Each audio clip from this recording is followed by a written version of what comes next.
رحمتك وانشر علينا من خزائن رحمتك يا أرحم الراحمين. رب اشرح لنا صدورنا ويسر لنا أمورنا واحلل عقدة من ألسنتنا يفقهوا أقوالنا. ربنا آتنا في الدنيا حسنة وفي الآخرة حسنة وقنا عذاب النار. وصلى الله على خير خلقه سيدنا محمد وعلى آله وصحبه وبارك وسلم والحمد لله رب العالمين.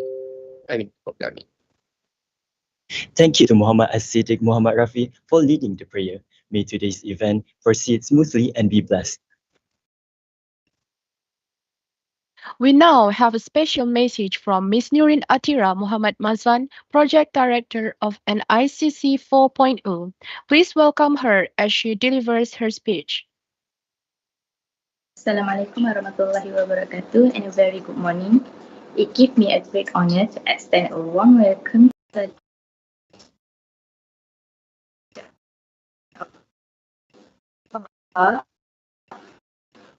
Dean of the Faculty of Science and Information Technology, Associate Professor Datoshi binti Syed Fundamental Specific Fred, AS Club, our esteemed panel of judges, advisors, and my fellow NICC 4.0 committee members. Thank you all for being here and for your support of this event. I am Nurin Atira. This year's theme, Picture Perfect Chemistry, focuses on the fascinating convergence of photography and imaging with the field of chemistry. It's a theme that invites us to reflect on how chemistry plays a pivotal role in helping us capture and interpret the world through the lens of technology, whether it be through medical imaging, environmental monitoring, or even. So, chemistry is the invisible force behind much of the innovation in visual technologies, and through this challenge, we aim to explore those intersections in greater depth. Over the course of the next few days, you will be tasked with solving complex problems, engaging in thought-provoking discussions, and pushing the boundaries of creativity in both science and art. So, this challenge is not just a competition, it is an opportunity to collaborate about how chemistry can enhance the world around us. Before we proceed further, I would like to express my deepest gratitude to everyone who has contributed to making NICC 4.0 a reality. To our dedicated organizing committee, your commitment and hard work have been truly commendable. To our sponsors, thank you for your generous support.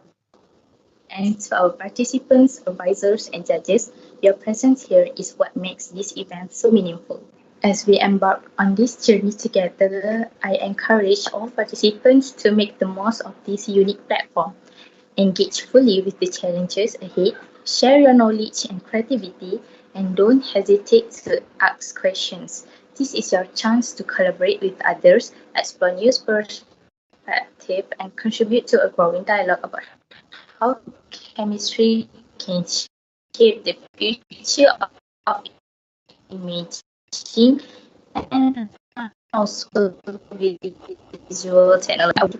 Remember this name, but about the experiences you gain, the connections you make, and the ideas you develop along the way. I have no doubt that NICC 4.0 will inspire groundbreaking ideas and also foster valuable collaboration. And I look forward to seeing the brilliant contributions you will all bring to this competition. Thank you once again for being part of NICC 4.0, and I hope you find this event both enriching and also inspiring.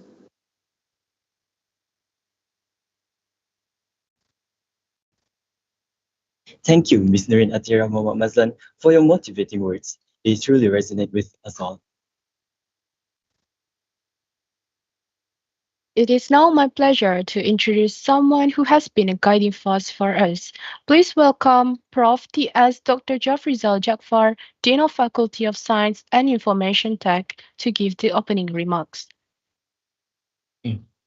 Assalamualaikum warahmatullahi wabarakatuh and very good morning. Thank you, Mr. and Miss Chairman for this morning section. To Associate Professor, Chemist Dr. Maiza Toshima, Chair of Fundamental and Applied Science, our respected judges, Associate Professor Dr. Stephen Lim, Puan Fairuz Fadlila, and Mr. Subrata, Professor Chemist Dr. Cecilia Devi, Main Advisor of ACS UTP, Student Chapter, advisor from ACSUTP Student Chapter, Miss Dr. Noraini Abdul Ghani, and Mr. Faizal Taha, and all lecturer participants, students, and students. Okay, it is a very privilege to welcome all of you to the official opening of next in Chemistry Challenge 4.0, or also known as NICC 4.0. On behalf of organizing committee, I would like to extend my heartfelt and appreciation for you present at this prestigious event, and a special thanks to our distinguished guests for taking the time to join to the event. The next in Chemistry Challenge has always been more than just a competitions. It is a platform for the students to explore chemistry in new, inventive way, pushing the boundaries of science through critical thinking and collaborations. As we celebrate the fourth edition, we take pride in how this event has evolved into a prominent stage of nurturing of our young talents. This year themes, picture perfect chemistry, highlight the powerful and emerging we can uncover unseen phenomena and enrich our interpretations of molecular science. To all participants in this is your chance to bold, think beyond the limits, embrace the dynamic nature of chemistry. Your presence here is already testament that your dedications. So once again, on behalf of University Technology Petronas, I would like to welcome everybody. So those who are already first time to this competitions, this challenge, I would like to welcome them. Those who are this second time, welcome again. Okay, selamat kembali dan selamat datang. Alright, so thank you to organizing committee, judges, participants, and supporters for making this event possible. It is my honor to officiate open NICC 4.0.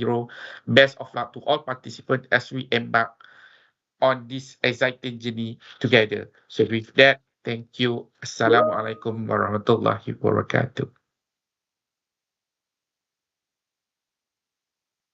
Thank you, Prof. T.S. Dr. Jafrizal Jafar, for your inspiring words and for officially opening today's event. Your support is greatly appreciated. It is now my pleasure. Sorry. We now move on to the main segment of today's event, the group presentations. Each group will have 20 minutes to present their projects, including a brief Q&A session. Our team of judges are Associate Professor Dr. Stephen Lim from University Tunku Abdul Rahman, T.S. Fairul Fadila Muhammad Shafi from Petronas Chemicals MBTE Sendirian Berhad, Kuantan Pahang, and Mr. Subrata Saha from Barium Selat Sendirian Berhad. The judging category is awkward pitching and question and answer session. Please note that for each 15 minutes, 5 minutes for Q&A session. The first bell will ring when you have 5 minutes left for your presentation. The second bell will ring when you have 1 minute left. And the last bell indicates that your time is out. Did you know that MRI scans are one of the most advanced tools that we have for looking inside the human body? Really? I never realized how sophisticated they are. It's true. Ladies and gentlemen, today Group Imaging Agents led by Lam Zin Wei from University Malaya will kick off our presentation today by revealing how they're exploring new alternatives using cobalt and copper complexes to improve imaging techniques. Let's hear what they've discovered.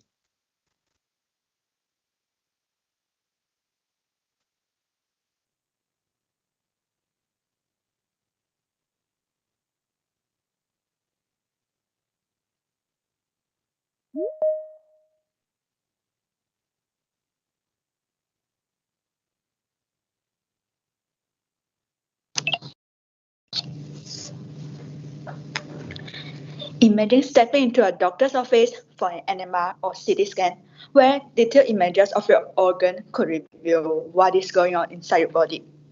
But what if I told you that the very contrast agent that used to enhance those images pose their own risk? Hi everyone, we are the imaging agent, and today we are diving into the contrast agent. The current contrast agents are often harmful and they are not as sensitive as we need them to be. And safety issues are paramount. So, what is the solution? Before that, let us talk about the research background. MRI and CT scan are the most widely used instruments for medical diagnosis. MRI and CT scan require imaging agent for a clear diagram. Contrast agents are used to enhance clarity of the scan to produce a detailed images of the internal structure of tissues and organs. So, we are here to propose a better alternative contrast agent with a greener process and cheaper than the current contrast agent. The ligands that we use are potassium bis 2 hydroxyethyl dithiocarbamate, KDTC. It is synthesized by reacting 1 mole of diethanolamine and 1 mole of carbon disulfide to produce 1 mole of KDTC using proton NMR.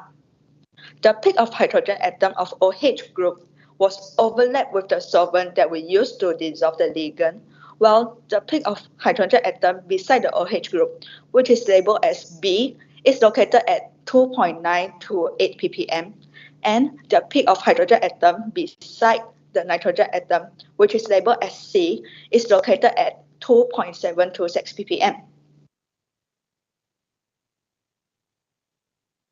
And this is the methodology of the complexation. 1 mole of metal and 2 mole of KDTC were dissolved with distilled water in 2 separated beakers. Then, KDTC solution was dropped into the metal solution while stirring and let it stir for 3 hours. Then, the product was filtered and air dried.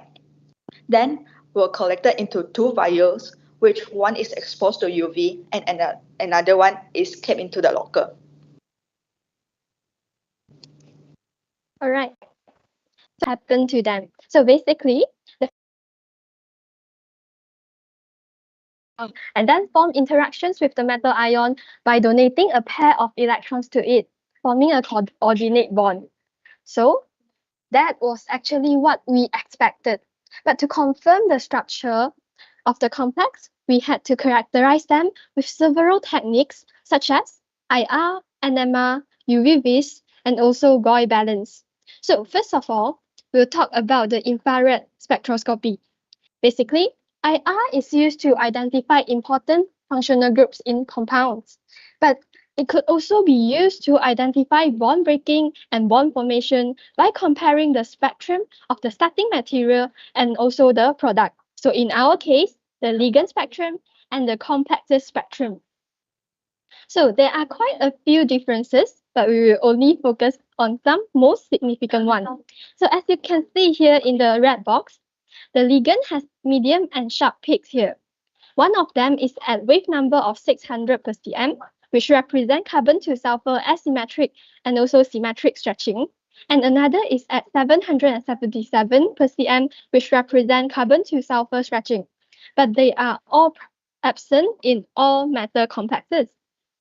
So since dithiocarbamate is a flatly dented ligand, which can coordinate symmetrically or unsymmetrically in complexation reaction, hence by having peaks at 819 per cm to 900 per cm that represent carbon to sulfur double bond symmetric stretching that present in all metal complex but absent in the ligand, prove that the ligand is actually binding to the metal center symmetrically, and the potassium bis 2 hydroxyethyl dithiocarbamate in this case is acting as a bidentate ligand.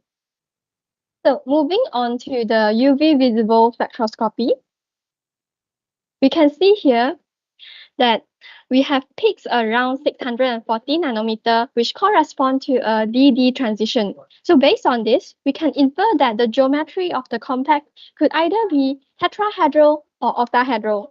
as these geometries typically show DD transition in this wavelength range. However, square planar complexes usually have transition at a shorter wavelength, so we can exclude this possibility. Now, let us talk about an important property for MI contrast agents, which is the magnetic property. Magnetic susceptibility is the measure of how material responds to an external magnetic field, which can influence the contrast in MRI images. To measure the magnetic susceptibility of our complex in solid state, we use gauge balance, which is shown in the diagram below. This method allows us to determine how strongly these complexes are attracted to the magnetic field, which is directly related to the number of unpaired electrons in the complex. We found that the copper complex has one unpaired electron and the cobalt complex has two unpaired electrons. Therefore, this confirms their paramagnetic nature, which is essential for infrared MRI contrast.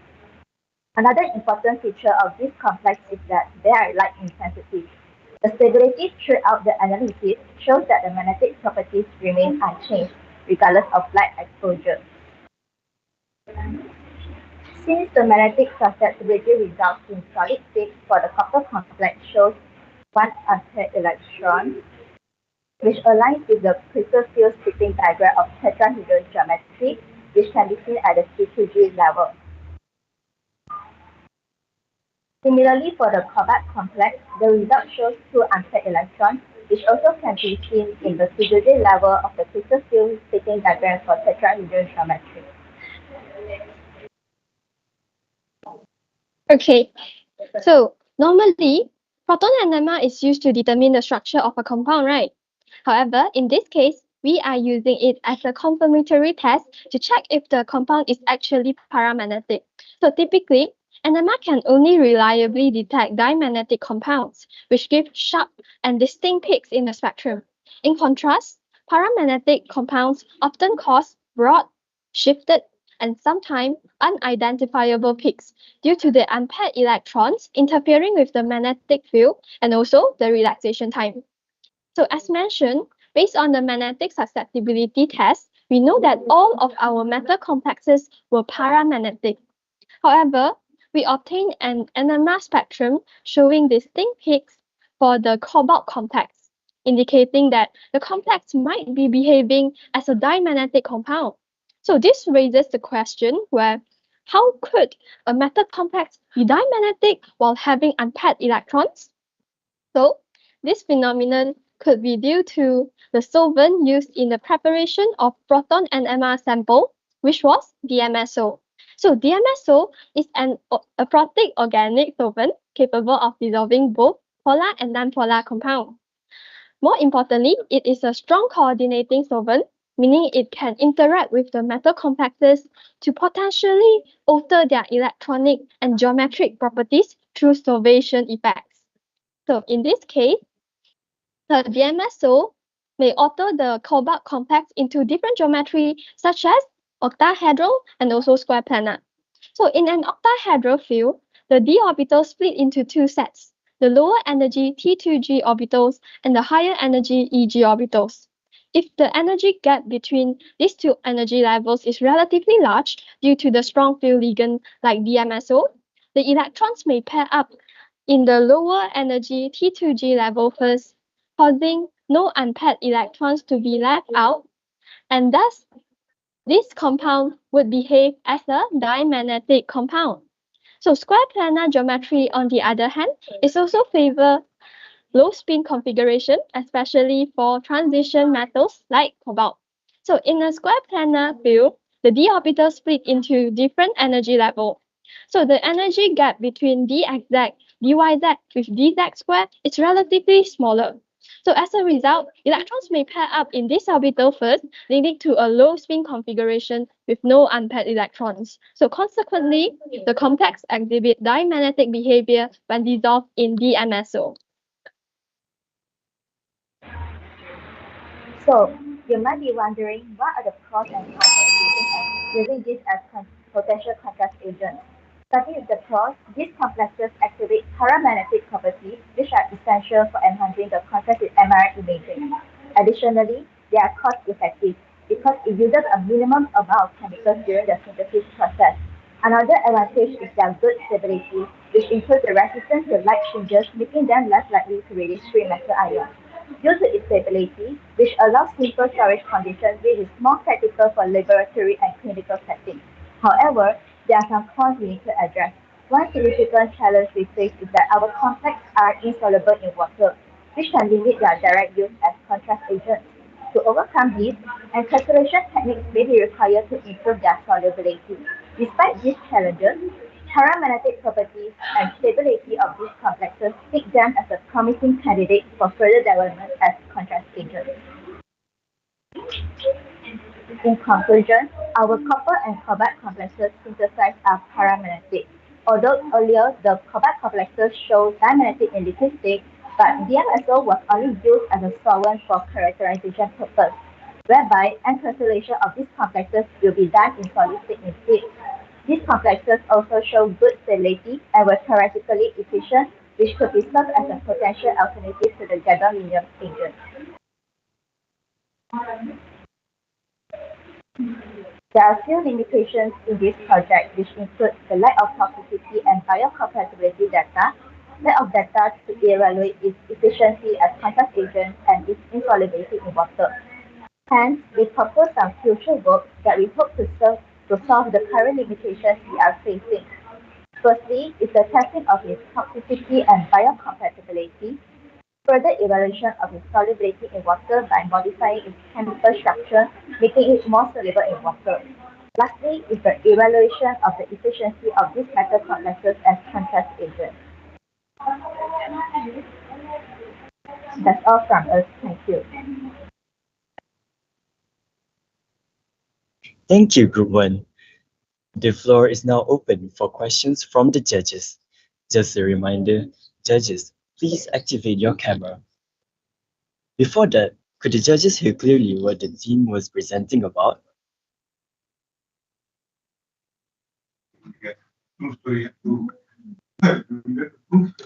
Yeah, it was clear.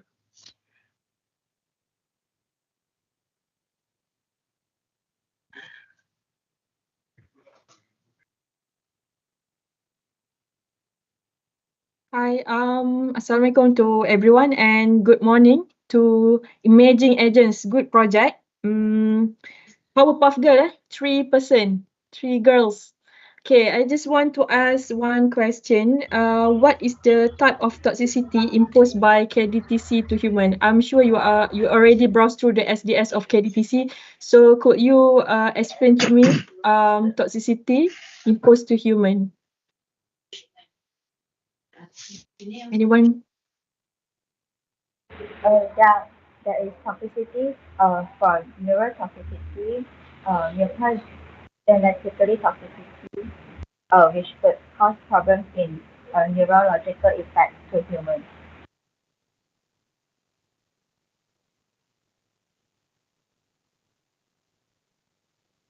The KDDC can also potentially cause cancer, but we are planning to make it more comfortable to humans by encapsulating it with something more natural. Okay, one of the toxicity is the potential to cause cancer. Yeah, right. Is it right? Oh, yeah. Okay. But that one is more towards like pesticide. All right. Okay. Thank you, Miss Lam. All right. Any other question from judges?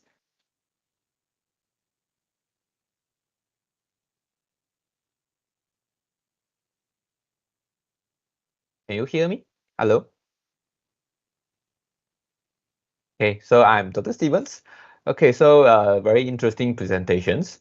So just wondering, because all the results that you have shown is mostly qualitative results, right, on the application of these complex towards as the contrasting agents. So do you actually have any quantitative result to support these contrasting agents as the applications in this MRI scanning? For example, how much you need to add compared to the conventional gadolinium based media that we have to add in. Is there any difference in their amount?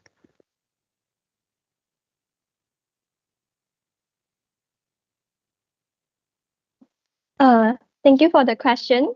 So actually, our project is only on the very primary stage where we try to make a potential contrasting agent. So we don't really have those testing yet, and we think this is the limitation of our project, and we plan to have a future work on that kind of part. Okay, thanks. How about the cost of this complex compared to the current ones? Do you have any cost indication?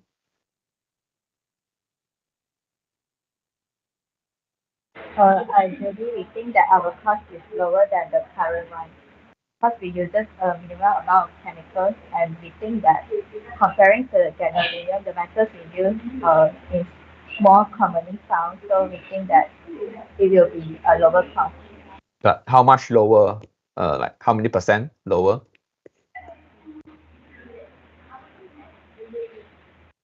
Oh, you don't have the data yet, right? Yeah, because we only focus on the synthesis part, whereby we focusing on the stability of the complex.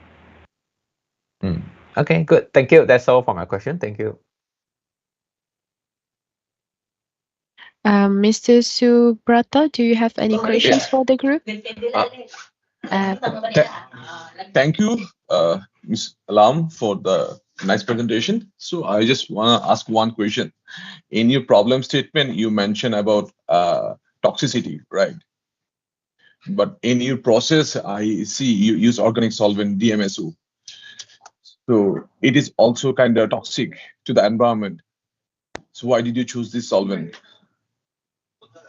The solvent was only used for characterization purpose to see whether we get the complex or not. Actually, our contrast agent doesn't use the solvent; we use water as the solvent. So the DMSO was only used for characterization purpose. Because if ideally we encapsulate our contrast agent to make it water soluble, we will be using it as in a solid state.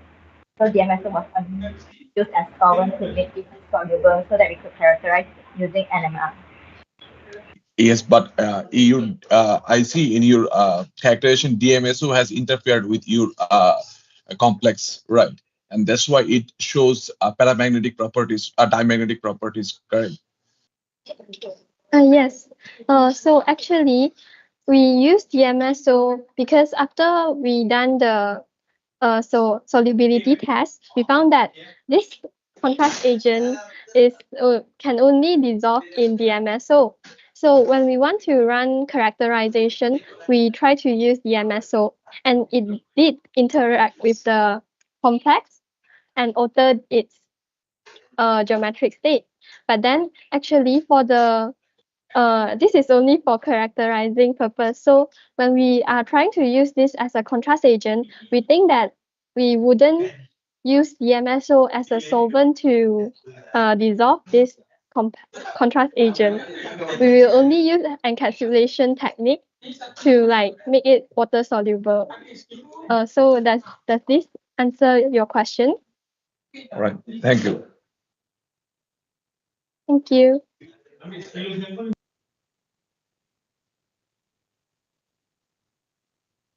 Thank you for those insightful questions. And group imaging agents, you nailed it.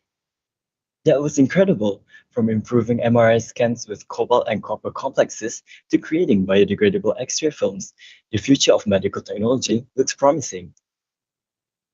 Definitely. Great job to group imaging agents.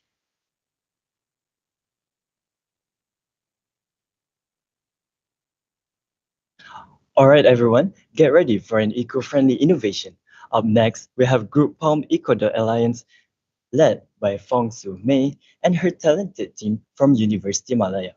They're going to show us how they've transformed plant palm biomass into carbon quantum dots for bioimaging. talk about a green alternative to traditional fluorophores. Amna, what are you most excited to see from this group? I'm super excited to see how they're merging sustainability with cutting-edge technology, Hazim. Using palm biomass to create carbon quantum dots, that's pure innovation. I can't wait to hear about their creative approach. So, without further ado, Group 2, the stage is yours. Let's see what you got. Hi everyone, good morning. May I know, am I audible? Yes. Okay, thank you.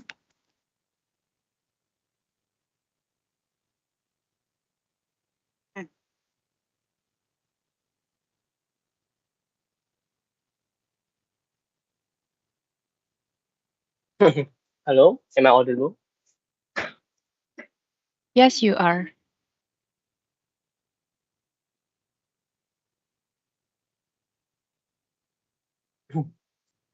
Have you ever wondered how scientists visualize and track biological processes in real time? Well, that sorry, there's a little bit delay. Okay. Well, here is the result of countless efforts done by the scientists to achieve real-time visualization. This is the state of the art of bioimaging, a revolutionary tool that is transforming our understanding of life itself. Greetings to the panels and other participants. I'm Jeff Lim. Together with Jesseline and Sumei, we, the Palm EcoDot Alliance, are excited to take you on a journey through the fascinating world of nanotechnology in imaging, sharing the latest breakthrough and future possibilities. Many techniques were developed to accommodate the needs of visualizing the microscopic level of cellular activities. Among these, fluorescent imaging stands out as one of the fastest growing and most powerful technologies in the biomedical field. Why, you may ask? Well, it is because fluorescent imaging offers rapid feedback, being able to capture multiple signals simultaneously with high sensitivity while operates without harmful ionizing radiation. Fluorescent imaging technique is crucial in medical field as it allows for the visualization of structures and processes within living organisms, enabling early detection of diseases, real-time monitoring of treatments, and last but not least, precise diagnosis. The ability to extend human life expectancy has undoubtedly been a major outcome of that progress.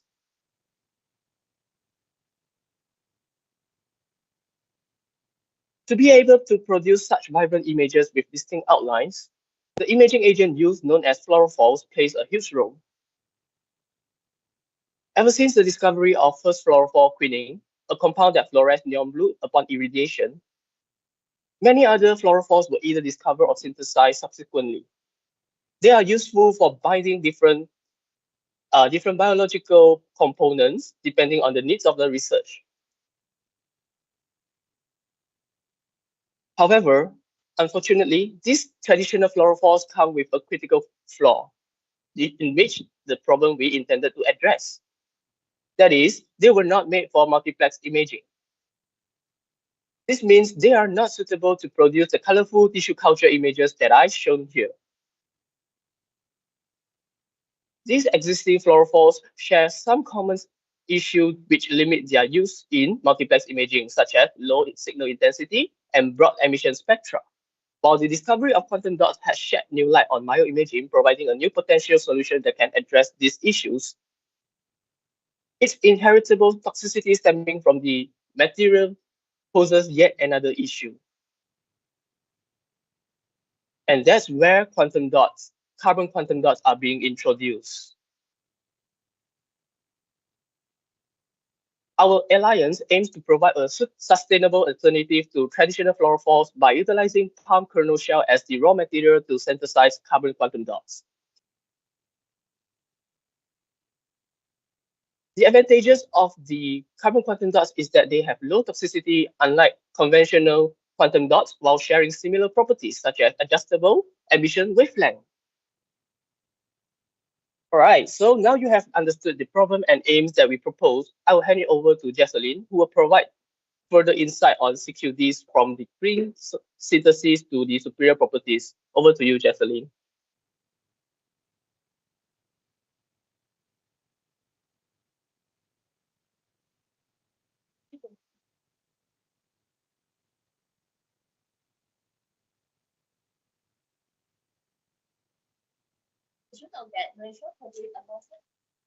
Sorry, can you? I cannot hear your voice. It is loaded with carbon. Okay. Researchers are turning it into something incredible, CQD.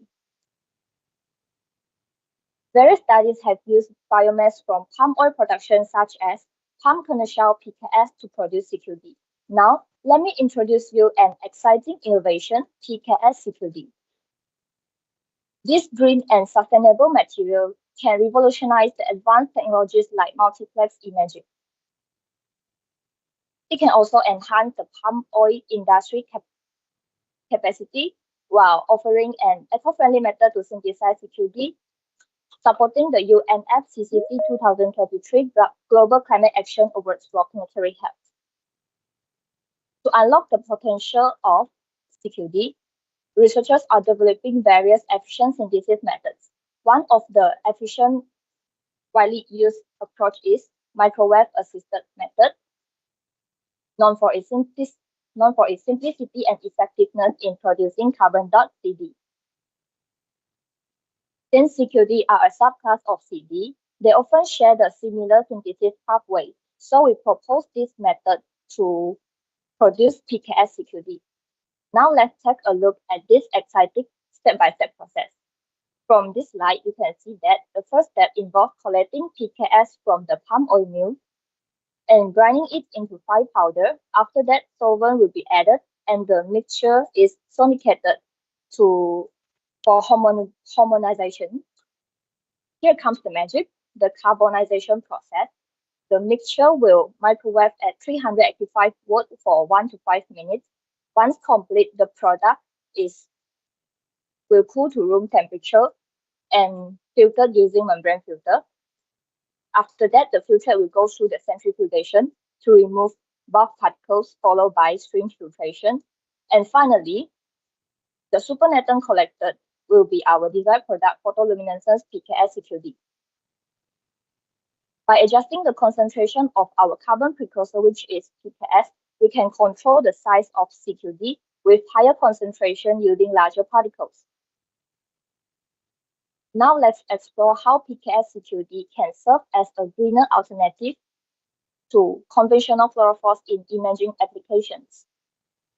One of the key advantages of CQD is the adjustable emission wavelength, which is similar to the QD, enabling control emission for multiplex imaging without spectral overlap. As you can see in this figure, smaller QD will emit at shorter wavelengths. Not only that, CQD being free of heavy metals are far less toxic than traditional QD.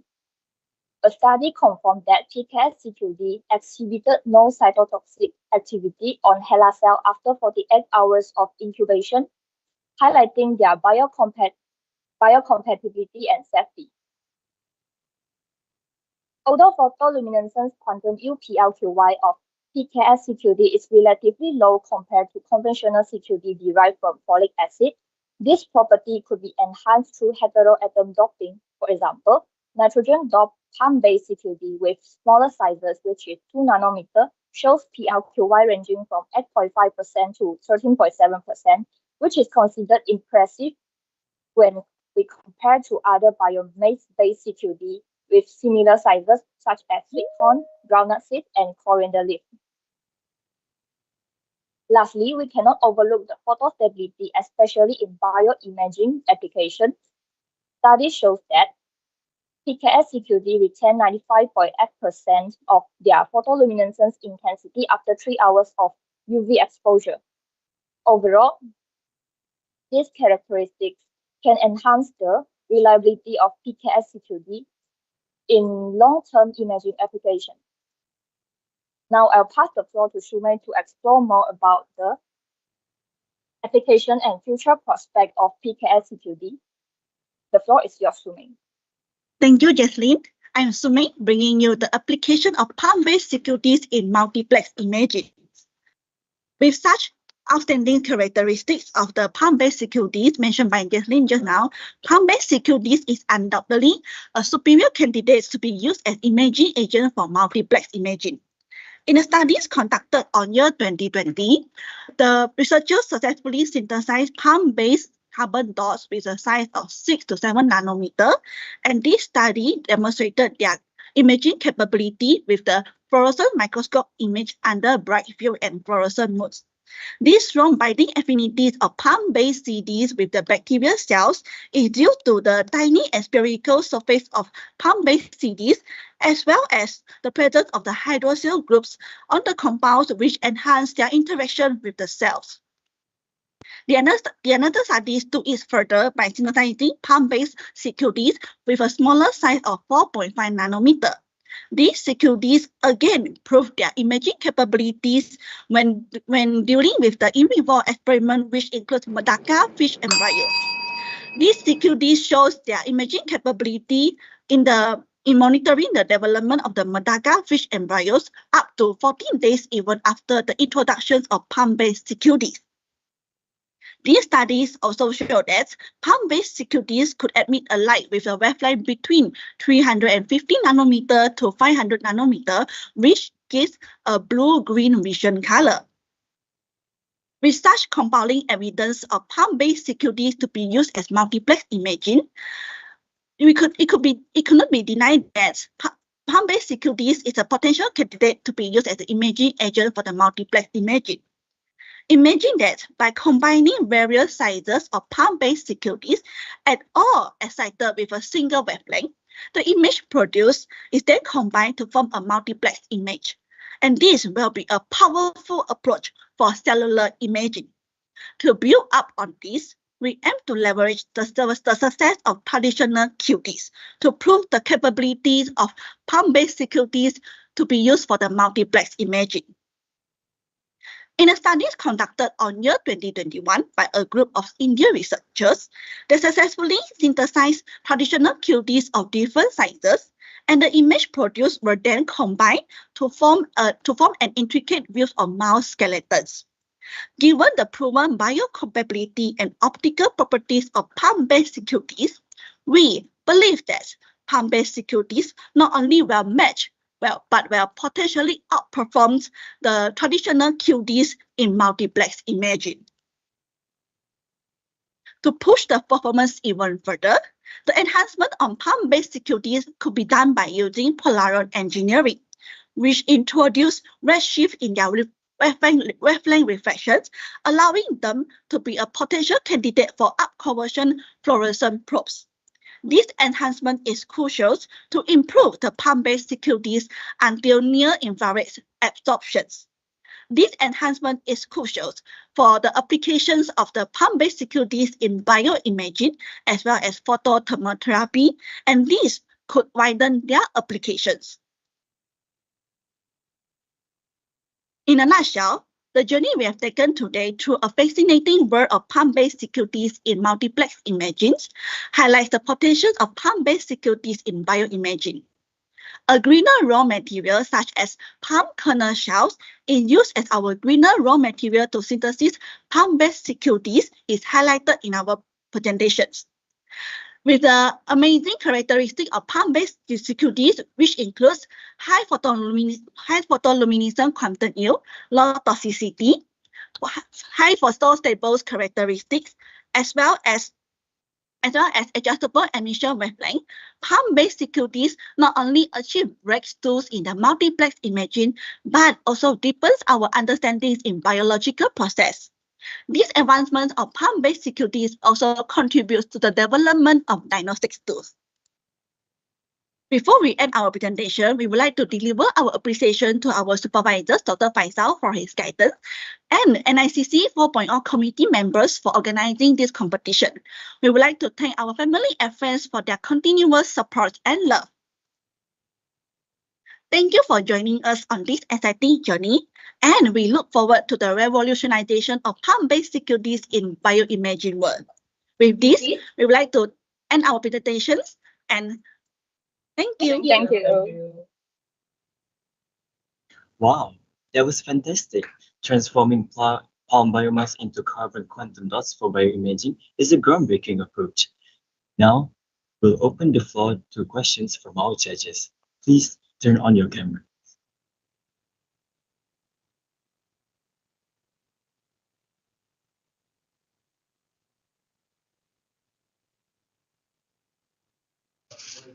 Thank you to the team for interesting presentation. I would like to ask, have you synthesized the carbon quantum dots? Thank you for the questions. Okay, we didn't do any real experiment on these pump-based CQTs, and we obtained these all information from literature review and also online articles. Thank you.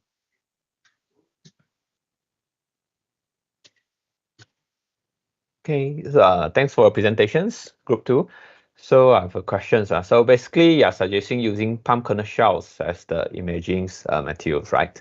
So of course, we are talking about oil palm industry. We have a lot of different kind of biomass. Why PCAS in particular? Any special reason? Thank you for the questions. Yes, we come across a lot of palm biomass produced during the production of palm oil, and the reason why we choose palm kernel shells because this innovation is quite new in the industry, in the academic world. There is no very lot of research on by using the palm biomass to synthesize the carbon quantum dots, and recently there are few research focusing on the palm kernel shell, and then why we choose this palm kernel shell because it is found in the literature review that it is more stable and having the higher chances to synthesize the carbon quantum dots, and also it is produced in a large amount during the production of the palm oil, and therefore looking on its high availability of the raw materials and also the probabilities of getting our product carbon quantum dots, we choose palm kernel shells as our greener raw material. Okay, just one last question. Like, how much yield of carbon quantum dot you can produce from 1 kg of palm kernel shell?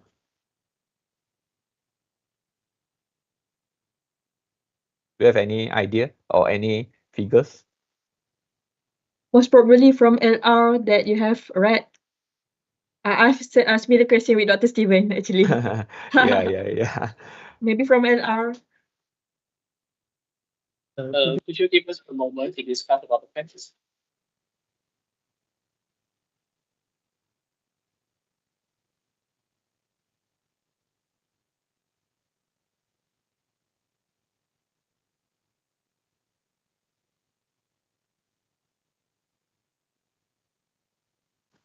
Thank you for the questions. Okay, based on our studies, they do not have a very rigid or a very clear reporting data on the percentage yield of the carbon quantum dots.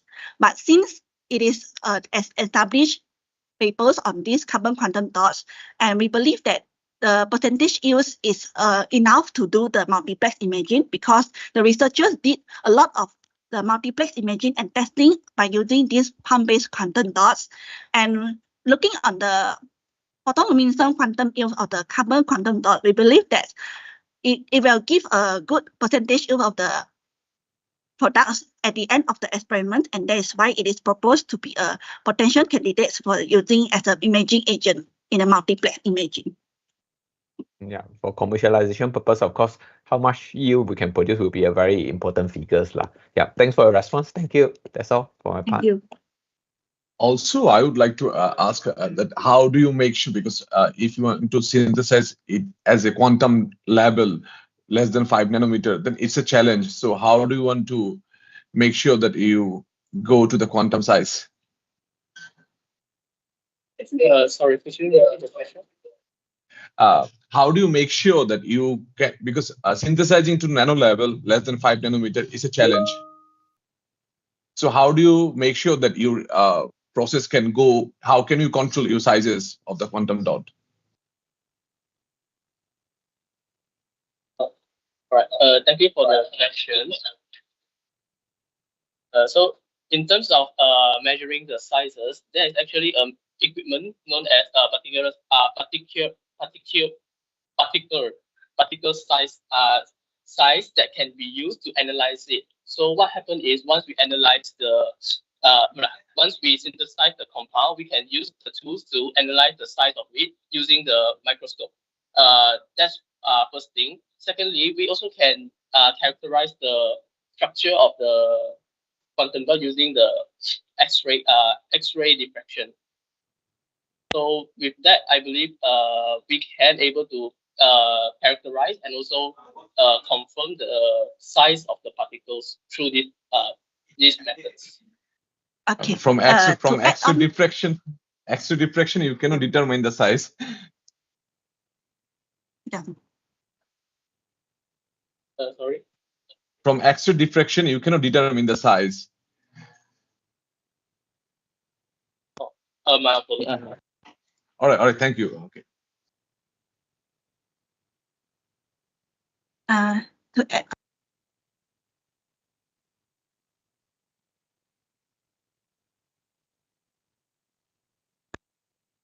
Thank you for those great questions, and a big shout out to Group 2. Your team has truly elevated sustainability to the next level. Group Palm EcoDot Alliance really brought some fascinating ideas to the table. I was particularly impressed by the topics highlighted. It's amazing how sustainable materials like palm biomass can have such innovative applications in sciences. Great job, Group 2. We appreciate your hard work and dedication.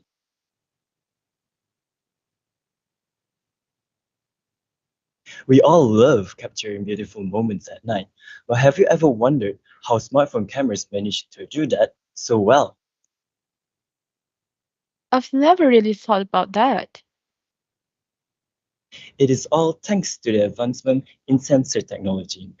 Today's group Quantum Dwellers, led by Momia Pusin from University of Technology Petronas, will explain how quantum dots, or CQDs, could revolutionize digital imaging. Let's find out.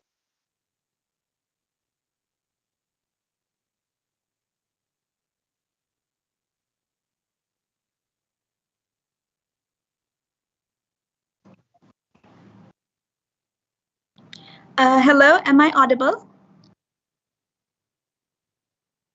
Yes, you are. All right. Assalamualaikum and a very good morning to honorable judges, respected finalists, and everyone who is attending here today.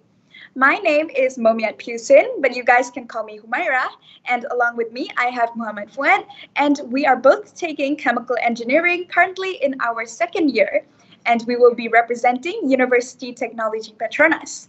And for this next in chemistry challenge, our topic will be carbon quantum dots and how it has revolutionized in photography and imaging sectors.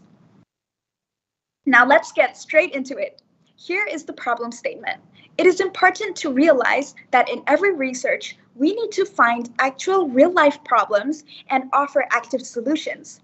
So in this case, we have identified that in photography and imaging sectors, the technology still remains incompetent in certain fields such as bioimaging. I'm sorry to interrupt, but your slide didn't seem to move. Oh. All right, sorry. So as I was saying, in photography and imaging sectors, the technology still remains incompetent in certain fields such as bioimaging, security, and also surveillance. This is primarily due to the fact that the engineering of sensors still remains subpar in terms of dynamic range of the wavelengths outside the range of visible light. So as you can see in the graph down below, the blue line, which is representing commercial alternative sensors, are not able to capture images under the wavelength of 800 nanometers, which is right outside the range of visible light. And QD sensors, which are quantum dot sensors, which are represented by the red line, function well at any wavelength, even beyond visible light. So with all this information gathered, we have decided that the emergence of CQD-based sensors are a viable alternative to sensors we use today, such as CMOS sensors. Now, let me pass the floor to Fuad.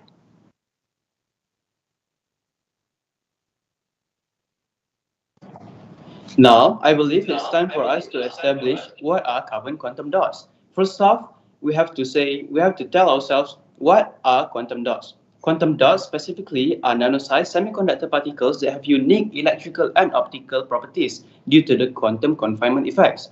As for carbon quantum dots, they are quantum dots that are made of carbon. Why did we choose carbon in the first place?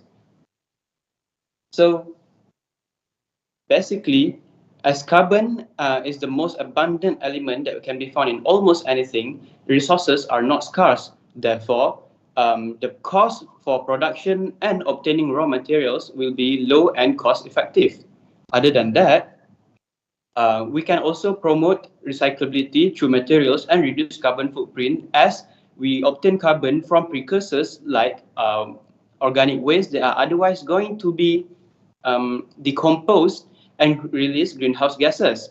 As the process also uses low energy in consumption during synthesizing, it aligns with SDG 9 and SDG 12.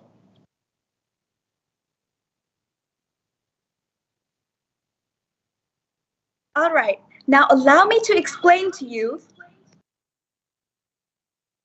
the working science, how CQDs actually work. So we have broken down this process into 3 simple stages so that you can understand better.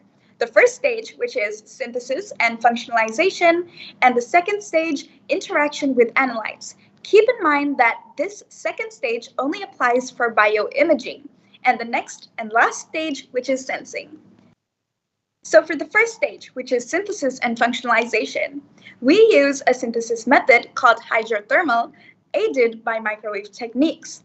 So first off, we start by using the precursors. These precursors are made from organic materials and are added into deionized water. There's a reason why we use deionized water. It's because we don't want the precursors, specifically the carbons, reacting with other ions inside normal water, such as magnesium. This could totally change the entire structure of CQDs, giving us a product that we do not want. So next, this solution is added into a microwave to undergo microwave irradiation. This microwave irradiation process applies heat uniformly at a specific temperature and pressure. And the yield that we get from this is up to 80%, which is quite high. And after that, it will be added into a centrifuge for purification. So there's a few benefits, which are the simple setup of this entire process, which makes it possible for scale-up production. And next, microwaves require really low energy, which is contrary to the Teflon-lined autoclave, which is used in hydrothermal conventional processes. So by using a microwave, we can also make it more sustainable by powering it using renewable energy sources such as solar panels. Next, let's get into the second stage, which is interaction with analytes. Remember I said this only applies for bioimaging? This is because CQDs will be added into a medium of cells, and the functional groups in the carbon quantum dots will bind with the target analytes inside these cells to create photoluminescence effects. So as you can see in the image below, bioimaging uses two techniques to actually capture the cells. The first one, which is bright field imaging, and the second one, which is fluorescence imaging. So normally, cells do not have any fluorescence effects under a microscope at nanoscale. So by adding these carbon quantum dots, we give them the fluorescence effects needed for the second type of imaging. So as you can see, the bright field image doesn't really give out any detail that we want. So by overlaying the fluorescence image of the cells, we can get a really comprehensive image that can be helpful in cell identification. Last but not least, we will be getting into the last stage of sensing, how carbon quantum dots actually sense these images. So we'll be using a 2-photon excitation method. Notice how I said 2-photon instead of single photon.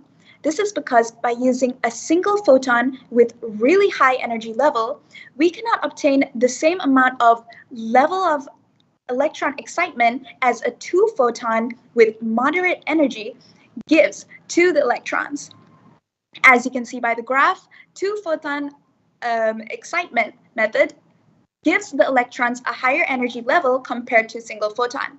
And a higher energy level means a higher penetration depth.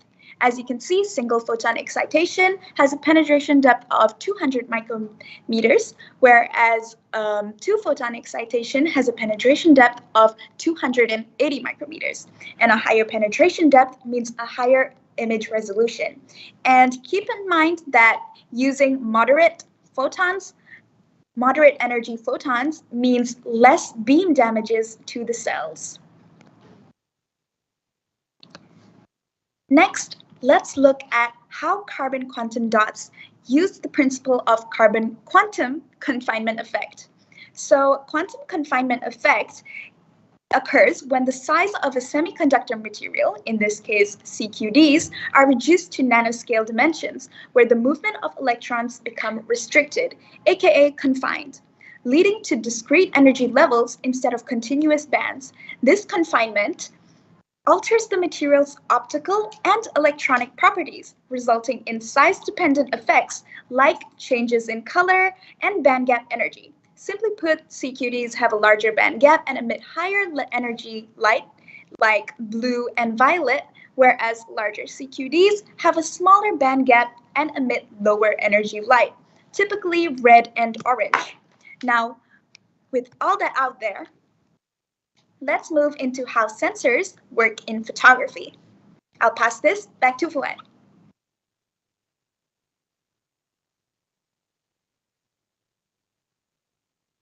Thank you, Humaira, for the comprehensive explanation on the working principles of CQDs.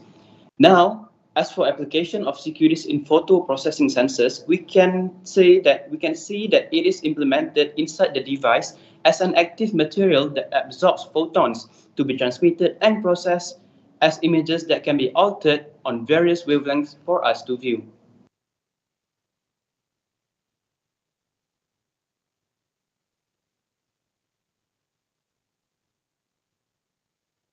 Now, let's get to the features of CQDs. First off, dynamic range. CQD-based sensors are able to detect electromagnetic spectrum outside of the range of visible light wavelength, specifically infrared waves at a nanoscale level. CQDs also have excellent light absorption and emission properties that can help sensors capture brighter and clearer images with higher sensitivity during bioimaging processes. The next features is they are highly customizable. Manipulation of size as well as surface specification techniques can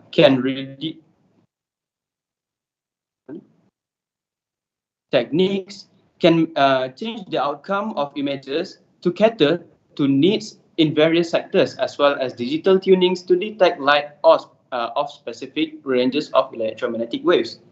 And finally, the biocompatibility. Carbon quantum dot CQDs are non-toxic due to its carbon-based composition and eco-friendly synthesis from waste materials, which means it can carry out its desired function without causing adverse reactions in biological system.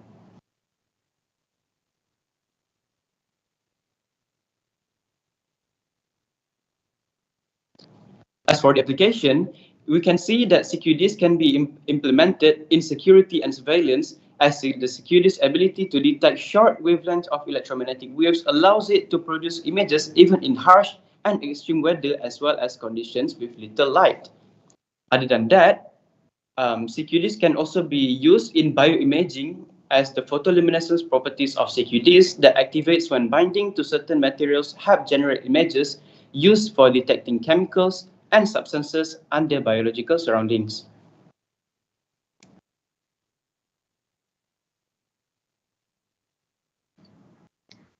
All right, now with all that out there, all that remains is one question. Are CQDs actually a viable solution? Can we actually implement this for the long run? Well, the answer is yes. We have proven to you its sustainability and how it is cost-effective and able for large-scale productions.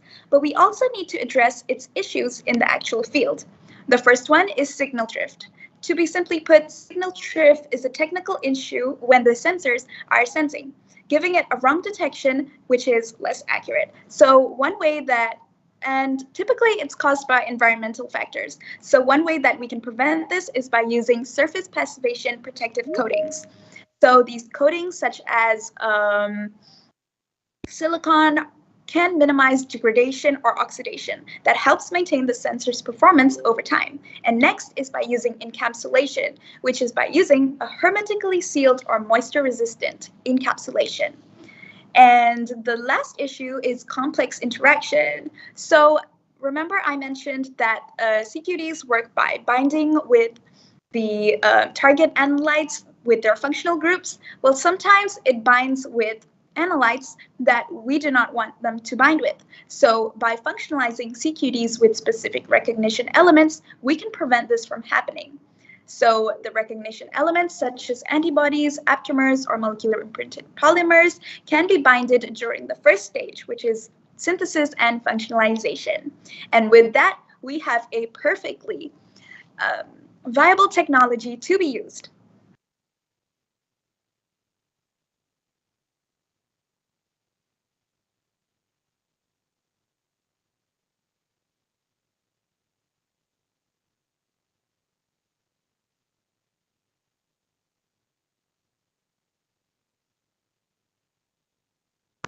Sorry, your mic is turned off.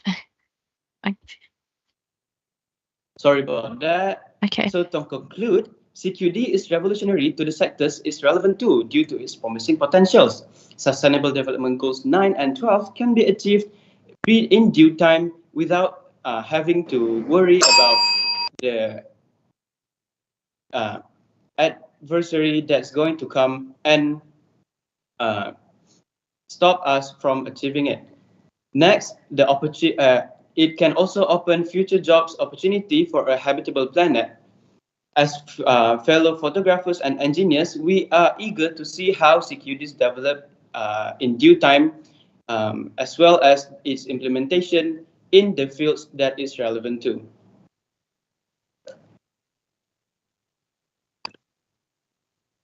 So that's all from us. Thank you very much. We will pass to the judges for the Q&A session.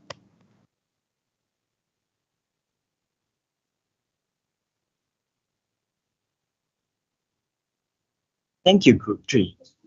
The floor is now open for questions from the judges. Thank you, Group 3. Assalamualaikum and good morning, Humaira and Fuad. I just like us to ask you one question. If I miss that part, in the synthesis part, what is the precursor added to the eye water? What type of the precursor? All right, so precursors are actually what do you call it? A word for organic materials which contain carbon elements. So it can be anything. For example, orange juice, which is waste. So the orange juice contains ascorbic acid. So we'll be using the carbon inside ascorbic acid to actually create our carbon quantum dots. All right, thank you, Mara. My second question, can you explain more about hermetic sealing? Hermetic sealing, yeah. All right, so hermetically sealed is a type of encapsulation. Can you go to the slide of sensing in photography?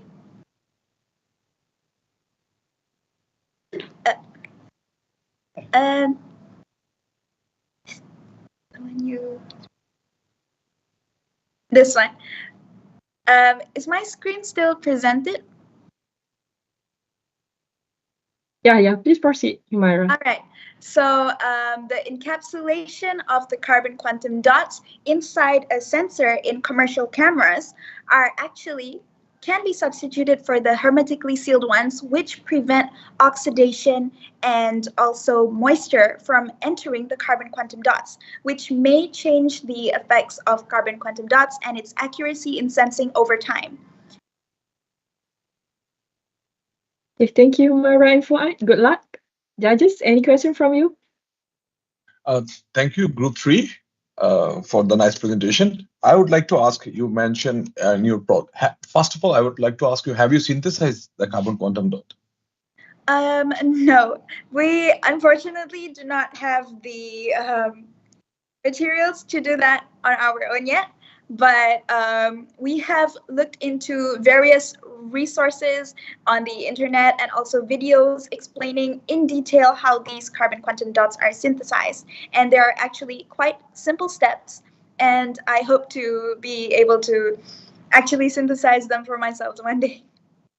What is the temperature? You mentioned just on the specific temperature in hydrothermal synthesis. What is the temperature you are looking at? All right, so the temperature varies based on the precursor that we use.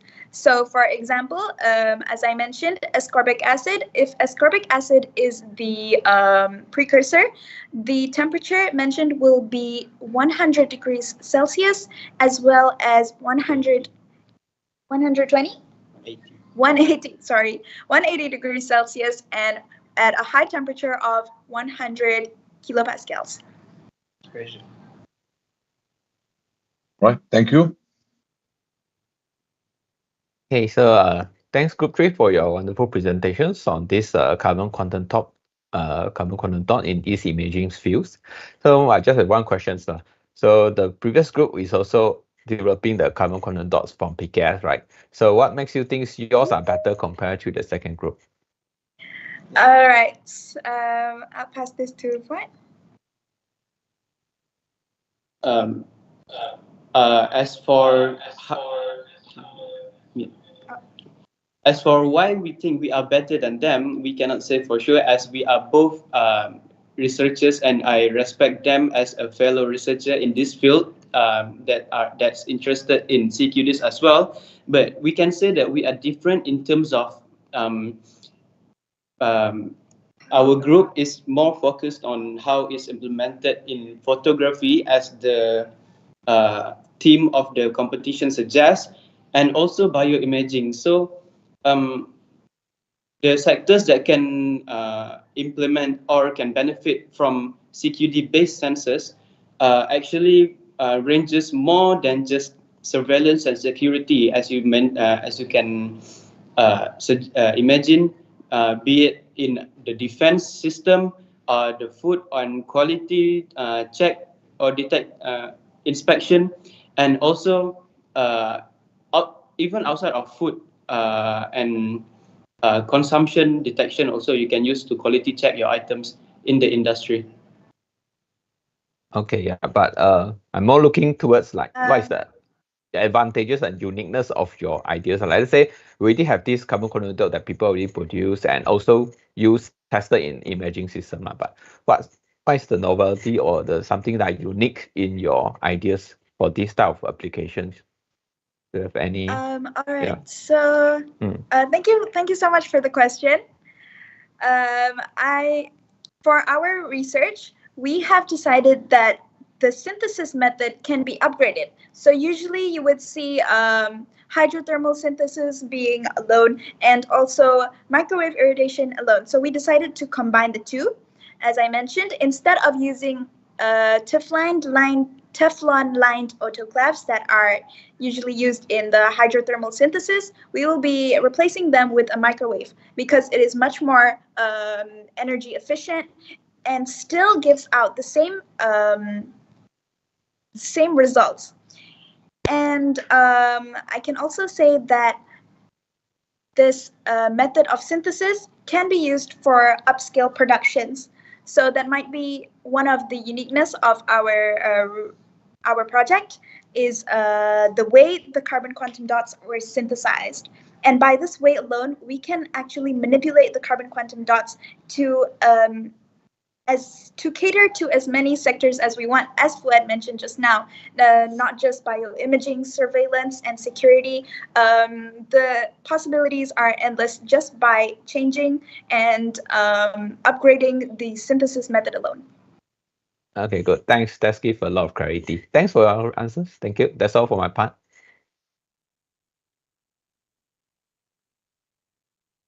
Thank you to the judges for those insightful questions. It's great to see how carbon quantum dots can revolutionize low-light photography. Don't you think, Hazim?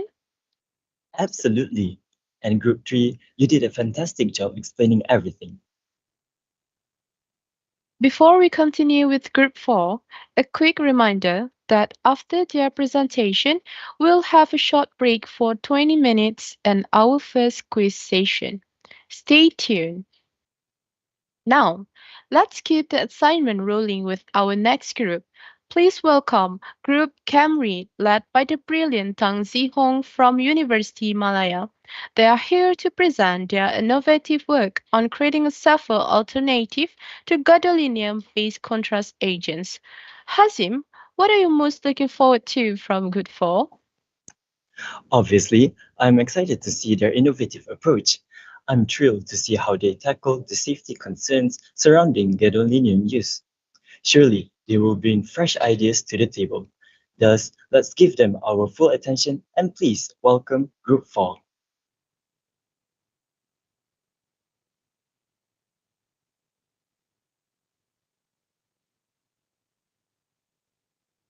Hello guys, am I audible? Yes, you are.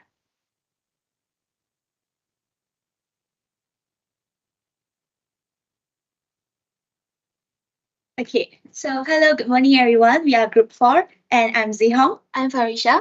Okay, so same as the previous group before, we are also here to propose a safer alternative to gadolinium-based contrast agent, but with different kind of approaches. So let's get started. So MRI, or magnetic resonance imaging, is a powerful diagnostic tool that allows us to make the invisible visible. This means it enables us to see inside the human body with exceptional details, revealing structures and abnormalities that are otherwise hidden. Contrary to a common misconception, MRI involves no radiations. Instead, it uses strong magnetic fields and radio waves to generate detailed image of organs and tissue, making it a preferred method for medical diagnosis. The usage of MRI in medical field is significant. To illustrate this, according to the data from the Organization for Economic Cooperation and Development, more than 115 million MRI scans are conducted worldwide annually. So this highlights MRI's vital role in diagnosing and monitoring countless medical conditions. So furthermore, the global MRI market reflects its growing importance. As reported from Yahoo Finance, it estimated at USD 7.08 billion in 2024 and is projected to reach approximately USD 12.51 billion by 2033. So these figures underscore the increasing reliance on MRI technology in healthcare. So how does MRI actually work? When we put radio frequency energy into the protons, some of the protons flip into the higher energy state, and then they process together. Since the proton all being positively charged, they will repel and become unsynchronized, and then destroy the transverse magnetizations, as we call as T2 relaxations. Then the proton fall back to their baseline and regrow the longitudinal magnetization, and we know as T1 relaxations. To further understand the significance of MRI, we must discuss about contrast agents. So these agents are vital for enhancing the visibility for specific tissues. I'm sorry, I just want to know, is our slide moving? I'm sorry to interrupt, but it seems that your slides aren't moving. It's not moving, right?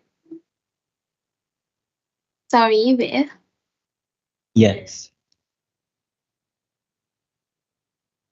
Okay, I will try it again.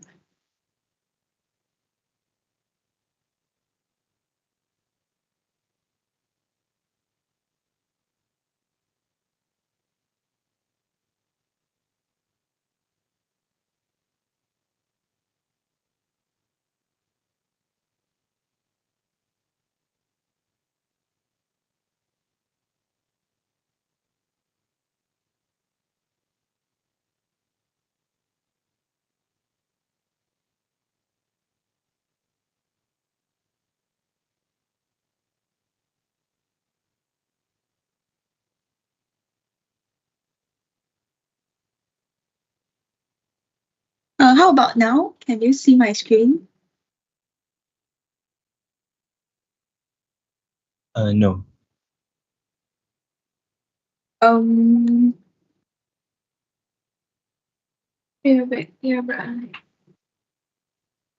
I think your internet connection is quite bad. Can the other participant try to?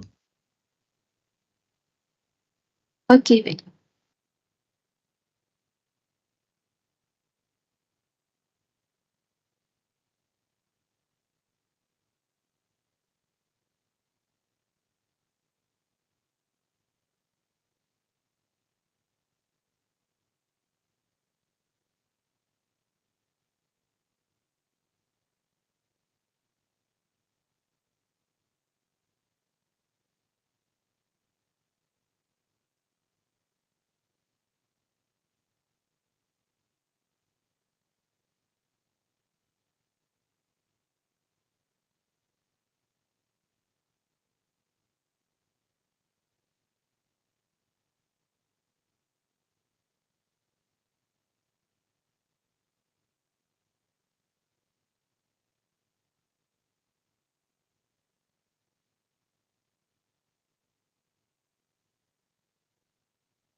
Can you guys see right now? Yes. Yes. Yes. Okay. All right. So do we need to start again, or we can just continue from the part that we stopped? Just continue. All right. Okay. Sure. Okay. So to further understanding the significance of MRI, we must discuss about contrast agent. Okay. Alright, so these agents are vital for enhancing the visibility of specific tissues and improving the detection of abnormalities. Typically, these agents are injected intravenously, allowing them to circulate through the bloodstream and highlight areas of interest. Gadolinium-based contrast agents are the conventional choice for this purpose due to their effectiveness in enhancing image quality. Here we have an image illustrating the difference between pre-contrast and post-contrast. As you guys can see, the post-contrast treatment provide more clearer and brighter to be diagnosed from various medical conditions. While gadolinium-based contrast agents serve as a gold standard in MRI, recent research has uncovered concerns about their safety profile.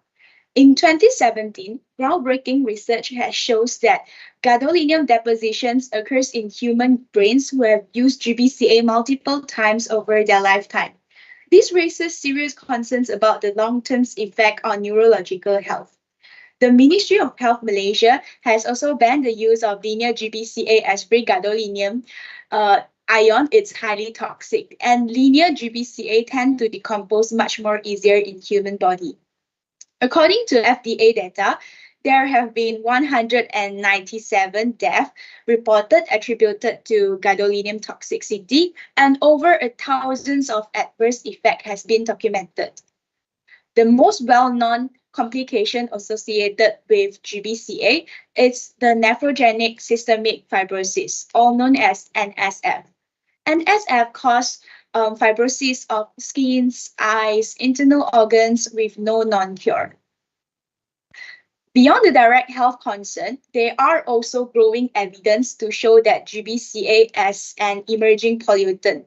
As the increasing usage of GBCA in medical imaging field, it has led to a concerning accumulations of GBCA in our environments. Due to its chemical stability and inertness, it can actually pass through a conventional sewage treatment plant easily, leaving them unaltered. So they are also entering our aquatic ecosystem. So by chance, there is also a risk for it to entering human food chain. Fish larva has shows that exposure to GBCA will cause a significant effect on the brain development of zebrafish larva. So with this, we have actually want to propose alternative for gadolinium-based contrast agents. So we are focused on 3 critical criteria, which is safety, environmental friendly, comparable or potentially enhanced performance. With these criteria in mind, we are excited to propose our solutions. A manganese-based contrast agent. So manganese is an excellent candidate to replace gadolinium due to its favorable chemical properties, particularly its paramagnetic nature. Manganese has 5 unpaired electrons that give manganese strong paramagnetic properties. The strong local magnetic field created by manganese has a significant influence on nearby protons, primarily those in water molecules. This influence causes the proton to fall back to their baseline quicker, and the faster relaxation leads to stronger signal intensity in T1 relaxation and translate to a brighter and more clearer MRI scans image. So we move on with the history of manganese-based contrast agents. Manganese-based contrast agents have been explored for MRI for decades and many years, but they face some problems. In 1997, the FDA approved a manganese chloride, MnCl2.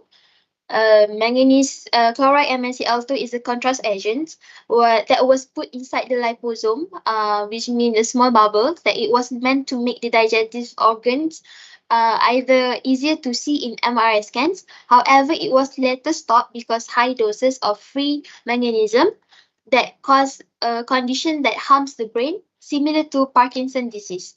Later, a new manganese contrast agent called manganese diperoxyl diphosphate (MNDPDP) was developed. But it targeted the liver and showed promise, but it also had issues with effectiveness and some toxicity, leading to its discontinuations.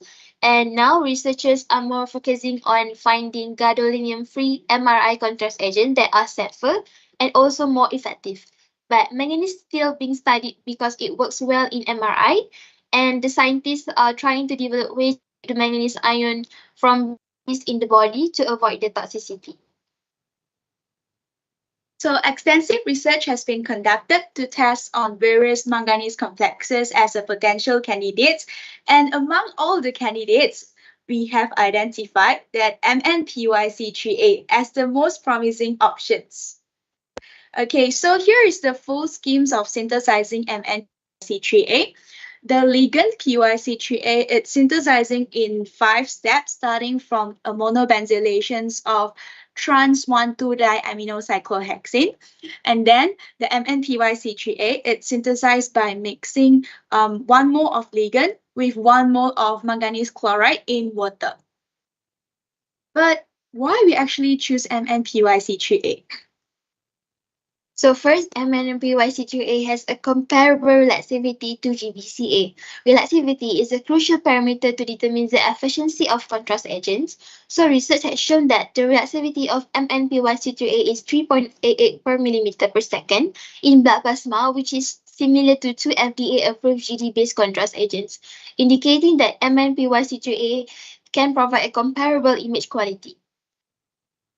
Here you can see a comparison of MRI scans using gadolinium and manganese contrast agents.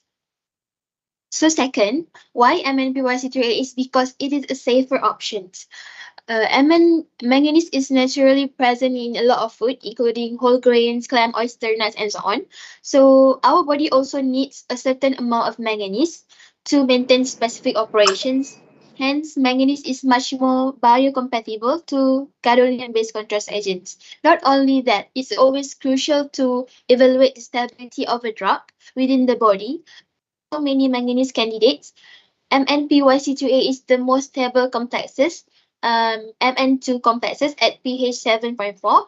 It is also proven to be 20 times more inert than gadolinium-based contrast agents. When exposed to 25 mole equivalents of zinc, this high level of inertness ensure that MnPYC3A is safer for human use and fewer the risk of toxicity. Okay, so the third reasons that we have chosen to focus on MnPYC3A, it's due to its rapid clearance. Study on baboons has shows that MnPYC3A undergo mixed renal and hepatobiliary clearance. So from the graph of normalized signal to noise ratios, we can see that the graph of bloods and kidney decreased bioexponentially. This means that the MNPYC3A is removed from the body rapidly. Interestingly, the NSNR graph for the liver shows an increase initially and then it decreases. So this means that liver play an important role in eliminating MNPYC3A. To further validate our findings, we also found a study on mice, and it shows equally promising results.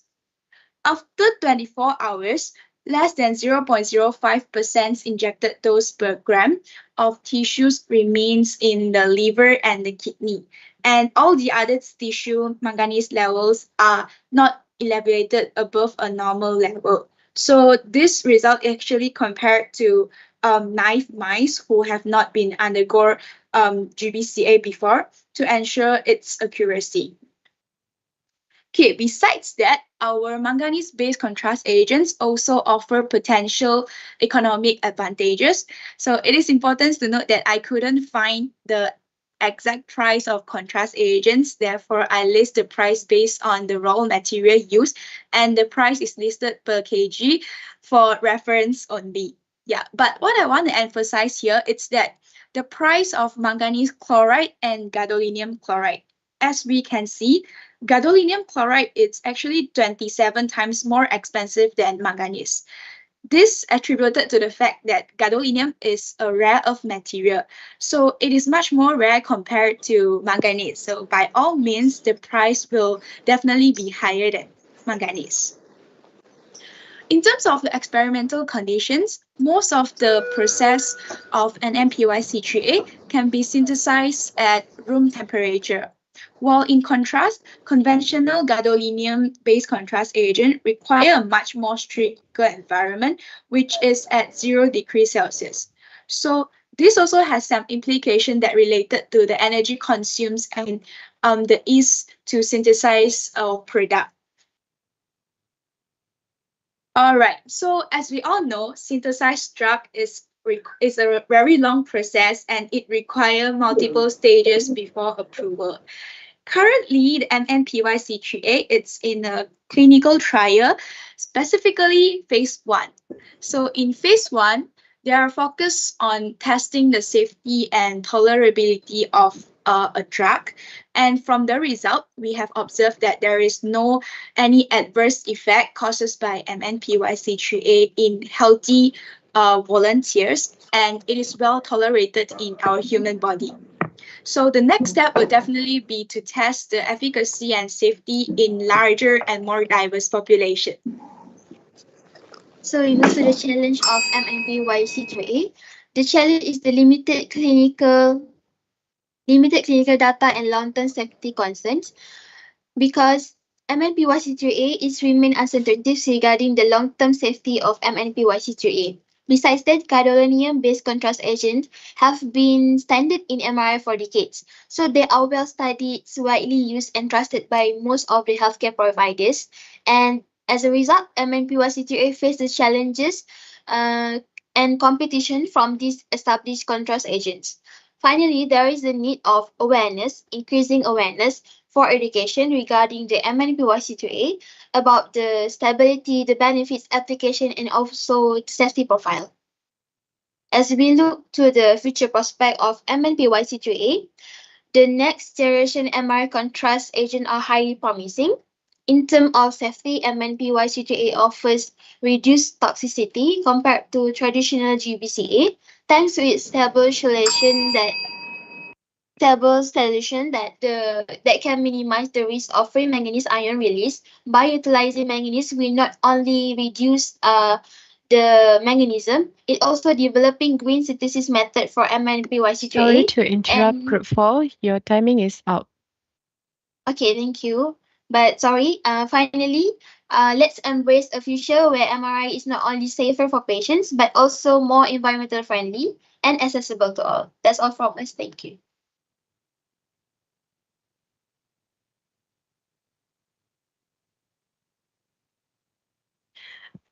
That was truly enlightening. Tan Hong, your team has presented a compelling case for a safer alternative. The floor is now open for questions from our esteemed judges. A reminder to the judges, the Q&A session limit is 5 minutes only.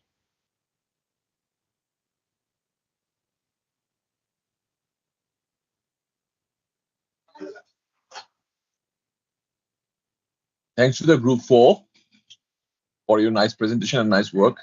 I would like to ask, like, I'm just curious to know, like, why manganese specifically, not iron? Like, iron also needed in our body, right? So why specifically manganese, not iron or any other element? All right, so thank you for your question. So the reason why we choose manganese is because it's have already a history back then, and there are actually 2 manganese-based contrast agent has been approved by FDA before that. So this can ensure its safety. And regarding the ions that you have mentioned earlier, there is actually some research conducted by using iron oxide to for these contrast agents, but unfortunately the size is relatively bigger compared to our ligands. Yeah, so therefore it couldn't penetrate into most of our cells. Yeah, and it's harder for like detections in our bloodstream. Yeah. Okay, thank you. Okay, thanks, Group 4, for your good presentations. So just now I heard you mention that there are several already manganese-based contrast agent already approved by FDA, right? So why not you choose those already approved rather than this one that haven't been approved by FDA? Any reason? Okay, because the reason why we not choose the established contrast agent before, because it already discontinued because the toxicity that influenced by manganism. As I mentioned before, one of the contrast agent MNDPDP can cause the manganism like a Parkinson disease because it toxicity to release manganese 2 complexes. So that's why we come up with the MNPYC2A, because MPYC2A is a ligand that have a chelating agent that are more higher relaxivity that can reduce the toxicity of manganese ion release. So that's why we come up with this MNPYC2A rather than choose the FDA approved contrast agent before. So means like in simpler terms, we can now actually use a lesser concentration of manganese to achieve a comparable performance compared to the manganese contrast agent that have been approved before that. Yeah. Okay, so one last question. I'm curious about the cost analysis that you showed just now.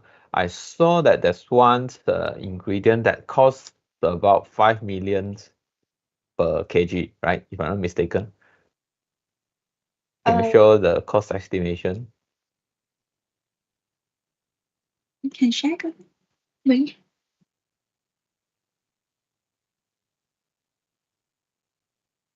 can you comment on why the cost is so high for that particular substance? I actually made some research on the substance, and the price I get is quite different from different manufacturer. But since I just get the price from the Sigma producer, so I'll just get the price from that.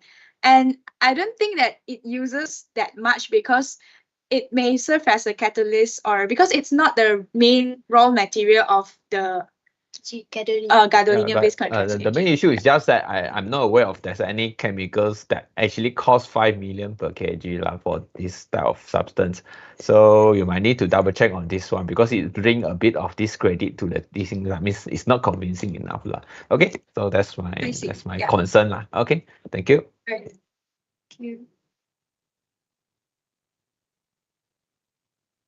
Hi, Group 4. I just want to check if it's possible for us to do the MRI without the gadolinium. Yeah, it is possible for some MRI scan without contrast agent, but we need to seek the advice from doctor, because some of the diagnostics we need to use it to get a better and more accurate scan. But it is definitely possible without contrast agent. Yeah. All right, thank you.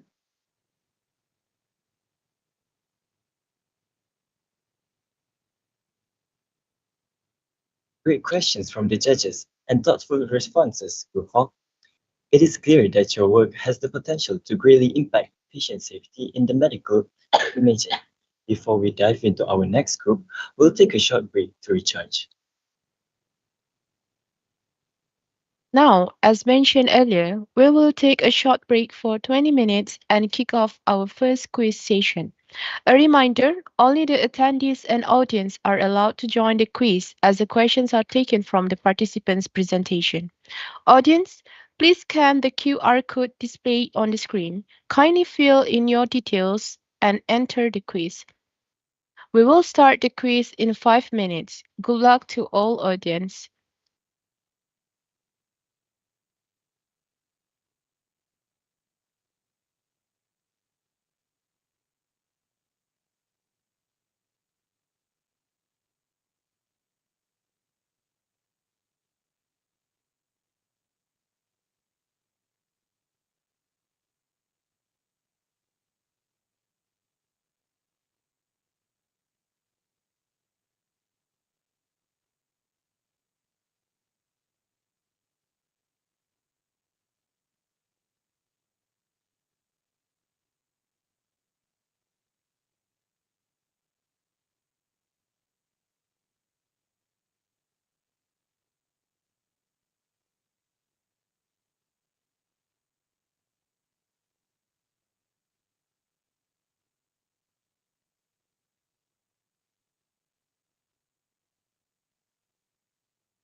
Kindly be reminded, only the attendees and audience are allowed to join the quiz as the questions are taken from the participants' presentation.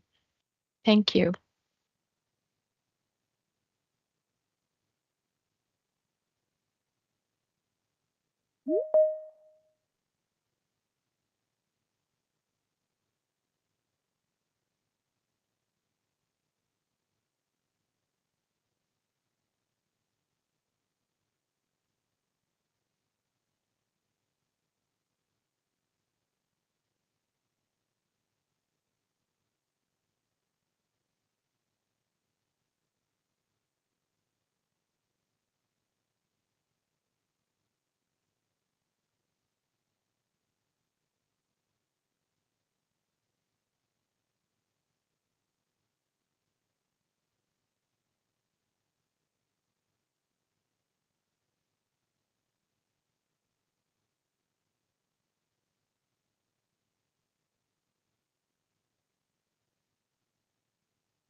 We will start the quiz now.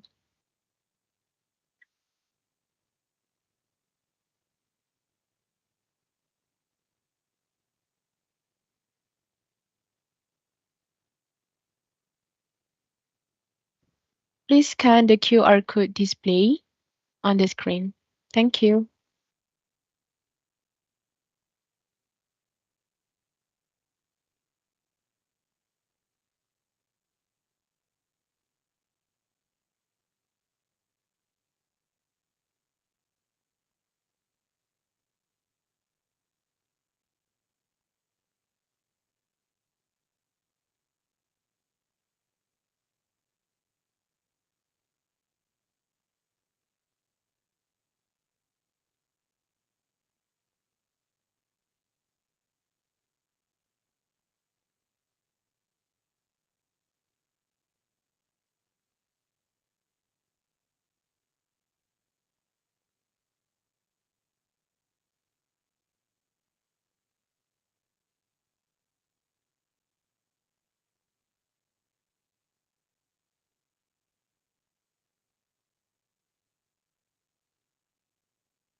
For those who register, please scan this QR code immediately as we are about to start our quiz session. Thank you.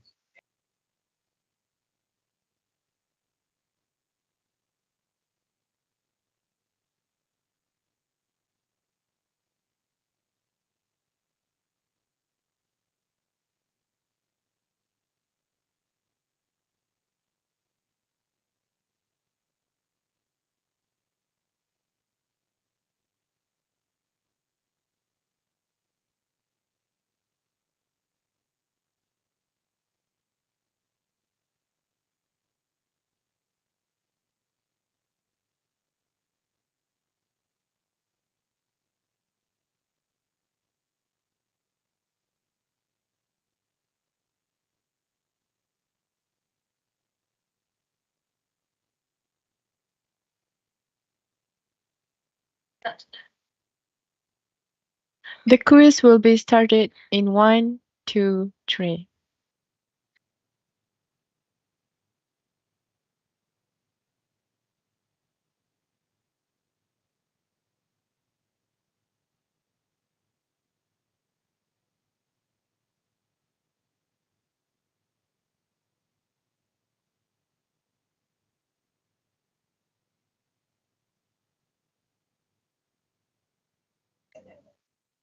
Wow, look at the leaderboard right now.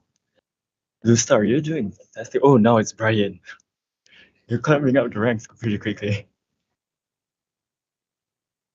Remember, every question counts, so stay focused.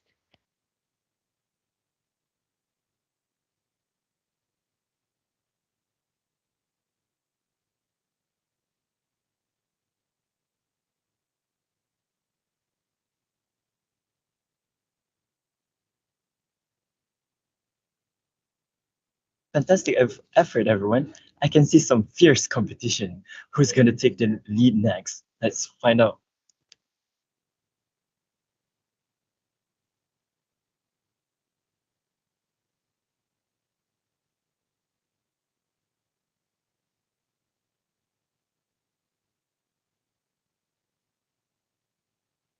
All right, everyone. Great job so far. Keep it up, everyone. Your hard work is really showing. Let's see the real-time ranking on the screen.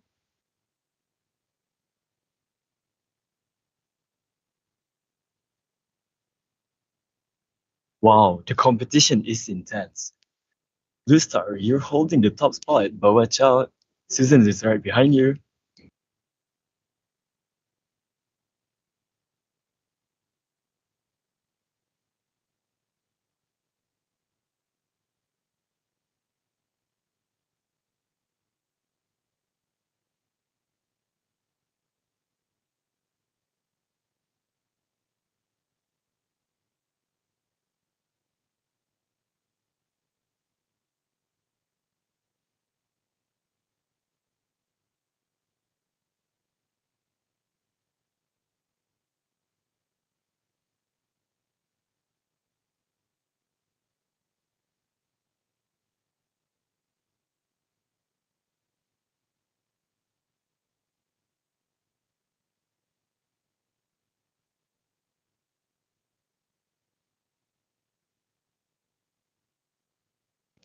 It seems that someone haven't got anything wrong yet, which is quite amazing.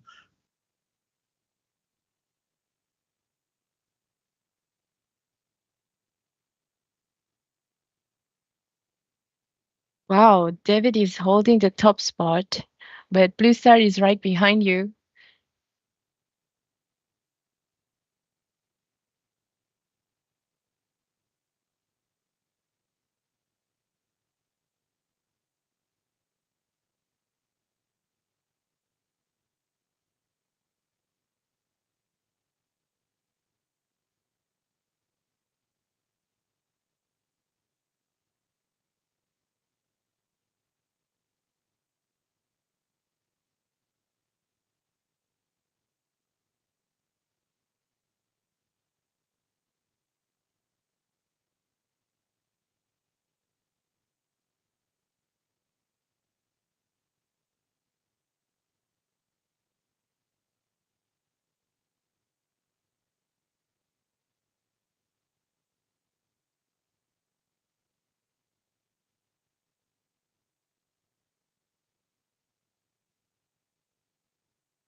You have 1 minute left for the quiz.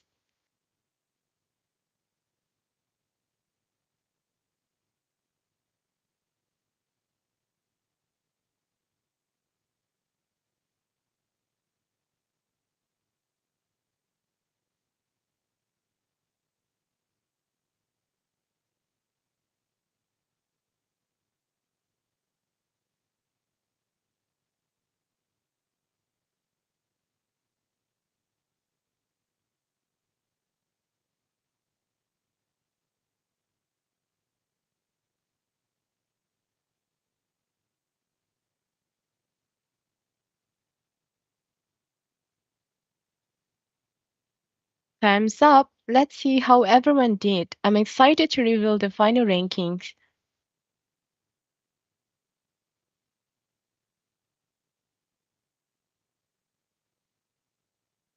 And there you have it. Congratulations to our three participants, David, Susan, and Blue Star. You all did an amazing job. Let's give them a big round of applause. Thank you all for participating. I hope you had fun. Don't forget to stick around for some refreshments and mingling. See you at the next quiz.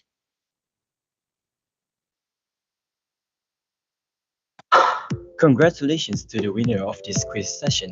We will announce the winner at the end of the day. Our team will contact you for further details, so please stay tuned. For the others, there is another chance as there will be another quiz session after the presentation from group 5 to 10. So please pay attention and stay with us. Thank you all for participating in the quiz. We hope you had fun. We'll be back in 5 minutes, so stay tuned.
We'll be continuing soon, so make sure you're ready. Get settled and we'll jump right back into the action.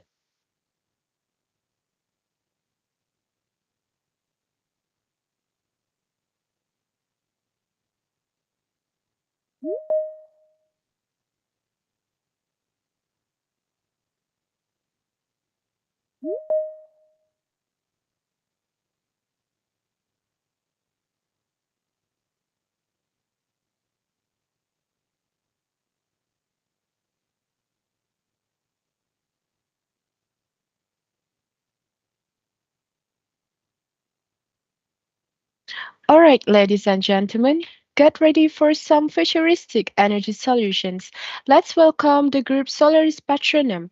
Please give a big round of applause to Chang Pei Swan and her team from University Malaya as they dive into their cutting-edge topic, development of novel environmentally friendly quantum dot dye synthesized solar cells as a cleaner energy source. I've been looking forward for this one, Amna. Quantum dots dye-synthesized cells. This is some next level clean energy innovation. Group 5, we are excited to see what you've been working on. Take it away, Solaris Patronum. Thank you, committee. Please allow us to do some mic testing and also slide checking. Just maybe a few seconds. Yeah, Okay, sorry sure. about that. Mic test, mic test. Mic test, mic test. Mic test, mic test. Yes, I can hear Okay. you. Okay. Right, thank you. Thank you, everyone. Okay, so we will begin now. So, good day, everyone. I'm Eden. Together, my teammate Shavani and Patient from Team Solaris Spectrum would like to present to you Heliodots, solar energy, the energy that has emerged as a leading contender as the world turns to renewable energy sources. We can see more households, businesses, and industries are installing solar panels to harness the power of the sun. The benefits of solar energy are clear. It's clean, renewable, and abundant. However, when considering the entire life cycle of solar panels, from the raw material extraction to its production, these processes contribute to the carbon emissions, raising concerns for those committed to reducing carbon footprint. The good news is that this emission can be offset in as little as just 3 years of use, as the energy generated by the solar panels is emission-free. But there is always room for improvement. One promising alternative is the dye-sensitized solar cell, or DSSC, which uses environmental-friendly materials at a lower cost. And here's where it gets exciting. This effect can be significantly enhanced with quantum dots. With DSSC and QD in place, we have QD DSSC, which offers a cutting-edge solution for more efficient solar harvesting.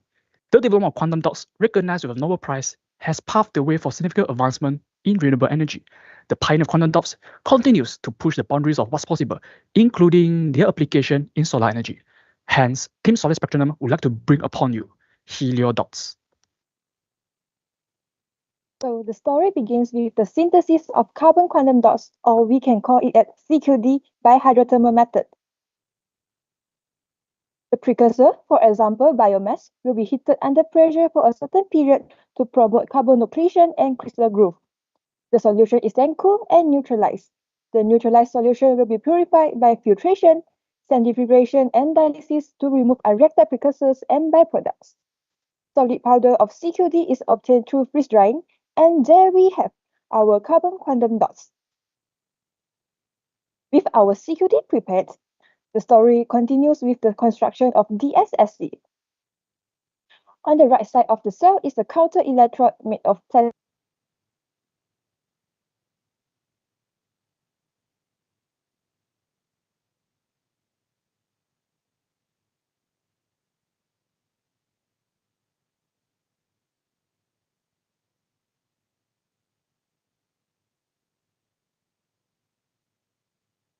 Sorry, our teammate is having some lagging here. Sorry to inform about that.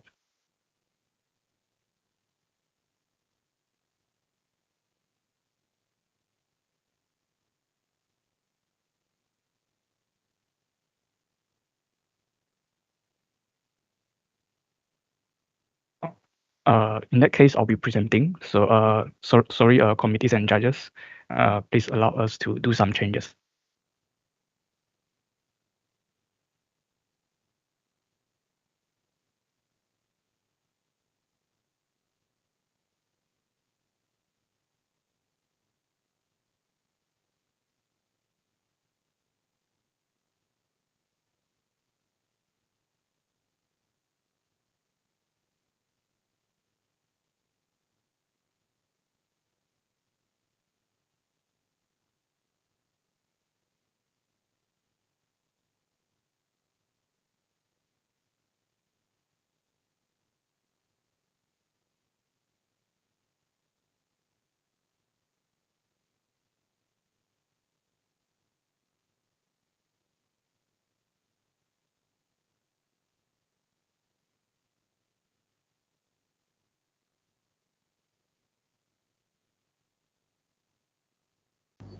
Okay, sorry. Mic test, mic test. Okay, sorry for the discussion. So on the right side of the cell is a counter electrode made of platinum, while on the left side we have the titanium dioxide working electrode coated with the carbon quantum dot synthesized. It is soaked in a ruthenium dye solution. An iodine solution in acetonitrile serves as the electrolyte. Once all the components are in place, they are sandwiches between two pieces of conductive glasses, forming our innovative solar cell, heliodots. Okay, so how does heliodots work?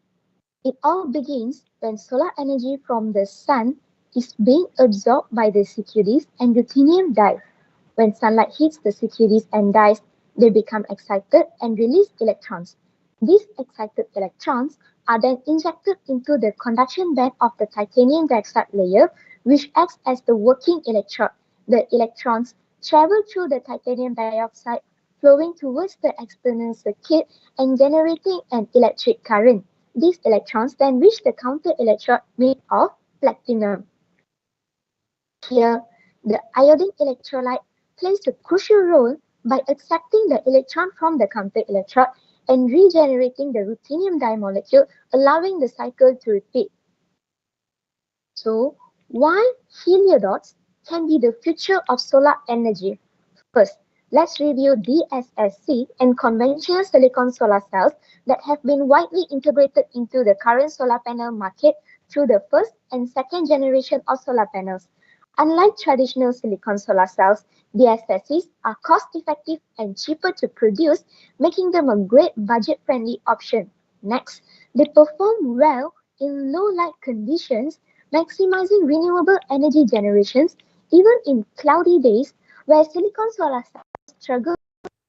This flexibility aligns with green chemistry principle 6 by reducing energy loss and increasing efficiency. Moreover, their flexible, semi-transparent and colorful design allows for easy integration into a variety of architectural designs, fabrics and electronics, supporting innovative and sustainable urban development. Yet, despite extensive research, DSSCs have struggled with stagnant efficiency, reaching only 12% for small cells and 9% for larger modules. However, these figures pale in comparison to commercial silicon solar cells, which boast efficiencies ranging from 22 to 30, underscoring the significant performance gap that DSSC needs to close to compete effectively in the photovoltaic market. And this is where CQD comes in play with our QD DSSC. So the integration of carbon quantum dots into DSSC presents a key opportunity to boost efficiency while applying green chemistry principles. By using safer materials, reducing solvent usage, and relying on renewable sources, CQDs offer a sustainable solution to enhance the DSSC performance. Traditional methods of CQD synthesis often rely on strong acid and hazardous reagent, which can be harmful to both environment and human health. However, research have shown that these dangerous chemicals don't always lead to better outcomes. For instance, using sulfuric acid doesn't necessarily improve quantum yield, while less toxic alternatives like phosphoric acid have achieved quantum yield of up to 44%. To make the process greener, we will use hydrogen peroxide as an oxidant in the hydrothermal reactions. This is to reduce the reaction time and make the synthesis more efficient. Similarly, ethanol has proven effective in facilitating chemical oxidation, further decreasing the reaction time while being safer to the environment. By adopting these eco-friendly reagents and focusing on biodegradable materials and minimal solvent usage, we can significantly reduce the environmental impact of CQD production, making it more alignment with the Sustainable Development Goal. So one may ask, why particularly carbon quantum dots? It's because unlike metal-based carbon quantum dots, unlike metal-based quantum dots containing harmful heavy metals, CQD are less toxic. Next, CQDs exhibit chemical inertness, which reduce the likelihood of unwanted reaction that could compromise the performance of solar cell or other devices.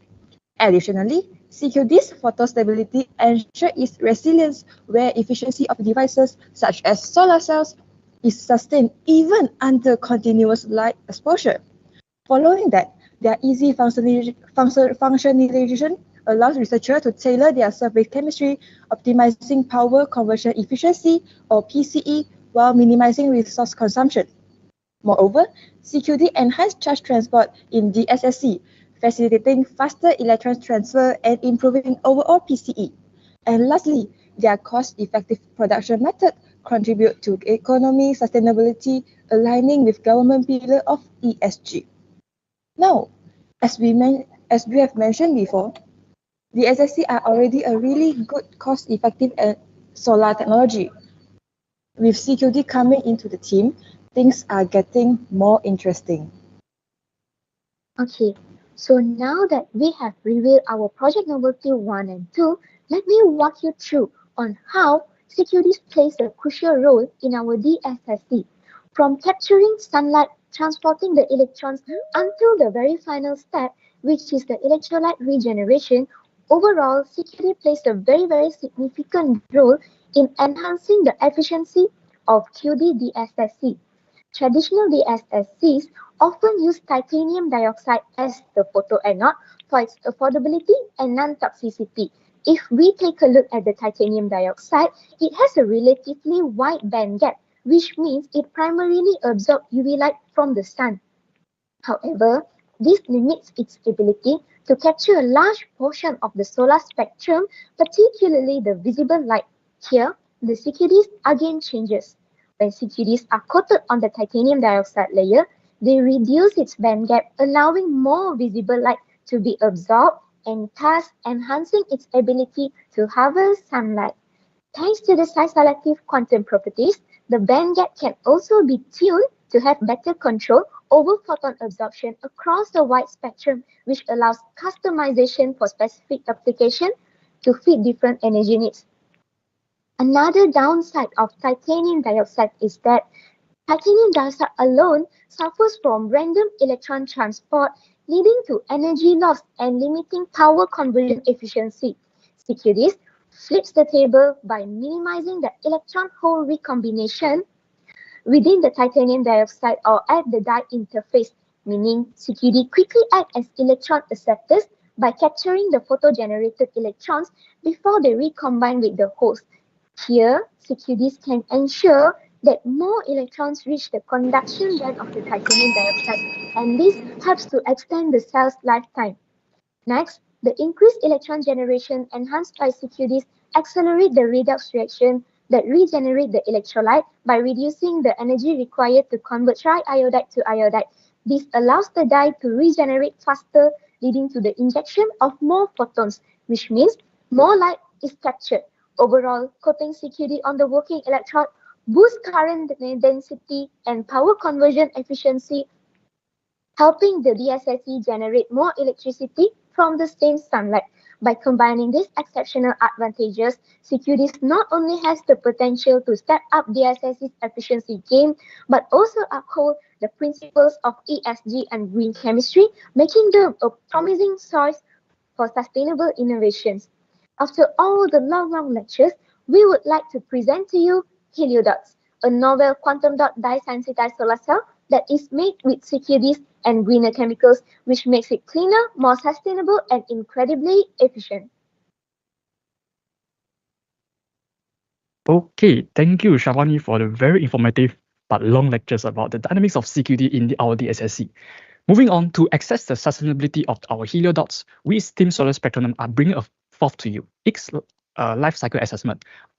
We closely examine the life cycle assessment of heliodots. The hydrothermal synthesis of CQD has been identified as the route with the lowest environmental impact compared to other methods. By utilizing H2O2, we can minimize the solvent usage, which further reduces the potential carbon footprint along the process. For the DSSC components, we know that production of FTO glass is a significant energy contributor, accounting to 12% of the overall cumulative energy demand. Additionally, raw materials like ruthenium and silver contribute to the environmental impact as well. However, this FTO glass can be recycled and reused in similar applications without compromising its performance. If reuse is not feasible, it can still be recycled as the non-conductive glass. As for titanium dioxide, which is the essential material of DSSC, its performance can be still fully restored at the end of life using a titanium tetrachloride treatment, which ensures the photoanodes from commercial panels can be effectively regenerated, which extends the life cycle of that material. With this approach, Heliodots aim to leave no waste behind, making it a sustainable and environmental solutions for everyone. Our LCA shows that QD-DSSC is a photovoltaic technology with the lowest energy consumption, the shortest energy payback time, and the lowest greenhouse gas emission compared to other solar PV technologies. And now, you might be wondering about our project viability. Do we have the enough resources to make this happen? Fortunately, key companies like JA Solar Holdings, Solarverse Holdings Berhad, and TMB Engineering Corporation could serve as our main investors, as many of them are actively researching and working to power the world through solar energy. And together, we could be a part of this global movement. In the future, we aim Heliodots to be one of the pioneer technologies in solar harvesting, sustainability, and innovation. So how can Heliodots be used? Its flexibility opens up exciting opportunity in photography and imaging. These solar cells can be integrated into wearable electronics like action camera to provide continuous power for longer shoots, especially in remote or off-grid locations. Although Heliodots currently may fall short in terms of the efficiency for widespread industrial use, they are emerging as promising solution for building integration or as ambient light harvester to power Internet of Things devices. With their vibrant and colorful design, Heliodots can also be embedded into building windows, turning urban landscape into energy-generating surfaces. Imagine a city where windows are not just only served as architectural elements, but also act as solar panels, which is very sustainable, isn't it? So in summary, Heliodots combines flexibility and energy efficiency to support sustainable environments, meeting the demands for convenient and human-centered renewable energy solution. With that, Team Solaris Petroleum would like to present to you Heliodots, the future of greener solar harvester. Let's start to power a brighter and greener future. With you. With me. And with Heliodots. Last but not least, we would like to thank SCS UTV for organizing this challenge. And that's all from Team Solaris Petroleum. Thank you for listening. Thank you, Group Solaris Petroleum. That was such a bold and innovative presentation. Now, the floor is open for questions from the judges.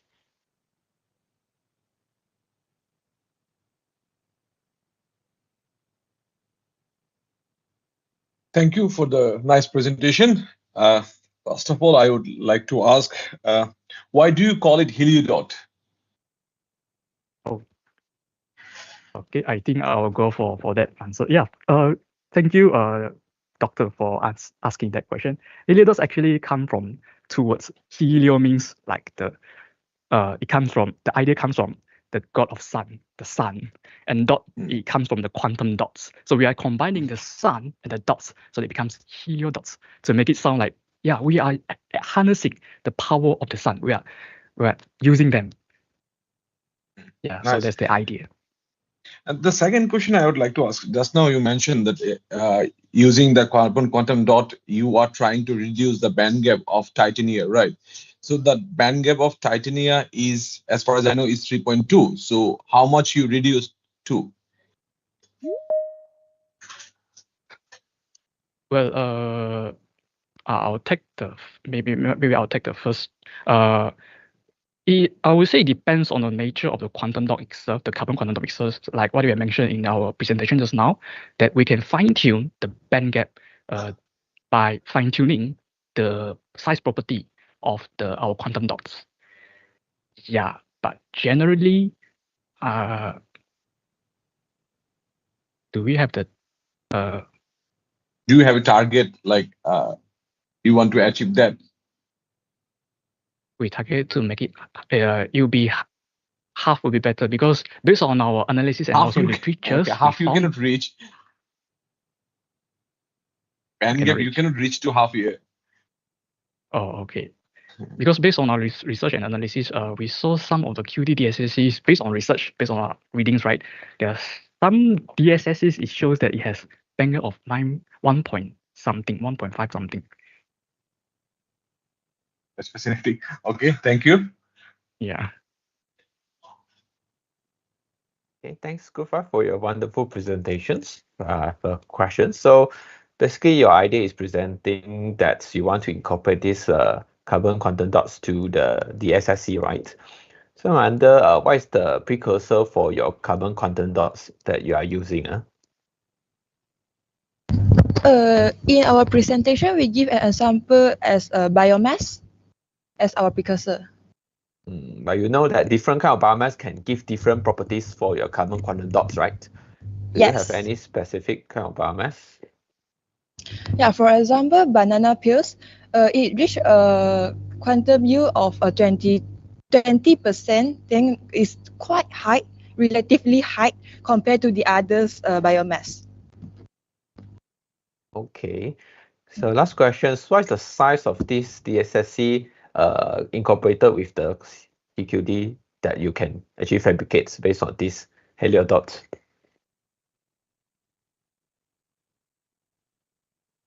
Do you have any indication of the size? The size properties of CQDs will allow us to tune the CQD according to our need. For example, blue CQDs, they are very small and they can absorb the sunlight from UV region. So if we want our solar cell to absorb sunlight from this region, we can use blue CQDs. Meanwhile, for green CQDs, they can absorb UV from the mid IR range, IR mid visible range. Sorry. So if we want to absorb sunlight from that range, we can use green CQDs. But if we want a wider spectrum, we can combine these tools to create a solar cell that can absorb a wider range of sunlight. Okay, thanks for your answers. Thank you. That's all for my questions. Right, morning everyone. I've seen a lot of word PCE. Is it a process cycle efficiency? It's PCE is power conversion efficiency. Yeah.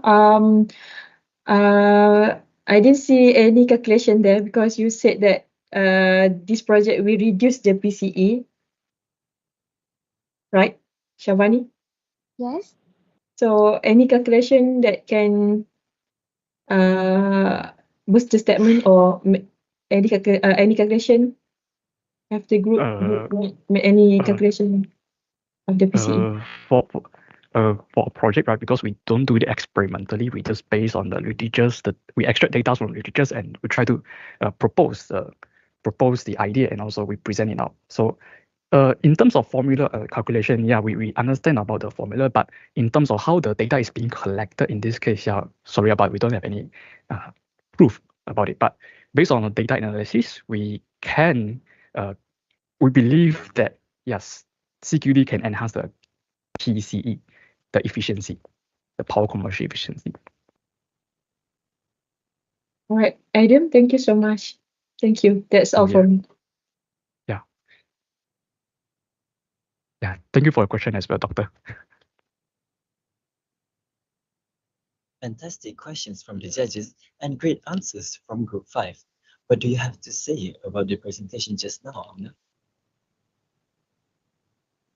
Thank you, Group Salaries Patronym, for your hard work. It was truly something new and exciting for me. I'm particularly intrigued by how the synthesis of carbon quantum dots using phosphoric acid instead of sulfuric acid, which can improve quantum yield, showcasing a greener approach to enhancing solar technology. Thank you again for the team members. Now, let's keep the momentum going as we move on to our next group.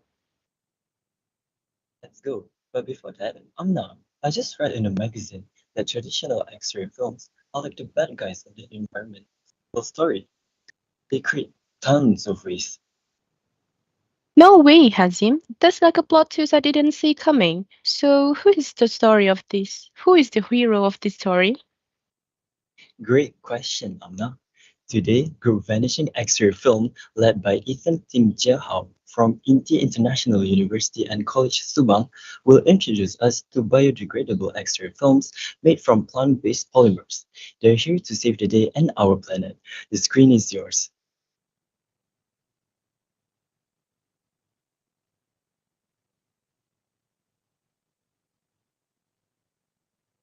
Hi. Hi, are we audible? Yes. Oh, okay. All right. So we'll begin our presentation. So X-ray technology revolutionized medicine by providing an alternative way to view interior structures of human body without invasive or exploratory surgical procedures. So with the medical benefits of X-ray imaging are undeniable, its usage raises environmental concerns as X-ray contains silver, which is toxic and non-biodegradable, and the chemicals used to develop the film can also pollute water. So good morning to our respected judges panel, participants and audiences. Ladies and gentlemen, it is an honor to have the opportunity to address such a distinguished audience. Today, we, Qin Yinshuan, Yu, Ethan, from Inti International College and University Subang will officially begin our project titled Vanishing X-ray Film. Thank you, Yinshuan. So before we proceed, I would like to discuss the basics of X-ray film. So first and foremost, we all know that X-ray films are made of silver halide. In this case, we are using silver bromide, which when exposed to light are actually broken down into silver ions and bromine. Okay. The emulsion is then held in place and hardened with a layer of gelatin, ensuring the image remains intact for a longer period of time. So now, next, let's examine the importance of X-ray film. Okay, so for the importance, the X-ray films are actually widely used in the medical field. Like for example, we can diagnose tumors, infectious disease, dental issues, and many more. They provide clear images for patients. So additionally, X-ray films are also very cost-effective if compared to MRI and CT scan. Based on my calculation, it's actually cheaper up to 90%. Okay, so like this. So here comes the problem statement. Okay. We all know that X-ray film nowadays is actually not biodegradable. So as it poses a lot of environment issues like water pollution. So to overcome it, we actually have certain solutions like water treatment. So I'll let Yinshuan to take over. Okay, so a high cost is required for water treatment processes to sustain the environment.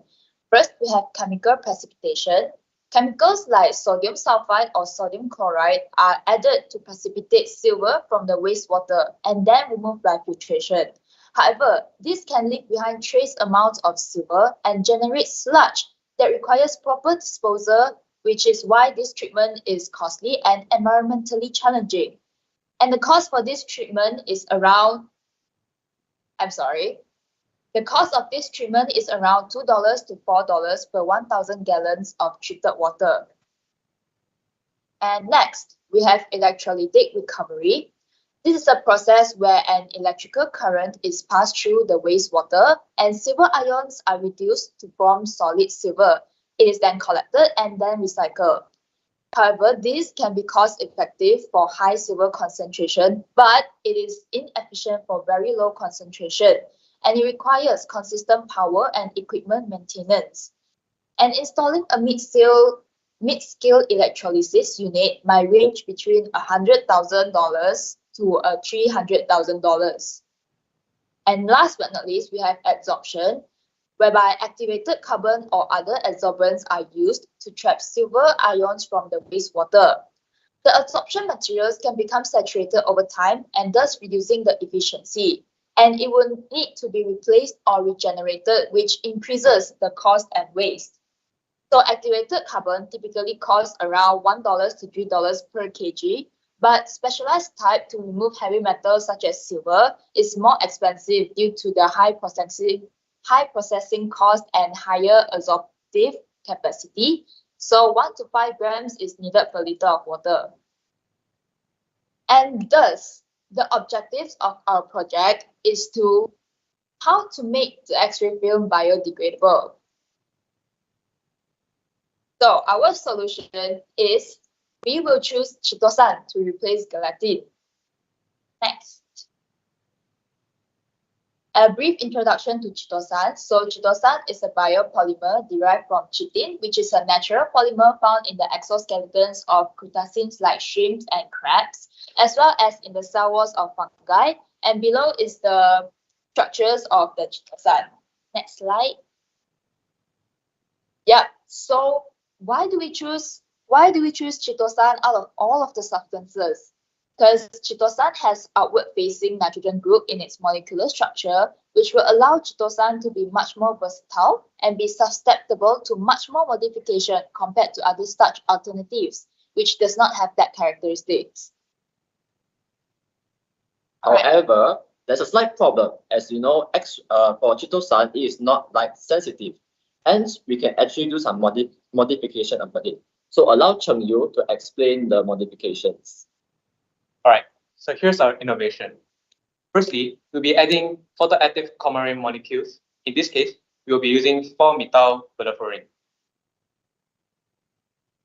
So we'll be using 4-methyl-butyrophorin with chitosan to form a coumarin-based derivative of chitosan.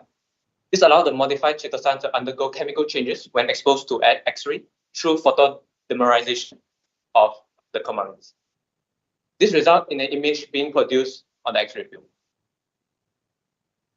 Next, we have the protonation of chitosan with acetic acid. So here, this addition of acetic acid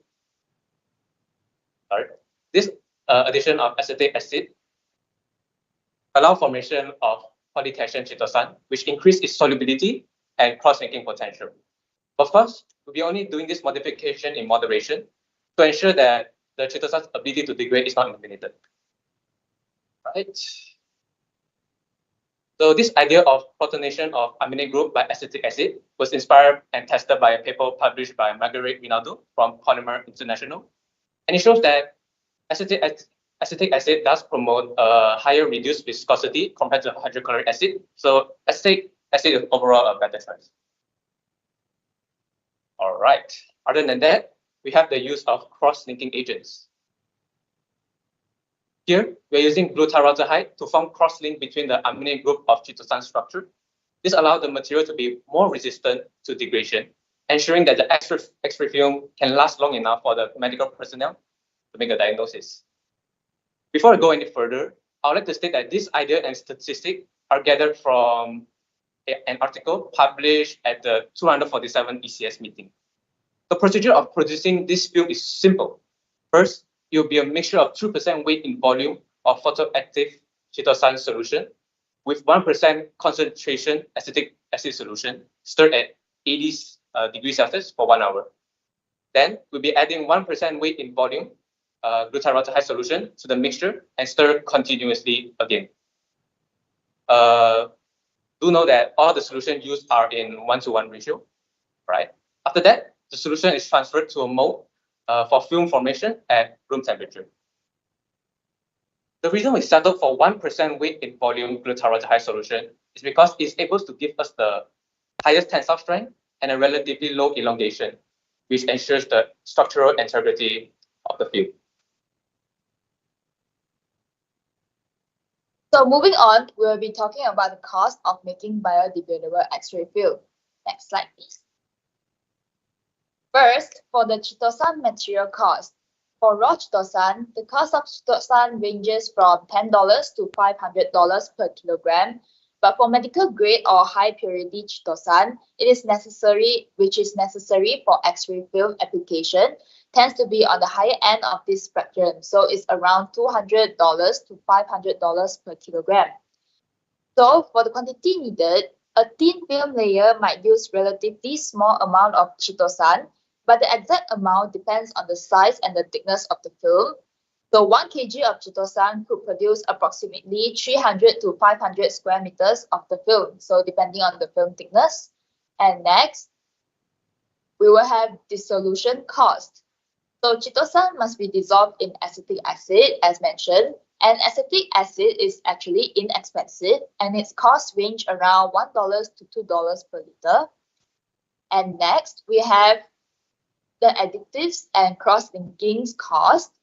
So adding plasticizers like glycerol to improve flexibility, and its cost can go approximately around $0.19 to $0.28 per kg.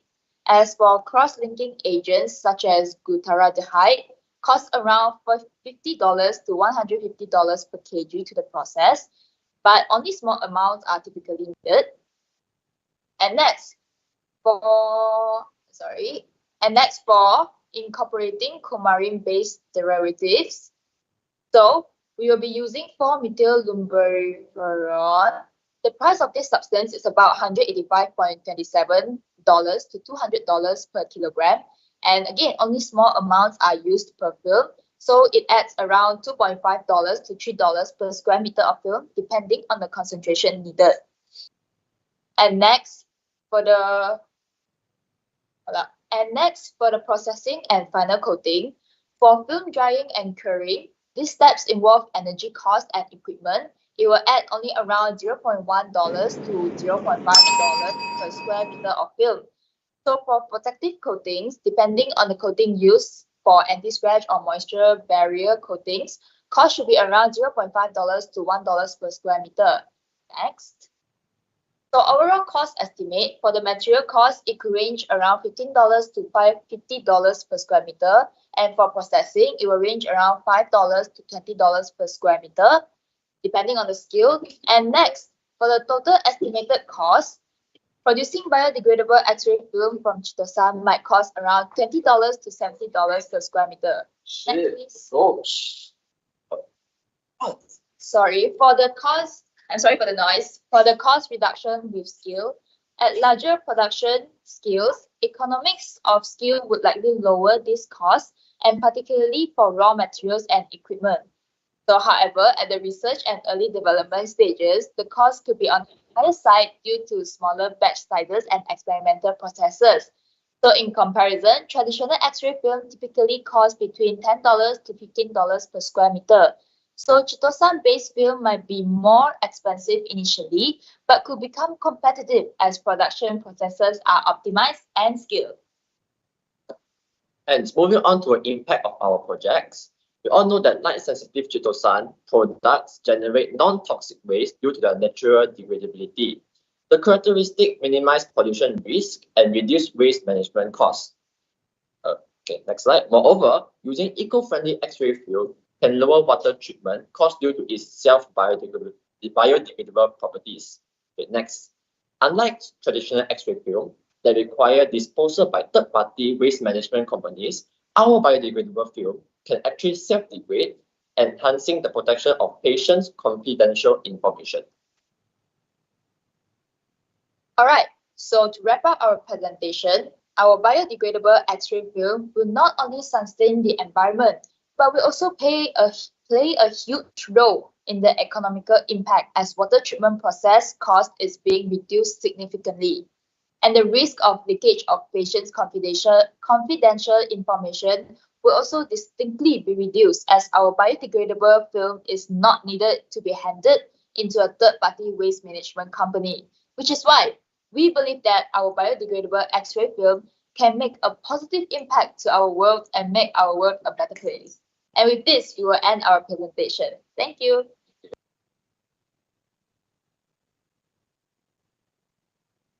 Thank you, Group Vanishing X-ray Film. The floor is now open for questions from the judges.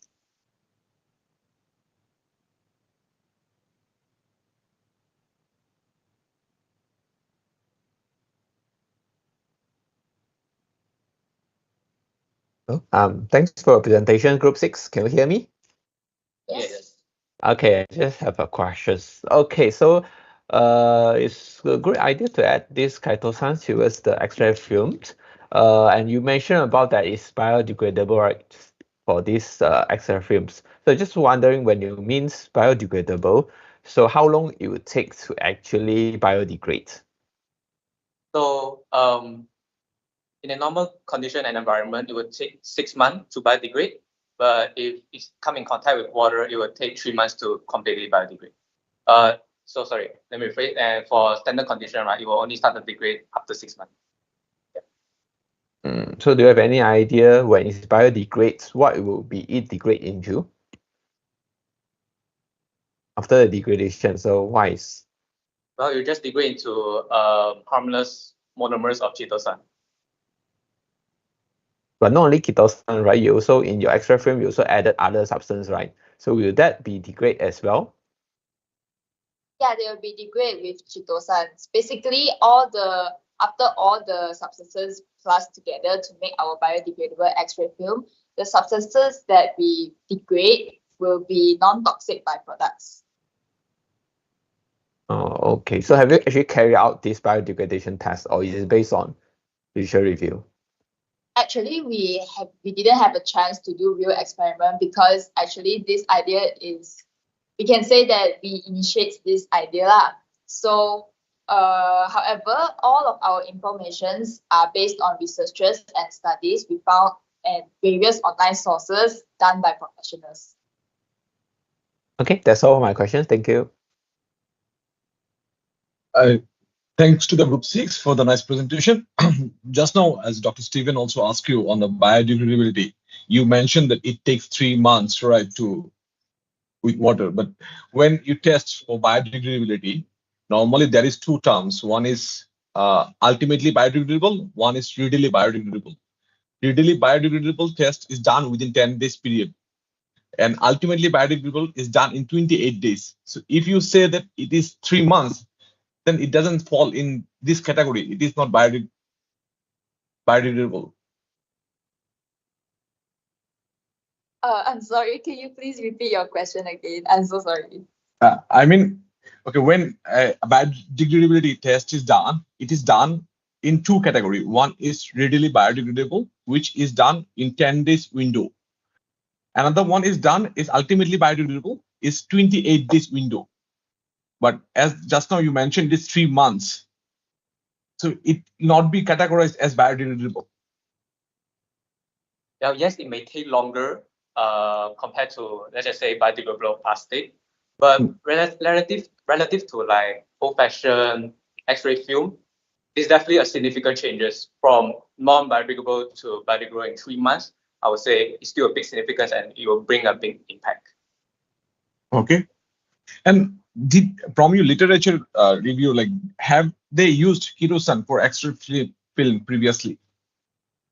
No, they haven't. Actually, there's not much in-depth study for biodegradable X-ray film, and yeah. So this is All right. testing. Thank you. Thank you. Hi, morning, Group 6. Can you share with me the transparency of chitosan film?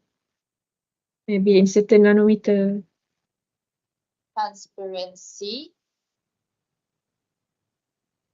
Can you please elaborate the question? So I mean the transparency. Sometimes the film have a nanocomposite film that were highly transparent, right? So in your project, what is the transparency? Maybe in nanometer scale, what is the transparency? Transparency, around 300 nanometers. yeah. 200? 300 nanometers. 300. All right. Thank you so much. Okay. That's all from me. Thank you, Group 6. Thank you. Those were sub questions from the judges, but Group Vanishing X-ray Film really nailed their answers about the biodegradable X-ray films, right, Hazim? For sure. They made it sustainable sound so cool. Amazing work, Group 6. All right, everyone. It's time to dive into something groundbreaking. We're thrilled to introduce a group that's tackling one of the world's biggest environmental challenges, microplastics.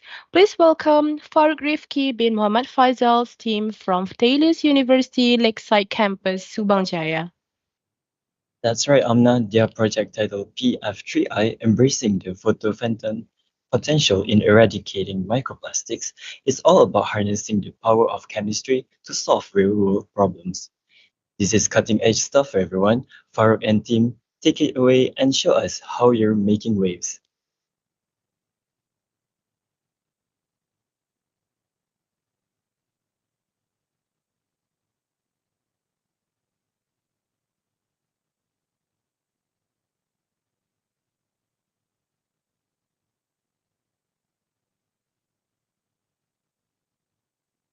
Can you hear me?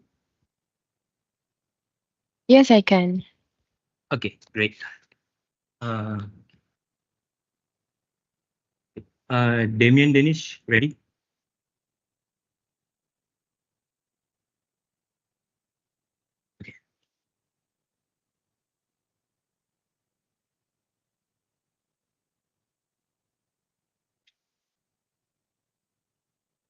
Please wait a bit. We are settling something. Okay, sure, take your time.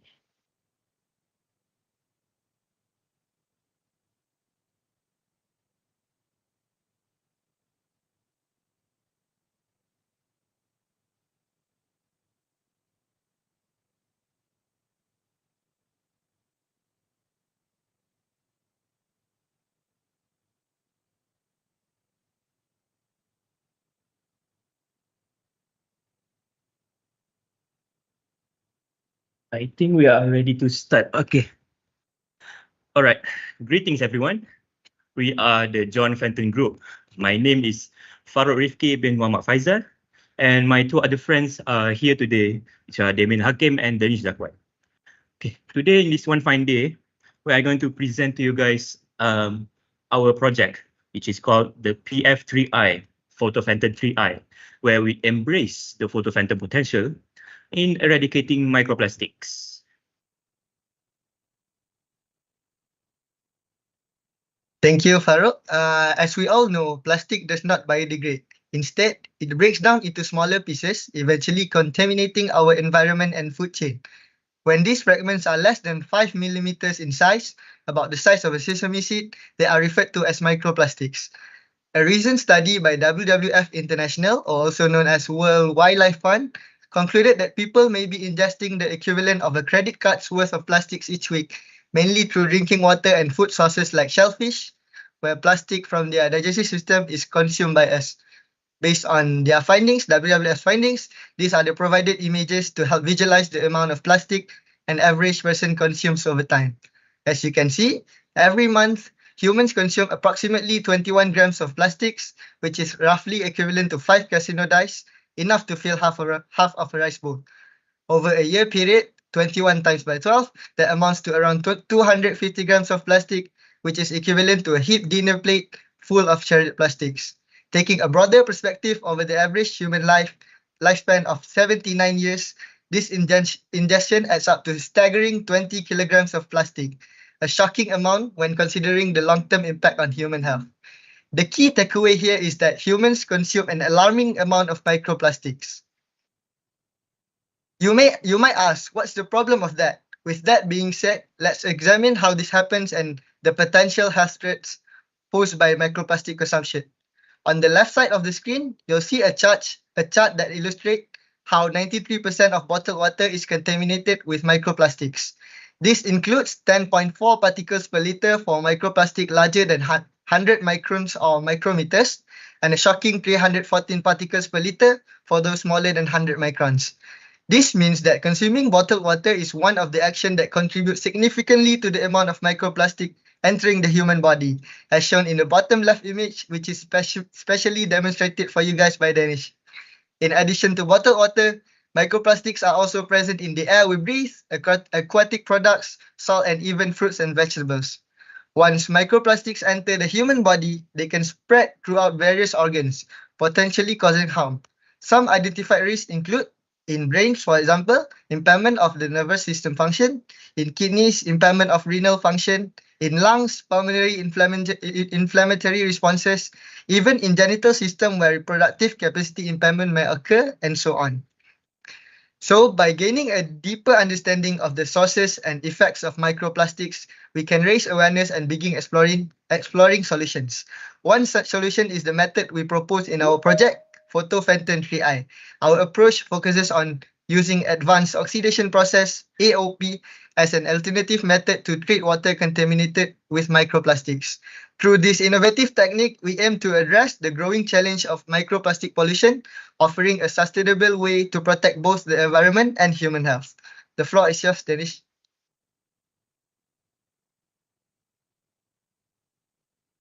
Thank you, Damon. We also got another aim to achieve, and that is SDG 6. Our approach directly contributes to UN SDG 6 by targeting microplastic removal and ensuring cleaner, safer water resources for present and future generations. We aim to develop a scalable and environmentally friendly solution, and that is clean water and sanitation for SDG 6. The environmentally friendly solution is that we are utilizing the photofanton reaction as part of the water treatment process. What exactly is a photofanton reaction? It is a type of reaction that uses Fanton's reagent consisting of a mixture of iron catalyst solution and hydrogen peroxide with the presence of UV rays. It is related to a mechanism called AOP or advanced oxidation processes. The reaction produces hydroxyl radicals, which is the radical needed to enable degradation of microplastic.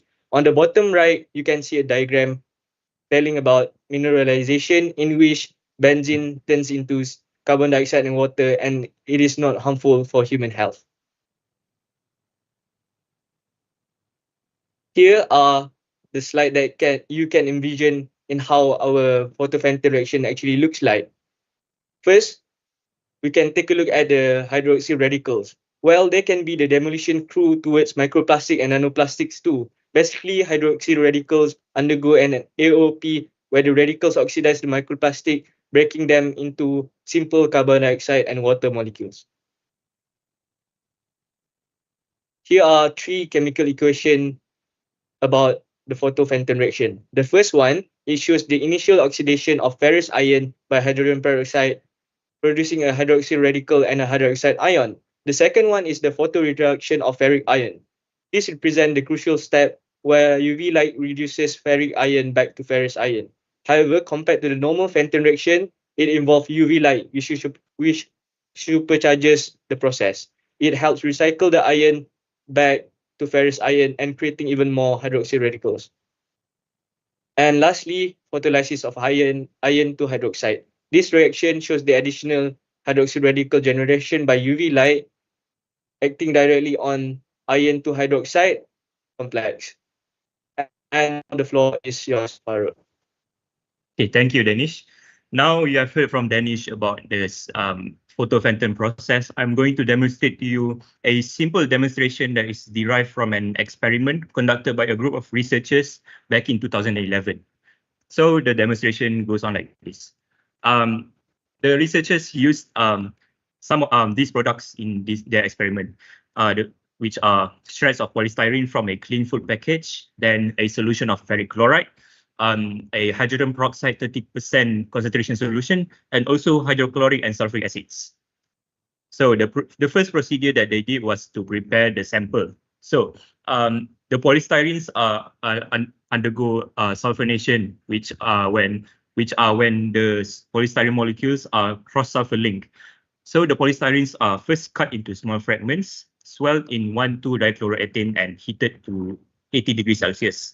And secondly, the sulfuric acid is added dropwise, and the mixture is let to react for around 2 hours. And the final procedure is another 50 cm³ of sulfuric acid is added again and diluted with 250 cm³ of distilled water.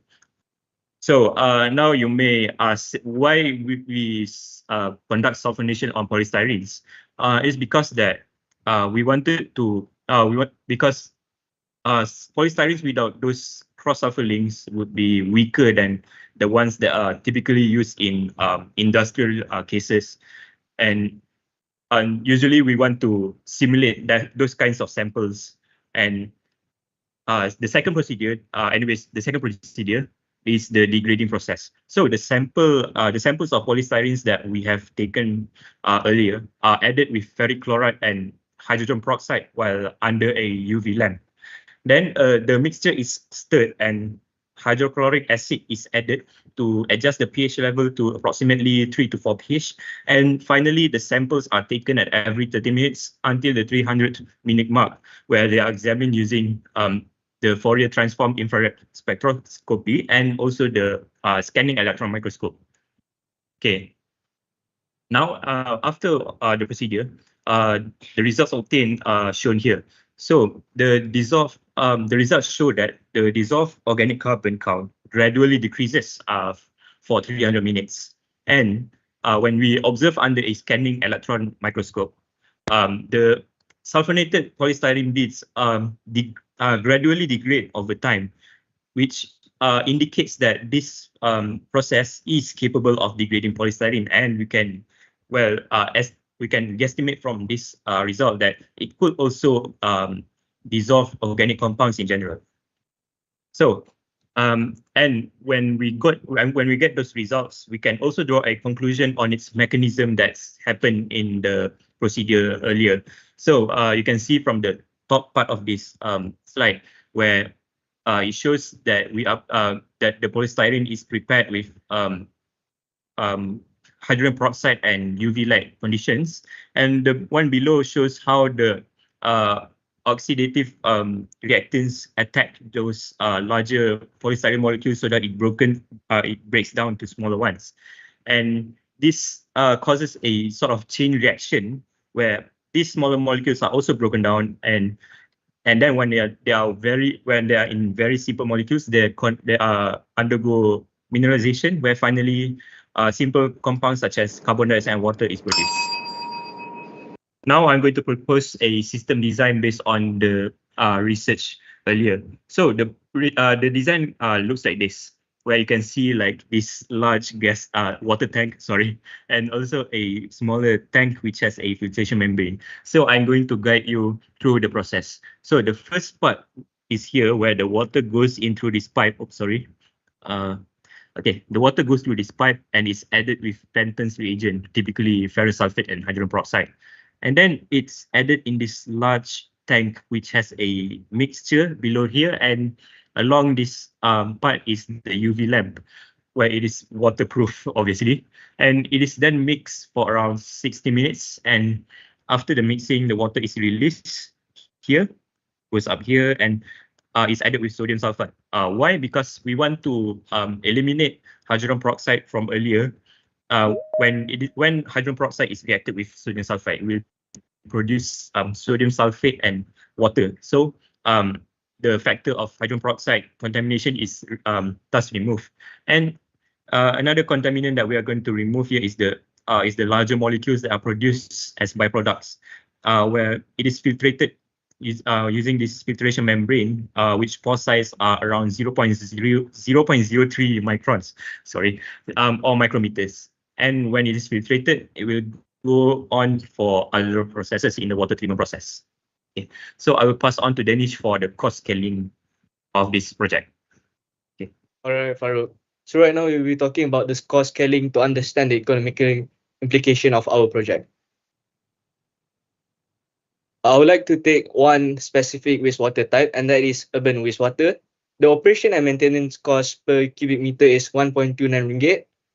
And the justification of why we actually choose urban wastewater is due to the fact that it is a significant source of water that can be reclaimed and reused, thus maximizing the use of available resources. Given the increasing water scarcity in many urban areas, exploiting this resource can significantly contribute to water sustainability. For example, we can take a look at our neighboring country, Singapore. They don't even have like a clean water access such as river or a lake. So they can actually use these alternative of water reclamation on urban wastewater. And there are many sources of urban wastewater. One of them is domestic sources, microplastic enter wastewater from household product, such as personal care items, the jersey you wear, and microbeads in cleaning products. And the second one is in the industrial sources. Some industries discharge microplastic particles from manufacturing processes, such as plastic production and textile processing, which produce a lot of microplastic. I've already provided you a justification on why we choose urban wastewater to be treated. And now, I would like to provide a comparison between water treated by photophantom reaction and the normal water that is being treated.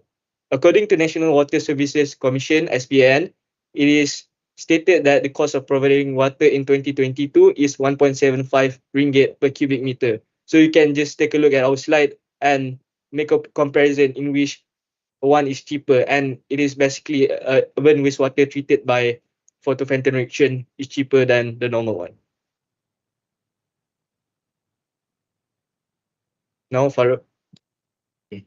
Now I'm going to now after we have considered all of the factors, all of the procedures, we identify a couple of pros and cons from our project. So the pros of this project is that the first thing is that it has better efficiency than standard Fenton reactions.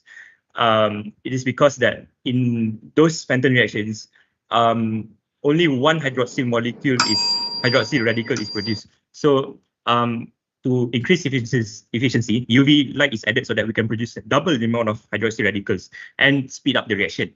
The second thing is it is highly effective against any types of microplastics, as we have drawn our conclusion from our results shown earlier. Meanwhile, we have also identified some cons from our project. First thing is it requires a sizable amount of energy to enable UV conditions because of that UV lamp that we mentioned earlier. So our team proposed a solution which is using renewable energy such as solar energy or biomass. And another con that we identify is that when the organic pollutants are in high concentrations, it could potentially slow reactions because of inhibition of reduction of iron 3 ions. And a solution for this is that we suggest that our design here is placed right after coagulation.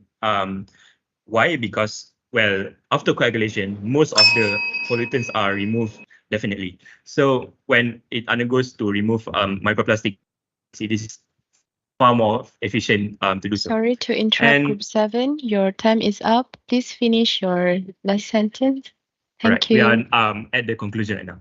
So in conclusion, we hope that this we hope that this process helps to be an alternative in our future water supply system in our urban areas. We would like to thank our organizers, our judges, and all of the guests for tuning into our presentation. Thank you. Wow, that's seriously impressive, and it's not every day you see such innovative solution to such a pressing problem, right, Hazim?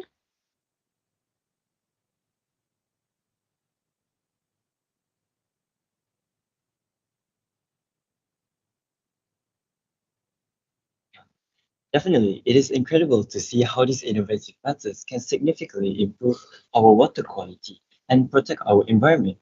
Thank you, Group John Fenton, for the insightful presentation.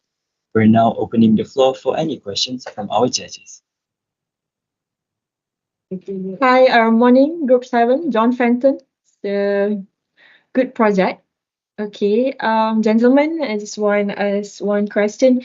Is it possible if I want to replace the acid, the mineral acid, hydrochloric acid, to the more environmental friendly one, say vinegar? So what do you think?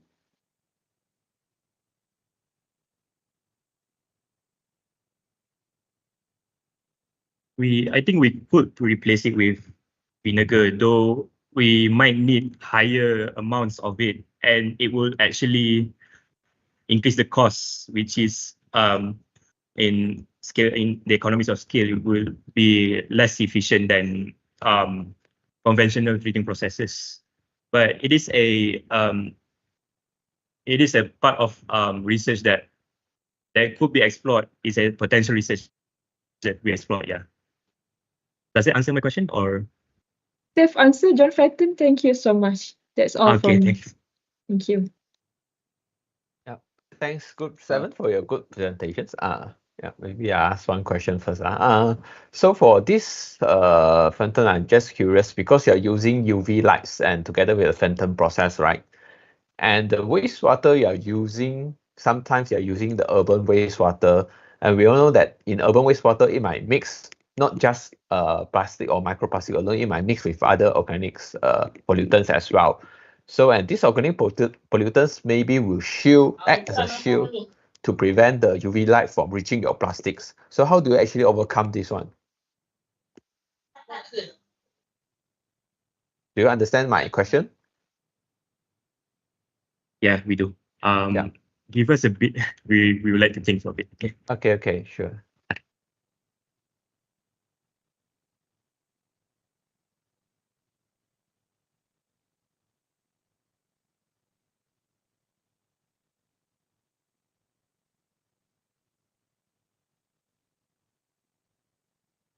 Okay. Okay. Please correct us along the way if we are saying any inaccurate info. But okay. During those like the large water tank you see earlier, there's like this mixer where when it is mixed, those organic pollutants will move about around the tank, right? And that is to sort of increase the surface area that is exposed to UV light, right? So that is how we tackle that the concentrations of organic pollutants that is interrupting the process. Also, the other thing that we mentioned earlier is that we put this after coagulation because typically coagulation removes most of the disruptive what do you call it, disruptive organic pollutants that might inhibit the process. So does that answer your question? Yes, yeah. Thank you. That's all for my question. Thank you. Thank you, Group 7, for the nice work. I just would like to ask, in your process just now, you showed one step where you pump your water and then you mix your Fenton reagent and then the reactions happen, right? But earlier stage, you've shown that there is a previous pre-stage that where you need to do sulfonation, right? And the sulfonation happens in organic solvent where you react. So that means you need to recover your plastic first, microplastic first, and then do the sulfonation. Then only you can go to the next stage. Am I correct? Sorry, can you repeat in short because my laptop volume is a bit. Okay, in your process just now, you say that you pump directly the wastewater into the one step where you mix the Fenton reagent, right? But earlier that you need sulfonation again, right? Okay. The sulfonation process earlier is more towards simulating the conditions of polystyrenes that are resistant to typical breakdowns. Okay. So for your case, you don't need sulfonation. No, not necessarily, because that is just part of the procedure that we want to see that this process is effective also against pollutants that are like resistant to these types of degradation process. Okay, thank you.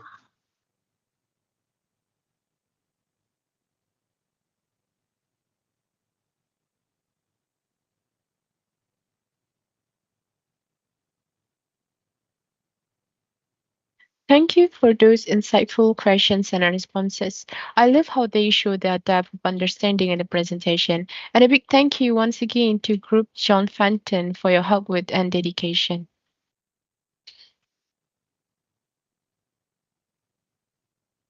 And that concludes the first part of our presentation. A big round of applause for all of the groups who were presented this morning. Your efforts have truly set the bar high. We will now take a break for lunch. Please take this time to relax, recharge, and reflect on the wonderful presentations we've seen so far. We will reconvene at 2 p.m. sharp, so please be back in time as we continue with more presentations and exciting segments in the afternoon. Enjoy your break.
Sunday City. Sunday City.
All right, everyone, we'll be back in 5 minutes, so get yourself ready and comfortable.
Welcome back, everyone.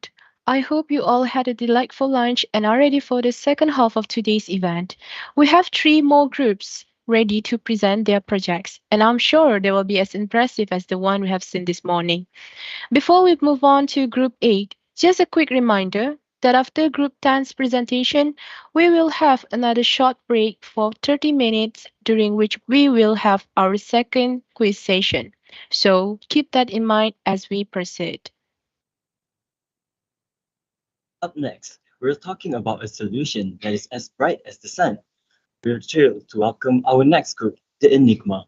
Please join me in giving a warm virtual welcome to Law Anji from University Malaysia Pahang Al Sultan Abdullah, who's here to enlighten us on sunlight solutions, photocatalysis as a pathway to environmental sustainability. I'm definitely excited for this one, Hazim. Photocatalysis powered by sunlight, that's innovation at its finest. I can't wait to see what intriguing insights they'll bring to the table. Group A, the spotlight is all yours. Okay, good afternoon, everyone. Can you guys hear me? Yes, I can. Okay. So, good afternoon. We are a team from University Malaysia Pahang Al Sultan Abdullah, or UMPSA, and today we will be presenting our project titled Sunlight to Solutions, Photocatalysis as a Pathway to Environmental Sustainability. So, joining me in this project are my group mates. Can we go to the next slide? Okay, so joining me on this project are my group mates, Muhammad Afiq, Wong Wen Yu, and we are fortunately to be guided by our advisor, Dr. Muhammad Fadlizil Fasihi, who has provided us with invaluable support throughout this challenge. And so today I'll explain how photocatalysis, a light-driven chemical process, can help address critical environmental issues. So without further ado, let's begin. So in simple terms, let's start with understanding the basic of photocatalysis. To put simply, photocatalysis is a process that uses light energy, typically sunlight or UV light, to accelerate chemical reactions. One of its most significant application is in degrading pollutants, making it a very powerful tool for environmental sustainability. A photocatalyst is essentially a material that absorbs light and facilitates the chemical reaction without being consumed in the process, meaning that it can be used repeatedly and remains effective over time. Okay, next slide. So generally, there's two primary types of photocatalysis, which is first homogeneous photocatalysis as well as heterogeneous photocatalysis. So in homogeneous photocatalysis, the photocatalyst and the reactants are basically in the same phase, such as in a liquid solution, whereas in heterogeneous photocatalysis, the photocatalyst is in a different phase, often a solid catalyst reacting with a liquid or gas. And usually, heterogeneous photocatalysis is more commonly used, as heterogeneous photocatalysts, such as titanium dioxide or TiO2, are particularly popular due to their strong oxidative power as well as their stability under UV light. It is also way easier to separate the photocatalyst from the reaction product. To separate the photocatalyst from the reaction product using heterogeneous photocatalysis. So it's qualities like these that make TiO2 an ideal candidate for environmental applications. So to explain more about TiO2, I'm going to pass it to my groupmate Wong. Hello, my name is Wong Wen Yu, and I'll be talking about photocatalyst material we choose, which is titanium dioxide, like Anne mentioned, more specifically Digusa P25. So why we choose titanium dioxide? So titanium dioxide is generally a green sustainable material due to a high abundancy ability, placing on the 9 of element in an earth crust. The abundancy of titanium is able to produce in a large industrial scale, making it cheap. The titanium is stable in nature and doesn't decompose into harmful byproducts, reducing waste generation and is non-toxic towards human and environmental.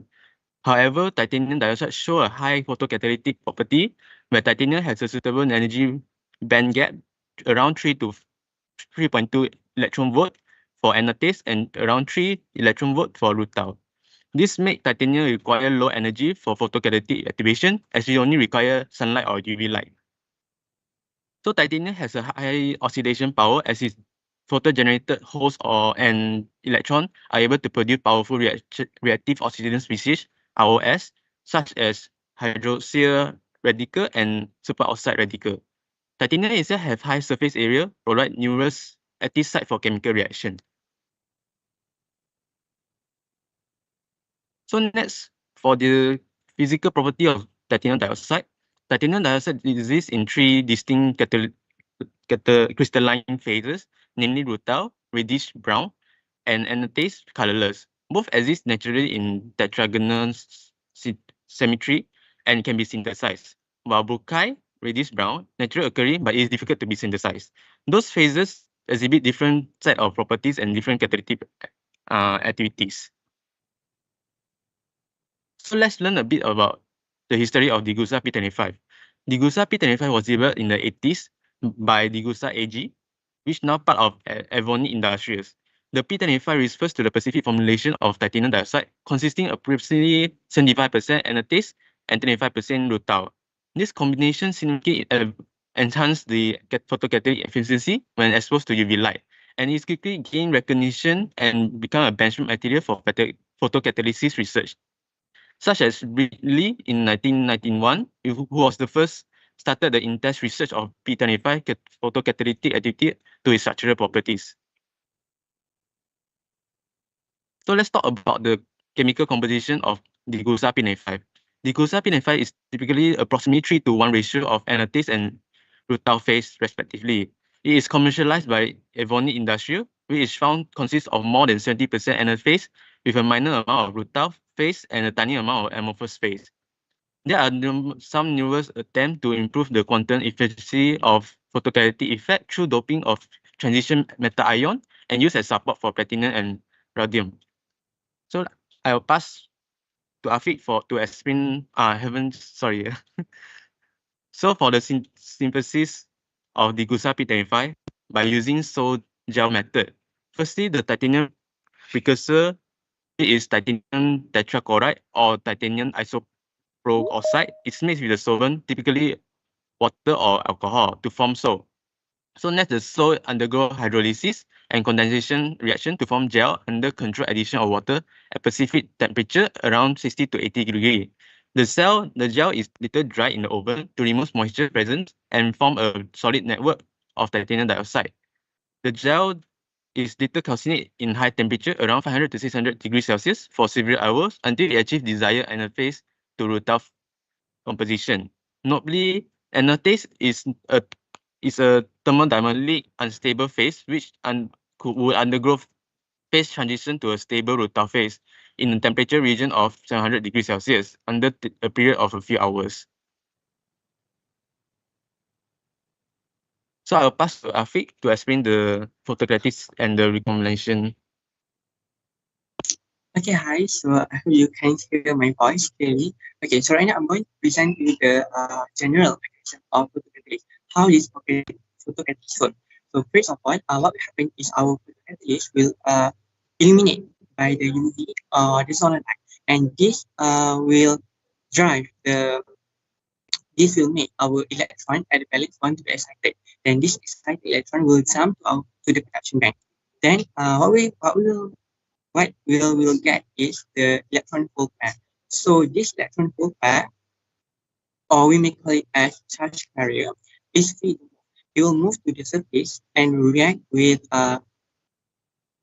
oxygen, and some other molecules that around the surface of our photocatalyst. So what will happen is that what will happen to the surface is the oxidation and reduction process. I'm going to explain about it much more later on. Yeah, so the oxidation and reduction process will produce what we call as reactive oxygen, which is ROS. This ROS kind of like important for not it's not kind of, but it's really important for our photocatalyst to work in environment. Since this ROS will have to break down the harmful molecules to less harmful one. But there's one like a big challenge here where these electron hole pair may be recombined. So if they recombine, this will prevent the ROS to be formed and less and make and reduce efficiency of our photocatalyst. Next slide, please.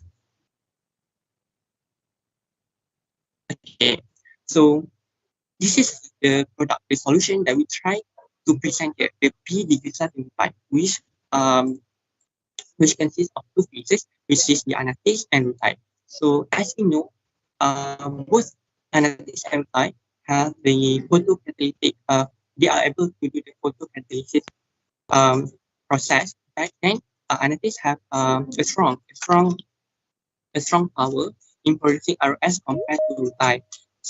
Yeah. So yeah. Those And like strict lecturers like Dr. Chen. I'm sorry.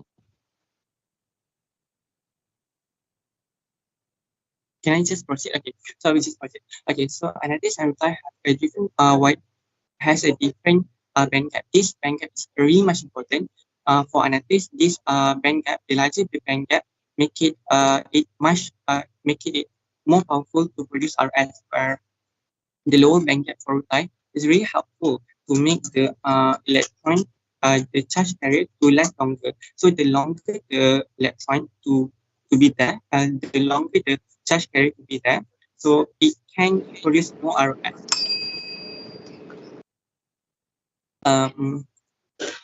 By how is by the electron from the anatase will trap to the rutile piece. I guess that's for this slide. And next slide, please. Okay, this is where I'm going to explain more about the RS, the formation of reactive oxygen phases. So as you can see at the bottom, we have the holes. The holes will react with water, which is will oxidize the water to form a hydroxy radical.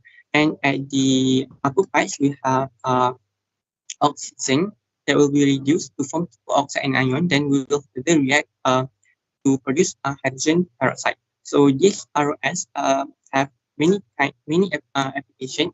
It can be used for environmental remediation. It have like self-cleaning gases, property for hydrogen production and chemical synthesis. As mentioned, H2O2. Okay, so application. Then also for agriculture application and antimicrobial activity. Yeah. So next. Okay, so as you can see here, what this is the data that I got from the from our reading. So the study here is about the photocatalytic activity. Focus more on the phenyramyl degradation in vacuum. Phenyramyl is a fungicide. So at the photocatalyst will undergo annealing process at 400 degrees Celsius. Why I mentioned about the 400 degrees Celsius because as you can see the K, which is referring to the photocatalytic activity, is the highest. At that time, you can see the percentage anatase is the there's a high percentage of anatase, but at 700 degrees Celsius, the photocatalytic are quite lower, and that at that point there's only rutile. And lastly, UV is the lowest photocatalytic activity. So before we go into the next slide, you may be wondering why we are focusing on the P-diglycerides, why we are not just focusing on the anatase since it has the highest photocatalytic activity. So I think that slide will answer it. Okay, so as you can see here, there are four samples that are being tested with four different reaction systems. Here we have the P25, the Digusa P25, we have the pure anatase, pure rutile, and right, actually it's five samples. Amorphous, and last here is the reconstructed P25. But I need to mention here the reconstructed P25 it's just a mix between anatase, rutile, and amorphous without any treatment. So as you can see here, the photocatalytic activity of P25 are consistent in every reaction system compared to the other. So I believe this is the reason why P25 be the one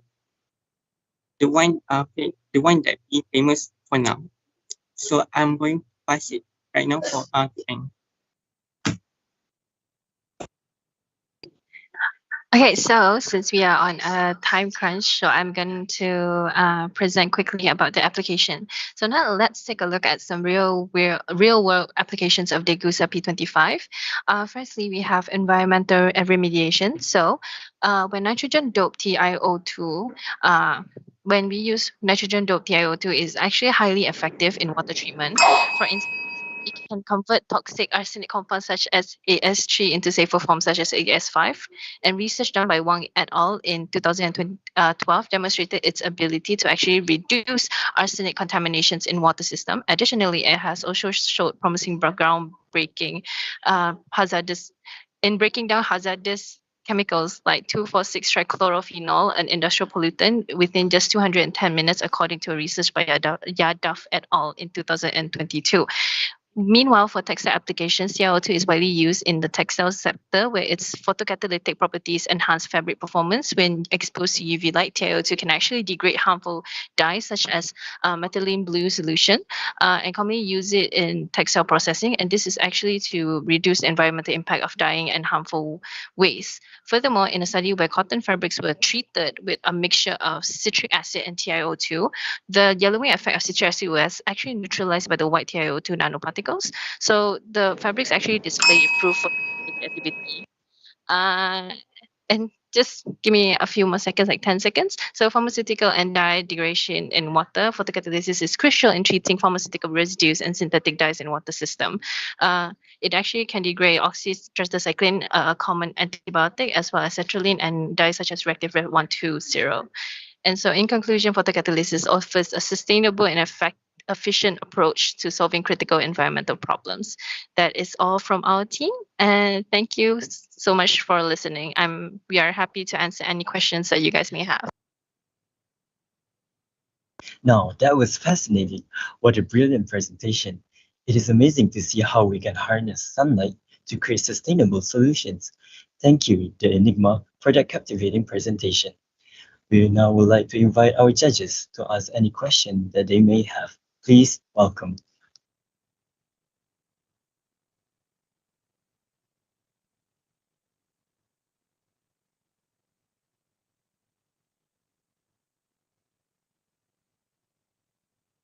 Hello, good. Yeah. afternoon. Okay. So Okay. So I start first lah. Yeah, good afternoon, group 8. So good presentation just now. So yeah, I just have questions on your the catalyst that you're using for this photocatalytic process, right? Okay, so you're using these new types of titanium-based photocatalyst for your treatments. So I wonders like have you take into account like what is stability of this type of catalyst when you use it for certain amount of time, like how long it can actually last? Have you have some info on this?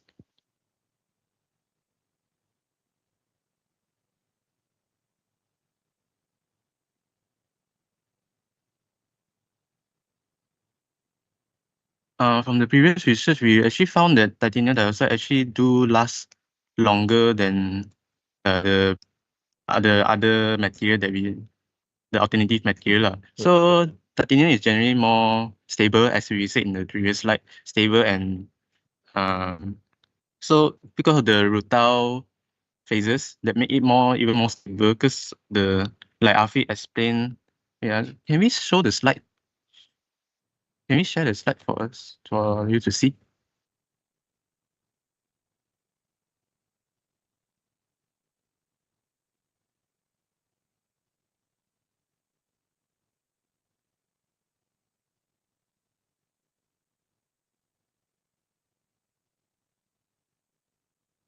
It's right here.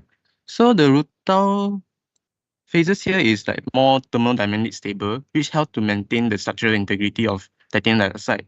As we mentioned in the on my slide here, titanium itself is stable and does not decompose into harmful products. So it's that ideally is last longer than usual.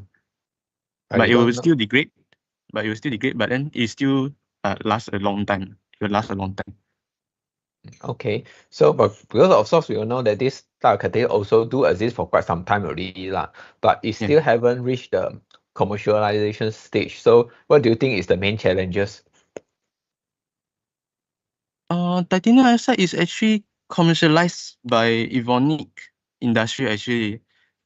Yeah, but it's not common, right? Let's say in Malaysia application, which industry using titanium dioxide in our wastewater treatment? I would say usually it's close to none, right? So what is the challenges? In your opinion, yeah.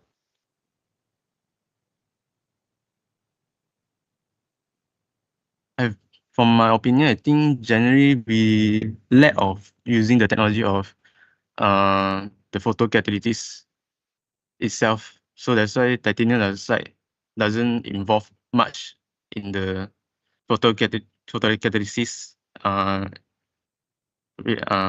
application itself. Generally, they use the other materials like hydrogen peroxide or something that is highly oxidative, but instead of using titanium dioxide. So that it will be the challenge because the lack of using the photocatalysis itself. Okay, that's all for my question. Thank you for your answer. Thank you. Thank you. And then I had a bit also for the question just now. So also, since titanium dioxide is, even though it is a promising photocatalytic photocatalyst, it is limited in commercial application, as one thing about it is that its dependence on UV light. So TiO2 primarily activates on the UV light, and due to, just now like Wong said, it has a wide band gap of 3.2 EV for anatase. UV only makes up about 5% of sunlight, which actually restricts its effectiveness in natural sunlight or indoor environment where visible light dominates. So I feel like that is also one of the reason why it's not mainly used. Like you can use sunlight for photocatalysis of TiO2, but it's not ideal yet. It's not like optimal yet at this point. Yeah, thank you for your question, for your answer. Hi, Group 8, the Anima. So I have one question. Can you tell me what is the toxicity of titanium dioxide to human, if you read somewhere?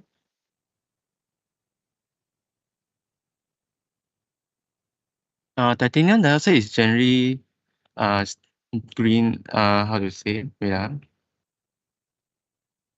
it's stable and doesn't decompose. So it's it doesn't leave any harmful byproducts like harmful towards human and stuff. So it make it actually non-toxic to human and environmental. So if there are some released titanium dioxide to the environmental, it won't actually have much harmful effect towards the environmental and the humans as well. All right, thank you. I hope you can browse through the toxicity to the human. All right. Okay, thank you. That's all from me. Hi, good afternoon, the Enigma team. You did a good job. Just to ask one question, like as you mentioned that only in sunlight 5% is UV light, right? So the efficiency is low. So is there any improvement plans how we can increase the efficiency?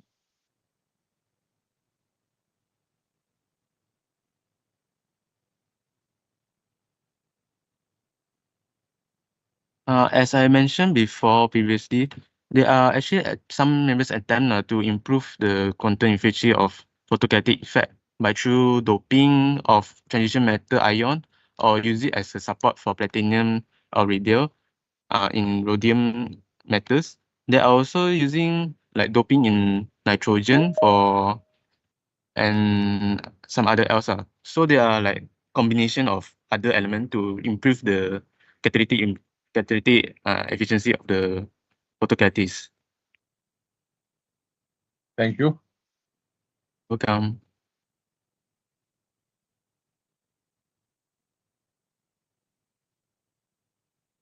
Those were some fantastic questions, isn't it? And Group 8, you provided some really thoughtful responses. It's fascinating how sunlight can be used to drive chemical reactions that benefit the environment. I've gained a new appreciation for how this process can contribute to cleaner energy. A big thank you to Group The Enigma for your dedication and hard work.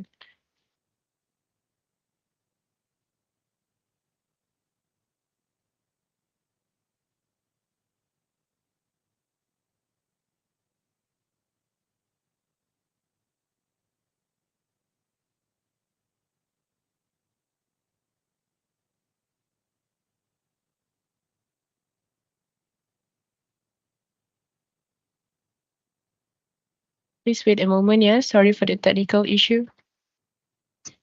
Testing. Okay. Now, let's keep this energy flowing as we welcome.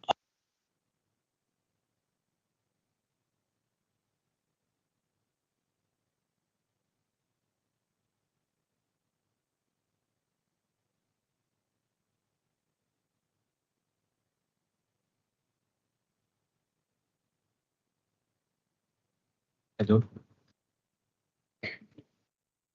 Solar energy is great, but traditional solar cells often struggles in dim light. Sound like they need a little upgrade. What's the latest innovation? Now, let's shift our attention to the group Quantum Sparks led by Nur Aitia Mohammed Darul Hamdan from University of Technology Petronas. They are here to show us how they're enhancing dye-sensitized solar cells with carbon quantum dots, making them perfect for indoor energy capture. Let's welcome them. Can you guys see my slide?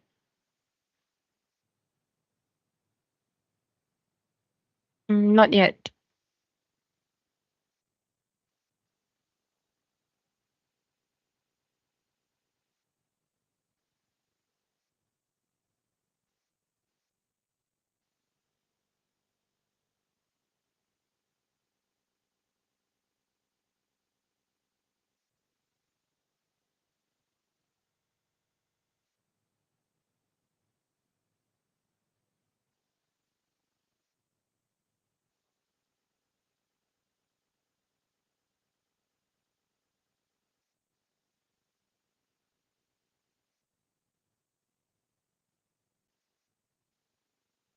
I think your connection is quite bad. Can you pass to someone else to present the slide?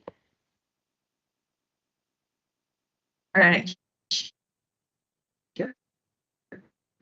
This with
Sorry for the technical issue. We will try to.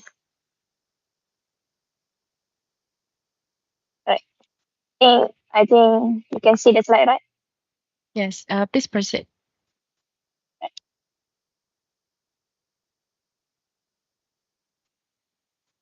Hi, I am Atia. I am Nurul Anas. And I'm Aisha, and we are from the group Quantum Sparks. Okay, our project will be on improving the performance of flexible DSSC utilizing CQD for an economically viable indoor PV. We are exploring on how carbon quantum dots can improve solar cells for indoor use, making solar energy more adaptable. As the tagline says, let's be the sun of our solar system. Let's get started. This project is under the supervision of Dr. Azela, lecturer from Chemical Engineering Department, University Technology Petronas. Now, let's explore the global trends in renewable energy. Renewables like solar and wind are expected to grow rapidly, providing around 42% of the world's electricity in the near future. In fact, they will dominate the renewable energy expansion, accounting for about 95% of new capacity installation globally. However, there is also a growing need for solar cells suited for indoor use. Traditional solar panels don't work as efficiently indoors, where lighting is often low intensity and artificial. But with more devices like IoT gadgets and smart home system needing energy, we are focusing on creating indoor solar cells that capture this lower light to generate power efficiently. Next, Next, let's define two key concepts for this project.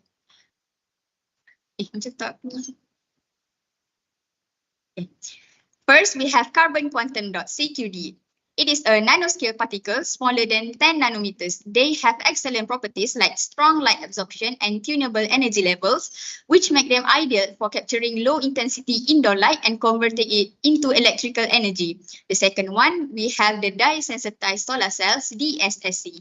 These are thin film solar cells that use a dye-coated semiconductor, usually titanium dioxide, used to absorb the light and generate electrons. These make them efficient at converting sunlight or even artificial light into electricity.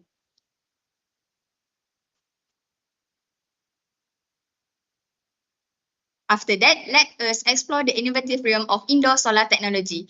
Firstly, we have the perovskite solar cells. Second application, we have the crystalline and amorphous silicon cells. And lastly, our main focus here, which is the dye-sensitized solar cells or DSSC.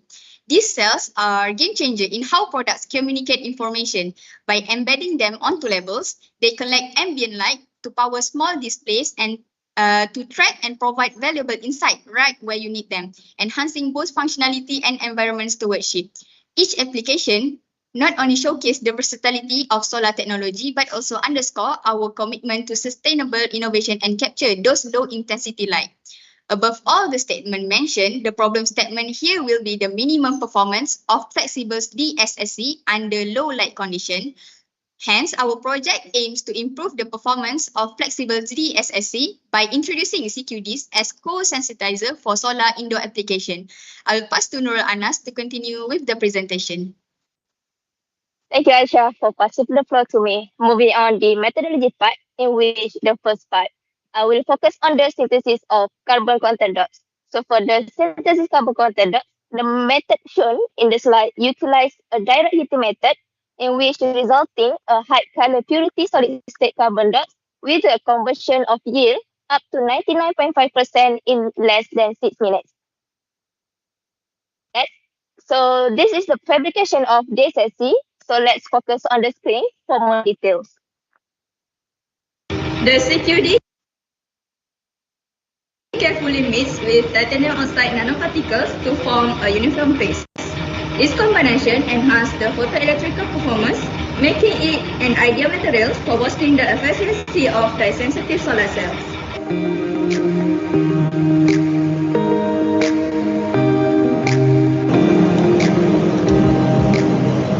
Dotted plate coating is the most widely employed solution processing technique for large area thin film fabrication at low cost. This involves spreading the CQD TiO2 evenly onto the FTO coated pen substrate, ensuring a uniform and consistent layer.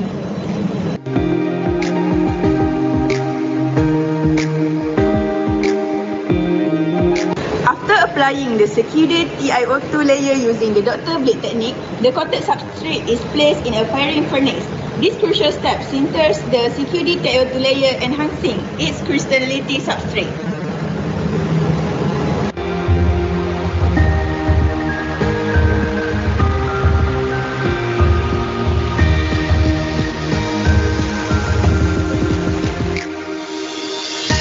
Next, we proceed with the dye loading process.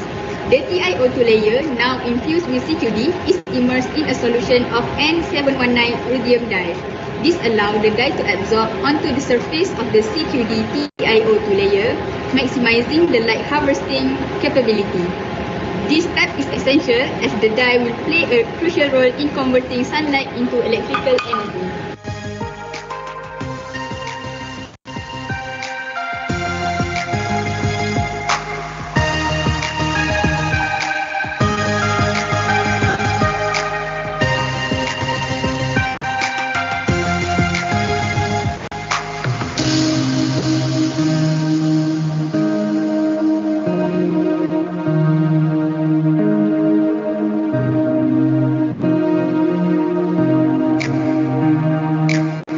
We will now assemble the cell in series and parallel.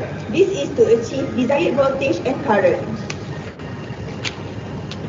After preparing the counter electrode and assembling the dye-sensitized solar cell, we test the performance of the cell using a solar simulator. By attaching the clip to the dye-loaded TiO2 CQD electrode and the other to the counter electrode, we can measure the efficiency of the cell.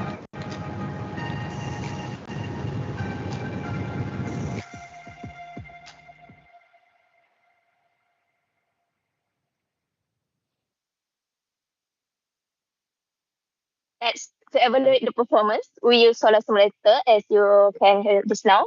So this equipment replicates sunlight in a controlled environment using artificial light source.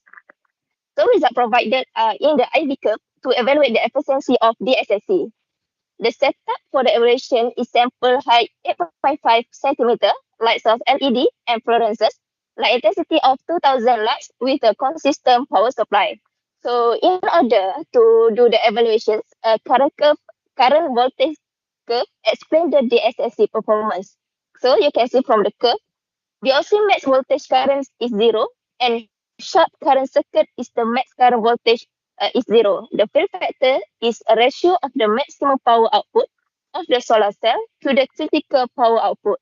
Ideally, for a perfect solar cell, the IV curves will resemble a rectangle, as you can see this gray rectangle indicating that the cell maintains a high current even at high voltage, maximizing power output. But in practical, it is impossible for us to have this perfect rectangle. Hence, the fill factor will be the ratio of this blue area to the theoretical or ideal power output. So in this table, we are comparing 4 parameters with 3 different batches with different conditions. The efficiency, where the efficiency is where it is increases with the addition of CQD to titanium oxide across all the light intensity. While the fill factor also shows the improvement when CQD is added. Next parameter is open circuit voltage, with the open current voltage is higher for titanium oxide CQD compared to titanium oxide alone. And lastly, short circuit current density, where the trend is observed that short current density increases significantly with the addition of CQD. Overall, the trend indicates that incorporating CQD into the titanium oxide enhances its performance under various light intensity, suggesting that potential for improved efficiency in applications like solar cells. Now I pass the floor to Atia. Thank you, Nur Anas. So let's see deeper how the CQD improves the performance of the SSC. The first one is enhancement of broad light absorption. It is because CQD has a tunable property in which it adjusts their size and surface combination with the dye and the TiO2.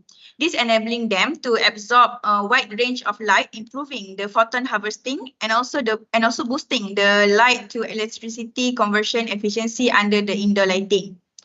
Next, due to their nanoscale size, CQD also exhibit the quantum confinement effect, which give them discrete and well-defined energy levels.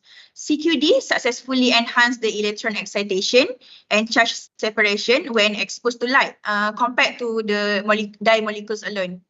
The electrons with sufficient energy efficiently transit into the TiO2 conduction band, which enhance the rate of electron injection. And also it will improve the PCA. Efficient electron transfer will lowers the likelihood of recombination that further increase the DSSC efficiency as the more electron being available. CQD also improve the interaction between the dye molecules and the electrolyte, which result the regeneration process happen more efficiently.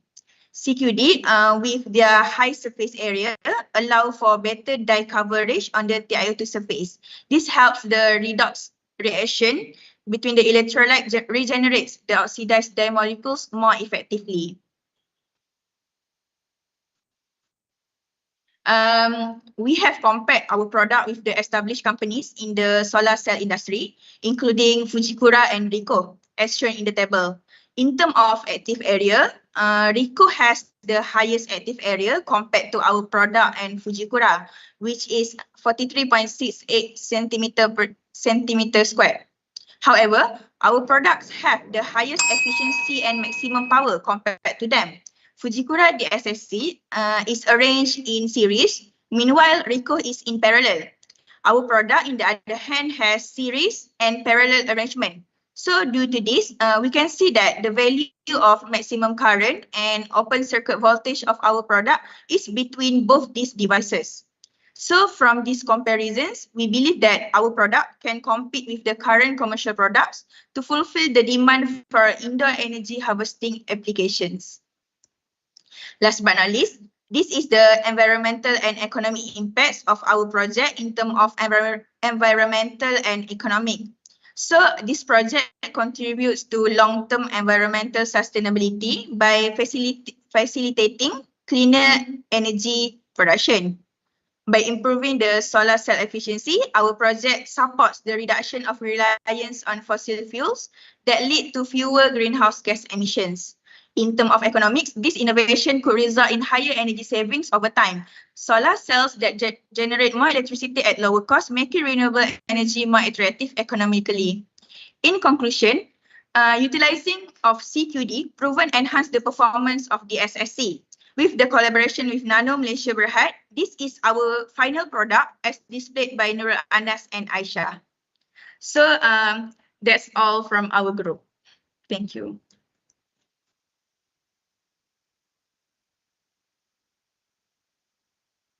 Thank you, Group Quantum Sparks, for the delightful presentation. The floor is now open for questions from the judges. Please welcome. Okay, good presentations by Group 9. So I'll start the Q&A session first. So I just have questions for your applications, right? So you mentioned that the application of these content dots, the SSC actually is placing it indoors. So may I know why you want to place it indoors instead of outdoors?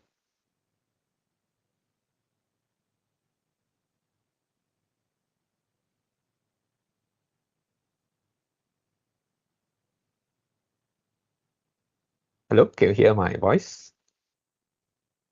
Yeah, can hear you. Okay. Do you understand what I'm asking?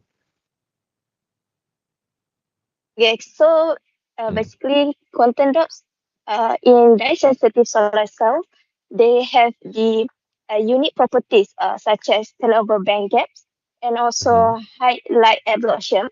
So making them suitable for low intensity indoor lighting conditions like LED or fluorescence light.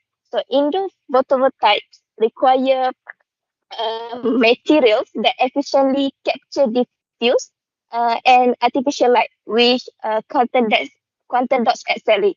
While traditional solar perform well outdoor with direct sunlight, quantum dots enhanced in DSSC, optimized for environment with lower variable light and making them ideal for indoor energy applications where devices like IoT sensor and smart home system are commonly used. I think that's If I can add, sir, besides that, it's also about the temperature stability. So the SSC actually can perform better in more stable and moderate temperature, which are common indoors application.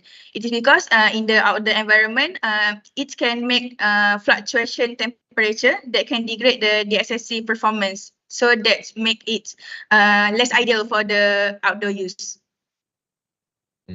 Okay. So just one last question. So how much this concentration of carbon conductor that you have to add into your DSSC for it to perform optimally? Do you have any idea?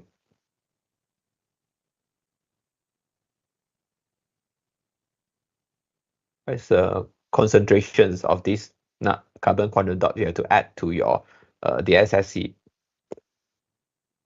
In our project, we did combine the CQD and the TiO2 with the for CQD is around 5% of the overall photoelectrodes. Is it 5%? 5% is the of optimum one, CQD? or is the one you just tested? Okay. For the 5%, that Yeah. is from our previous study lah, from the journal. So we take that value. What happens if you add in more than 5%?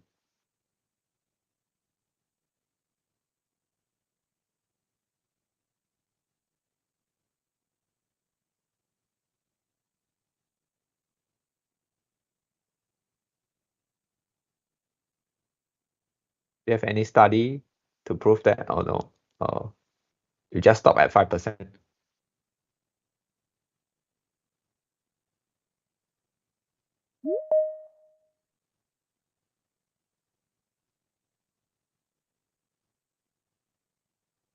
Okay.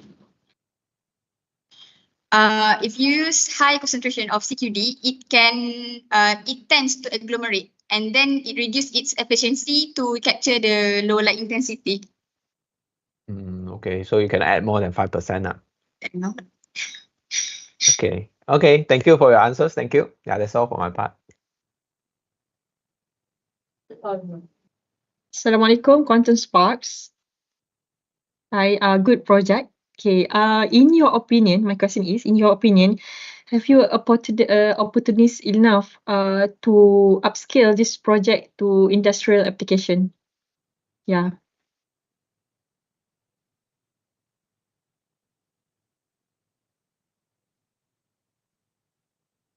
Our product actually to upscale our product to be commercialized. Actually, for now, our product is utilize the liquid electrolyte. So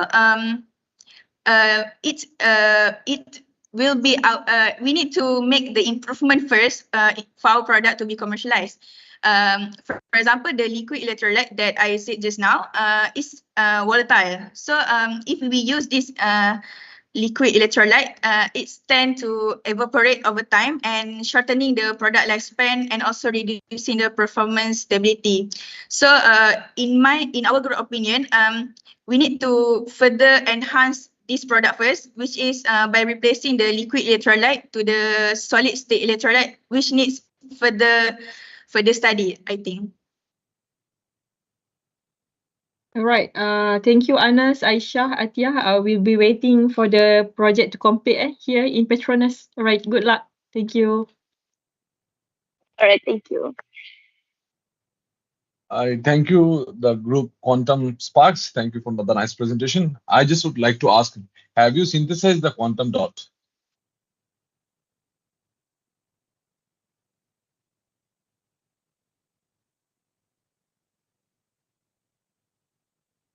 Yeah, the synthesization of carbon content dots have been studied and we have the collaboration mixture with the I have shown the method in which in general 0.42 of resistor will dissolve in the HCN as the solvent or the carbon soft. And then concentration of sulfuric acid will be varies. Then added into and at the previous Erlenmeyer plus, and both Erlenmeyer plus containing the resistor solution and concentrated acid will cool to 0 degrees C, and then subsequently the cool concentrated sulfuric acid was added dropwise into the resistor solution while stirring, and the last reaction mixture was left to warm to room temperature before heating on a hot plate for 6 minutes to obtain content drops. So after the cooling at to room temperature, the content drops were dispersed in acetone, followed by centrifugation with acetone washing times 3. So basically, this method that we use actually rapidly emphasize synthesis of high color purity solid state carbon dioxide with the high yield of 99.5% just using the direct heating method. Yeah. Did you measure the size of the carbon quantum dot? So Did you measure the size of carbon quantum dot that you synthesized? the size is not measured, is based on the wavelength of green content dot, in which 570 to 650. Yeah. 50 nanometer.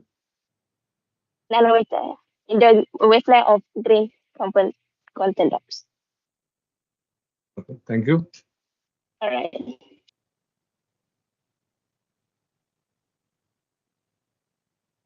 A huge thank you to our judges for those brilliant questions. You really kept our presenters on their toes. Absolutely. And let's give a big round of applause to Group 9 for their awesome presentation. You guys rocked it. All right, everyone. We have reached the final presentation of the day, and it's going to be a glowing one. Let's welcome Group Photon Pioneers to the screen, led by Muhammad Arik Akmal bin Nail Ramzi from Taylor's University Lakeside Campus, Subang Jaya. They're about to shed light on their fascinating topic, bioluminescent bacteria usage on soil, an innovative method that can help monitor soil health by detecting contaminants. Sounds fascinating, right? I'm really excited about this one, Amna. Bioluminescence bacteria. This sounds like something out of a science fiction novel. Let's see how Group Photon Pioneers use their incredible natural phenomenon in their research. Group 10, the stage is all yours. Okay, hello. Is it clear?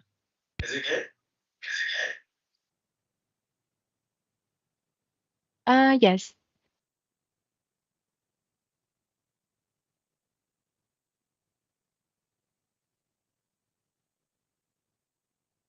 Can you guys hear us? Yes, I can hear you. Okay. Good afternoon, everyone. We are the Photon Pioneer. Me, Arik Akmal, with my fellow two groupmates, Emir Zikri and Khalid Saladin, will be presenting about bioluminescent bacteria to detect mercury in soil. In the video here, it has shown that we've been using glowing sticks as a replication for bioluminescent bacteria. It has the same glowing properties as those bacteria. Next, my groupmate Emir will be presenting about the general overview of our presentation. Okay, so hello. I'm Ime, as Ari has mentioned, and I'll be providing the general overview. But before that, let me give you some context. So imagine yourself as a farmer working on large-scale plots of lands and having to maintain the health of the soil, and thus entailing having to maintain the concentration of heavy metals to be as low as possible. Imagine having to check each area of land one by one. Wouldn't that be tiring? So not only using the traditional method, not only would it be time consuming, costly, labor intensive, and thus inaccessible to small scale farmers, it is very difficult for us as farmers to keep doing it over and over and over again. So The objective of our research is to present the use of bioluminescent bacteria as a biosensor to detect heavy metal contaminants in the soil. The consequences of having these heavy metals in the soil are reduced crop yield due to the heavy metals, economic losses due to a lower output of crops, potential health hazards due to the consumption that will also be presented later on, and also it also threatened food security that will also presented right after this. Proceeding to UN Sustainable Development Goals number 2 by Ari Akmal.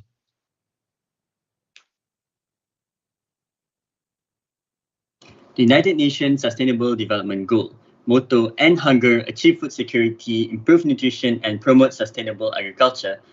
This goal parallel with our project ideas of promoting a healthy soil for plantation and crop yield, as their growing scarcity in many parts of the world makes it imperative to use and manage them sustainably. The graph here shown that the concentration of mercury allowed by the WHO guideline is only 0.01%. However, there's a higher concentration for other heavy metals such as copper and zinc because they promote seed germination and root development. Next, I'll be passing this presentation for Khalid Saladin to introduce about the bioluminescent bacteria. Thank you, Arik, for his wonderful presentation. Okay, I will help you understand better what exactly is a bioluminescent bacteria. A bioluminescent bacteria is a type of bacteria that emits light. They predominantly live in seawater areas on marine animals such as octopuses and the anglerfish. There are three types of bioluminescent bacteria. There are free-living bacteria such as Vibrio harveyi, and there are bacteria that are in symbiosis with other animals such as Vibrio fisheri, and there are also terrestrial nematodes. These bioluminescent bacteria can be used as a biosensor to monitor the environment, such as pollution detection in soil. The biochemical reaction that causes the bacteria to emit light involves the luciferase enzyme and also the regulatory gene LUX. We can take a bacteria from the local environment and genetically modify it in order it becomes a bioluminescent bacteria. That's all for me to share. I now invite Ime to continue on with the presentation. Okay, so hi, me again. So as Khalid has explained about the existence of bioluminescent bacteria naturally, I will explain on how we could hypothetically produce genetically modified bioluminescent bacteria that react specifically to certain pollutants. So as you can see, there's natural and also genetically modified. So the materials required to produce this bioluminescent bacteria, host bacteria, we have selected E. coli. And next, we require Luria betani agar plates, LB agar plates for short, which contain the necessary nutrients for suitable environment for these bacteria to cultivate, specifically yeast extract and sodium chloride. Next, we require plasmid with a LUX gene and a calcium chloride solution for the transformation process for the gene process. Next, we require antibiotics and an incubator. So the process overall, we extract the LUX gene from Vibrio sp and create a plasmid vector containing the LUX gene, in which we then introduce and insert and introduce the LUX plasmid into E. coli cells through a process called as heat shock transformation, in which we incubate the cells on ice, then quickly heat them to 42 degrees Celsius for 45 seconds to allow for plasmid uptake. Next, we treat the E. coli stains with calcium chloride, which, as I mentioned just now, it is used for a transformation process, which is to allow certain cells to uptake foreign DNA. After that, we add the transformed bacteria in the LB agar plates containing antibiotics, which act as a filter to filter off the weaker bacteria and leave off only the strong bacteria to be used as our sample, in which we first incubate the plate for 24 hours at 37 degrees Celsius. Meanwhile, we observe it overnight for bioluminescent bacteria. And so for the optimization and maintenance of this research, first, the one important thing that is required is a sustainable flow of oxygen, as bioluminescence is a the production of bioluminescence is a very oxygen-dependent process, as will be shown in the chemical reaction later on. And the optimal the optimal temperature for growth of bacteria is, of course, 37 degrees Celsius, which is common amongst bacteria. And last but not least, the use of flavin mononucleotide as a luciferin, short FMN for short, is used for the process of bioluminescence. As you can see down here is the graph for the optimal temperature. And next, I'll be passing it on to Ari Akmal to explain the chemical processes. Okay, so this is the chemical equation involving the biochemical reaction to produce light, the bioluminescence. First, we have the reduced flavin mononucleotide react with the aliphatic aldehyde in the presence of oxygen to produce flavin mononucleotide, water, carboxylic acid, and light at a wavelength of 490 nanometer. Luciferase enzyme, as mentioned previously, involved reduced flavin mononucleotide and aliphatic aldehyde. And also from the diagram there, it has shown that the flavin mononucleotide will be oxidized to produce by removing 2 electrons. Another thing from this equation, we can conclude that the aliphatic aldehyde will be oxidized to produce carboxylic acid. Next, I'll be explaining about how to use this bacteria in detection of the soil. So, as I previously mentioned, in our previous video, we used glowing sticks, as once we crack the stick, it shows a glowing blue-green light, which can be a perfect replication of bioluminescent bacteria, as changes in the luminescence indicate the presence of mercury. Here are the mechanism of how mercury can be detected in soil. First, luciferase enzyme as a catalyst for the oxidation of luciferin in the presence of oxygen. What is luciferin? Luciferin is a substance that when oxidized in presence of luciferase, it will produce light, which is needed for the detection of mercury in soil. Next, the MERR, which is the regulatory protein of mercury, will bind to mercury and disrupt the production of luciferase. Thus, it will reduce the bacteria's metabolic efficiency, including its ability to produce light. Here are a few steps needed to be taken for soil sampling. First, a controlled amount of mercury chloride solution is introduced into the test reactor at different concentration ranging from 0 to 25 ppm. Then, the bioluminescent output is monitored using a luminometer with the unit Lx or lux, which is luminous flux per unit area. Next, the loss of luminescence indicate that mercury is interfering with the bacterial metabolism. Here is the data analysis we received from Shiraz University, Iran, where the graph shown that as the concentration of mercury increases from 0 to 25 ppm, the bioluminescence decreases from 500 to 0. Next, the discussion part will be presented by Khalid Saladin. Thank you, Arik. Okay. There are two things that we're discussing when discussing when using bioluminescent bacteria in soil. The first thing is, since some bacteria, they may colonize the roots and plants as bacteria live in the soil ecosystem. This means that the bacteria might infect the plants. However, there is a way to address this issue by choosing local bacteria such as Escherichia coli, which is not typically known to be a pathogen to plants. It will be less likely to contaminate the plant. Moving on, the second thing that is worth discussing is what happens when we consume plants with high concentrations of mercury. The first thing that might happen is that it can damage the nervous system, because mercury is a neurotoxin and it can cause memory loss and impair our cognitive functions. The second thing, it might cause kidney damage, because mercury can accumulate in the kidneys, which leads to kidney dysfunction and cause issues with water filtration in the body.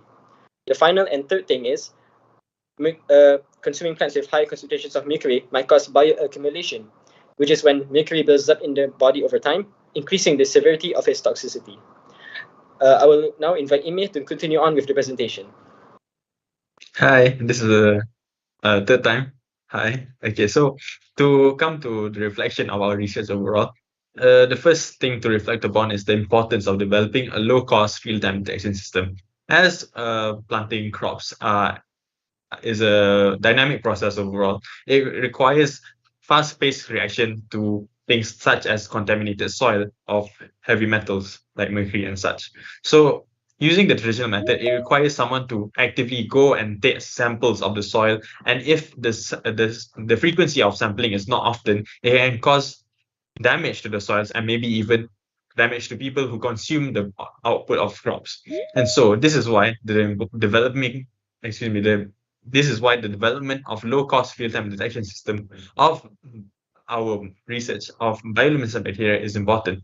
Next, to reflect upon the interdisciplinary nature of this topic. As presented, we have shown facets of chemistry, microbiology, and technology in this presentation. And this shows the collaboration between many, what would you say? Many facets of science to say.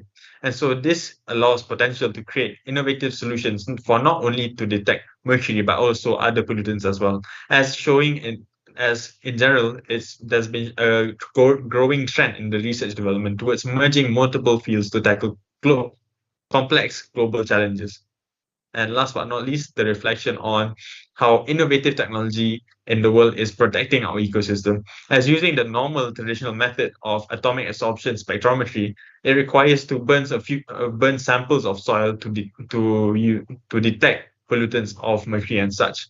And so by cutting that out of the equation entirely, we reduce the usage of chemical intensive gas testing and make it a sustainable driving force in scientific progression. Next, I pass it on to Ari Akmal for presenting the future research that we may look forward. Okay. So last but not least, I'll be explaining about future research need to be done on using this bioluminescent bacteria. First of all, we have to develop a more sensitive and quantitative detection method. As our research done, bioluminescent bacteria rely on visible changes in luminescence. However, a more precise quantification is needed so that it can benefit the remediation purposes of crop yield. Next, bioluminescent bacteria can be applied beyond agriculture field. I've done a small research on bioluminescent bacteria where it can be done it can be applied in medical field where we can detect infections in animal models. As bioluminescent bacteria light travel through skin and fleshes, we can detect specific location where the infection occurs. Thus, it will reduce animal testing in the future. That is all for our presentation, and here are a few references that we take for our presentation. Thank you. That was absolutely illuminating. Honestly, your presentation has really sparked our curiosity. Thank you, Group Bottom Pioneers, for that enlightening presentation. The floor is now open for questions from our judges. Thank you. Presentations by Photon Pioneers. You guys have very innovative ideas. So I'm just curious, does this bacteria that you are cultivating, is it really specific just for mercury alone, or is it also taking other types of metals as well? Okay, so in this example, yes, we have chosen mercury because it responds to specific regulatory proteins. But in any case, we can genetically modify the gene sequence so that it reacts to different heavy metals, to say maybe lead, maybe something else. Yeah. But gene It's only in this modification, specific example using mercury. Gene modification usually is quite expensive and take quite a long time to carry out, right? So how do you overcome this issue? Can you repeat the question? Yeah, because gene modification that I mentioned just now is actually quite costly and time consuming as well. So any solutions to overcome this issue?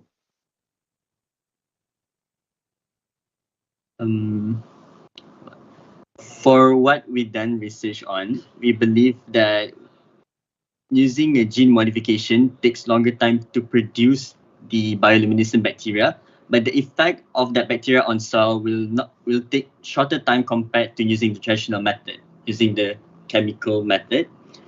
And our main research is to focus more on how we can produce this method large scale and put it into the industry so that it can compete with traditional method.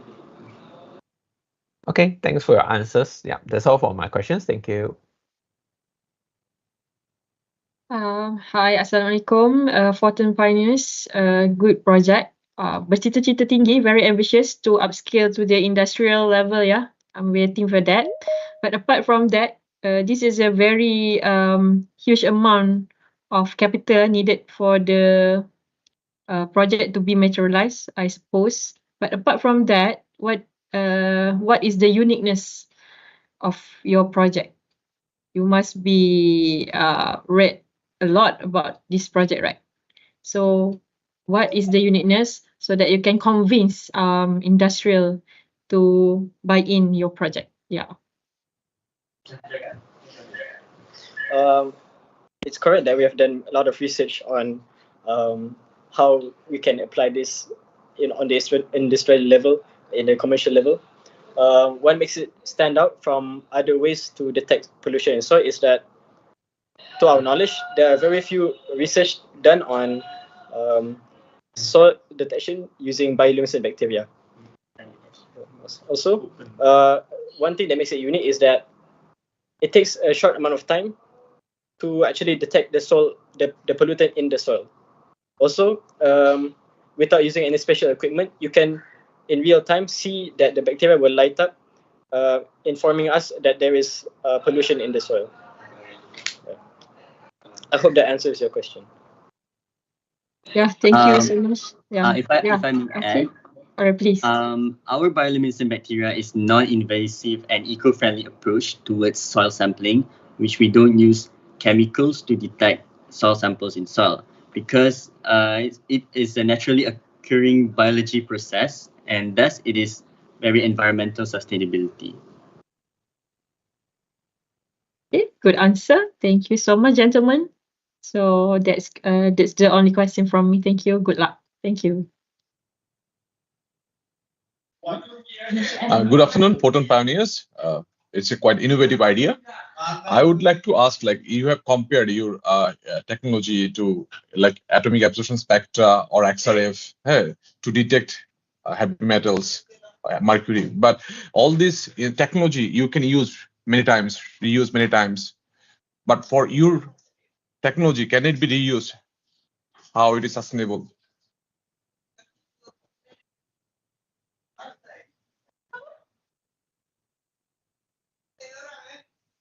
Your question is our product can be used many times? Yeah. However, reusability. Based on what I've researched on, there is not much proof of using this bioluminescence bacteria to detect heavy metals in soil. However, there's much research done on this project. Besides, on how many times we can use is because bacteria can be regenerated through cultures, so that we can produce more genetically modified bacteria in the future. So in that case, it is single time use. It's not, if I may answer, since it is a living organism, the bacteria, after we have done using it, we can store it, then we can use it for another time, and it will produce the same chemical processes to emit light if it detects a pollutant. So to answer your question, yes, it is sustainable. Okay, thank you.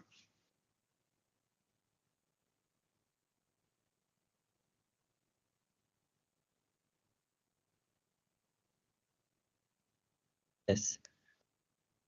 Fantastic questions, judges, and equally impressive answers from Group 10. It's amazing how much we can learn when we dive deep into these projects, isn't it, Amna? Absolutely. Your passion really shines through. Thank you, Group Photon Pioneers, for your dedication and creativity. And with that, we conclude an incredible series of presentations. A huge thank you to all groups for your outstanding work today. Each group has brought something unique to the table, and it's been inspiring to witness. Stay tuned for what's next. There's more to come after a short break. Let's keep the energy up. Now, as mentioned earlier, we will take another short break and start our second quiz session. Attendees, please scan the QR code displayed on screen Kindly fill in your details and enter the quiz. Good luck to all attendees.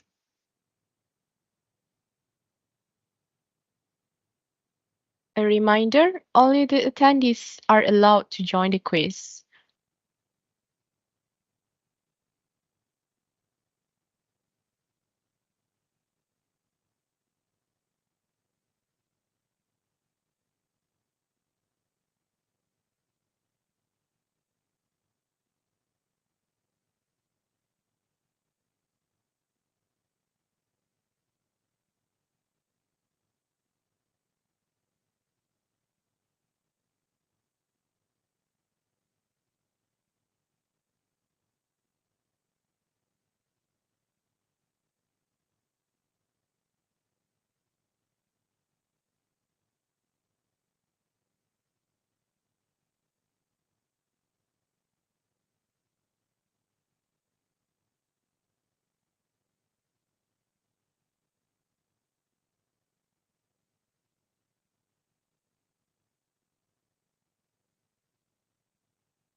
Please wait for a moment, yeah? We're currently waiting for attendees to join in.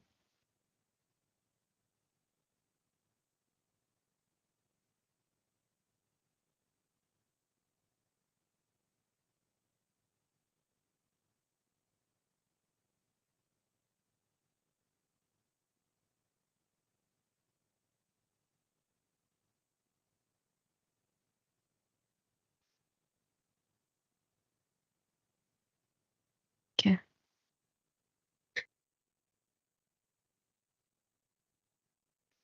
Please scan the QR code displayed on the screen.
To those that have scanned the QR code before, please do scan this QR code as fast as you could as the quiz is about to start. Thank you.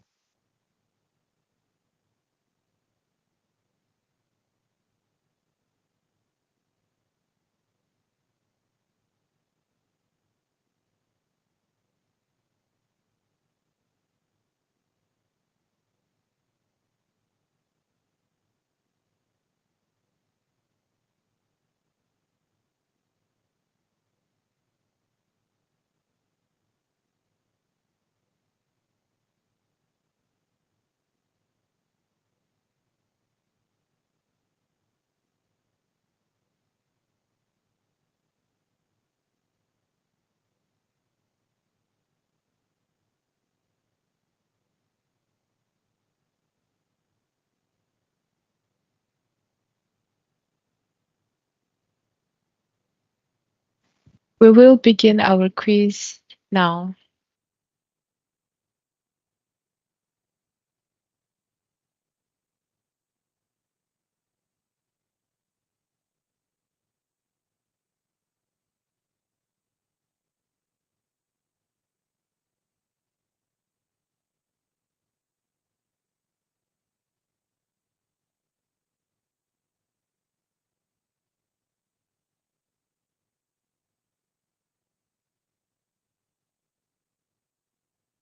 Hazim, let's take a look at the real-time rankings on your screen.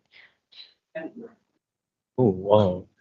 It looks like there's quite a few errors here and there, but then I see that DD is actually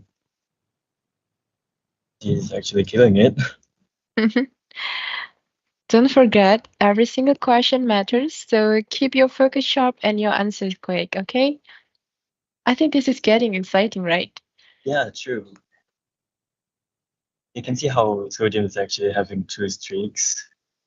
They're catching up to DD. Let's see who's going to take the lead next. Ooh, it's like Sodium. Oh no.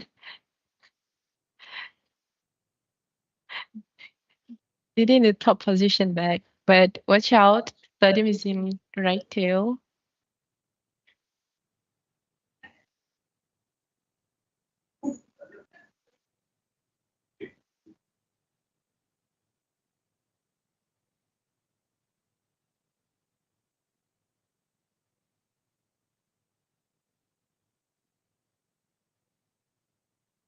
Things are getting a bit intense there. Looks like Didi is still in the top position and Sodium in the second place. So how is everyone feeling? Please stay alert and think carefully about each question, alright?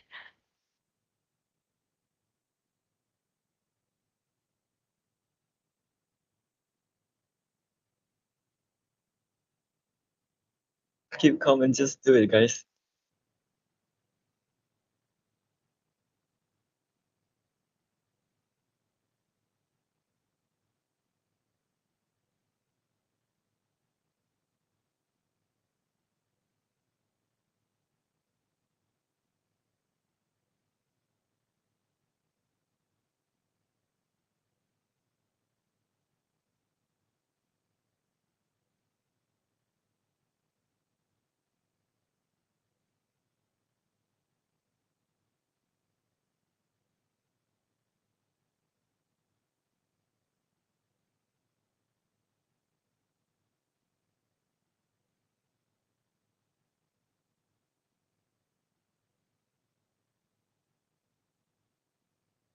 You guys can do it just a little bit more.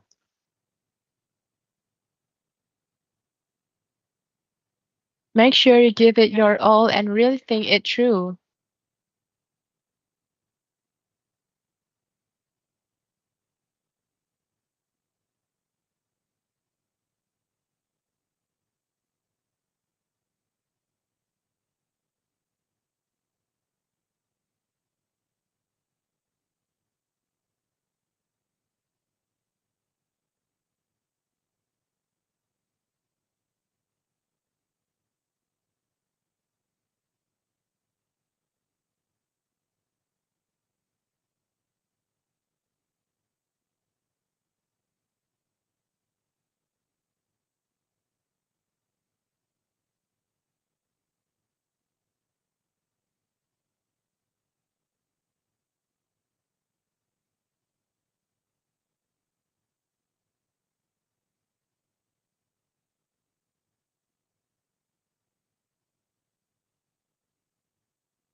All right, folks, let's end this quiz. Let's see how everyone performed. I'm thrilled to announce the final rankings. Huge shout out to our top three.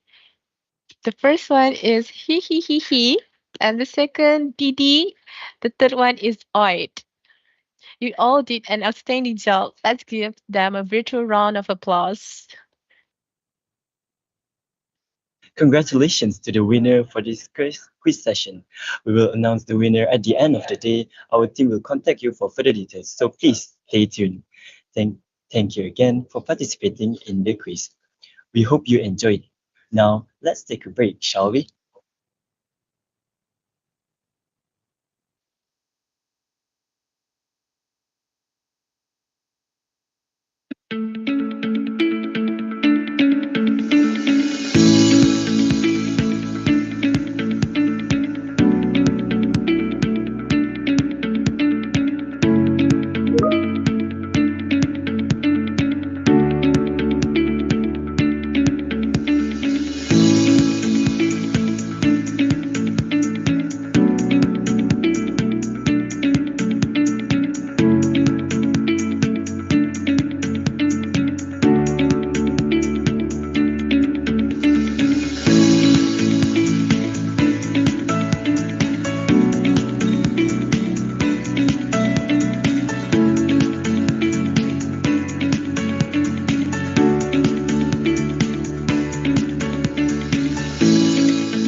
Please wait for a moment as the next session will be starting soon.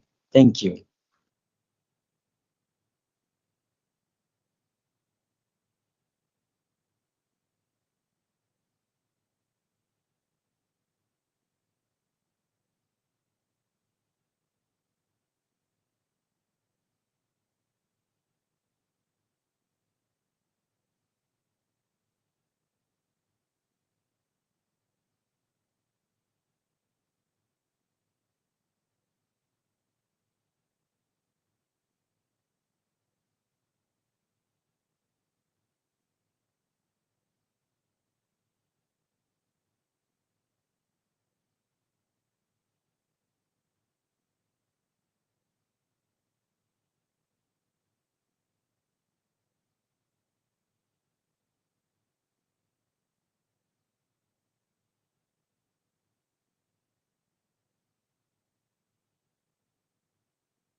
As we near the end of today's event, we've gained so much valuable insight and knowledge. I am now honored to invite Professor CHM Dr. Cecilia Devi Wilfred, main advisor of the ACSUTP student chapter, to give the closing remarks. Prof. Cecilia, the screen is yours.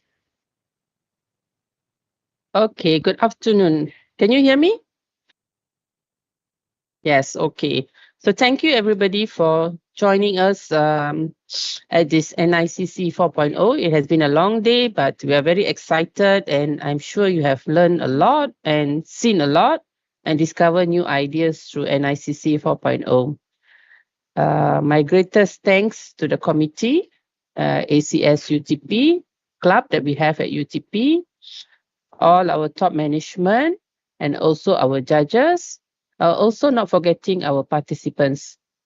We hope you can share the idea that we have delivered today to your friends, especially those from other universities. And we hope to see you all again next year when we do NICC 5.0. So thank you again from us and all the best.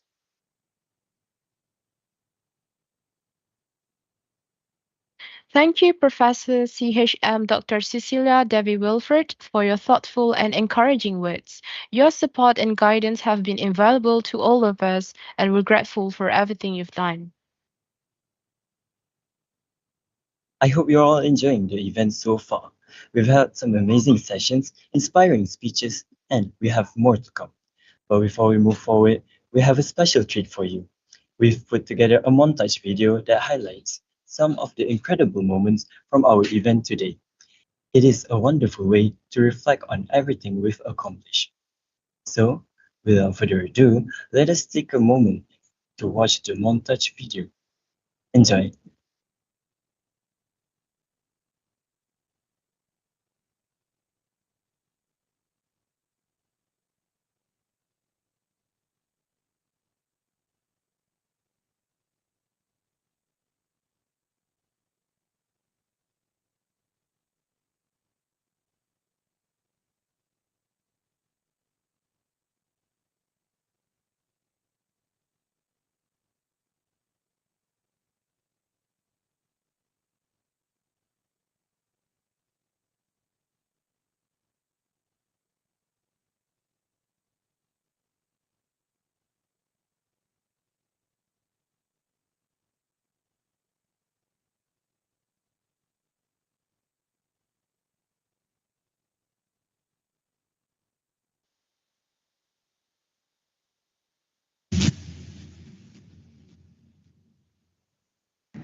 I hope all of you enjoyed the montage video displayed just now. And now it's time for one of the most anticipated moments of the day, the prize giving ceremony. This is the moment where we recognize and celebrate the hard work, creativity, and excellence of our participants. The winner.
Sorry for the technical issue just now.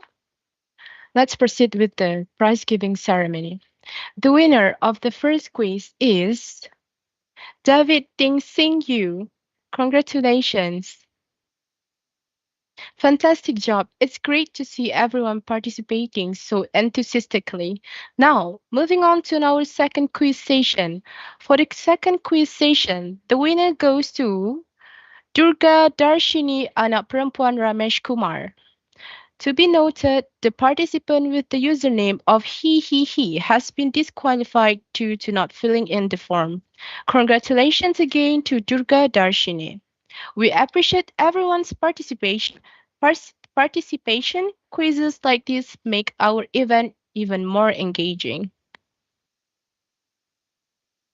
That is true. Now, moving on is the prize giving session for NICC 4.0 final round.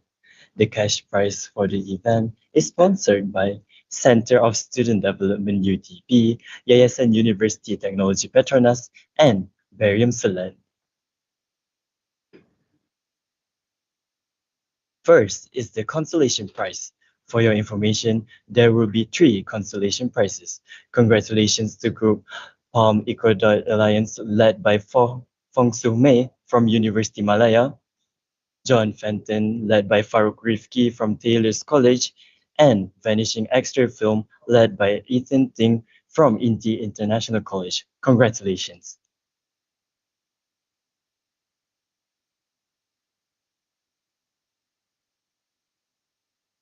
Next is the second runner-up for NICC 4.0. Are you guys excited?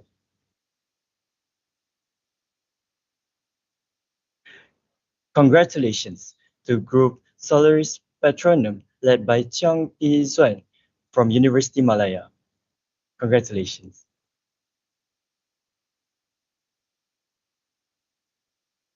Moving on is the first runner-up for NICC 4.0 is...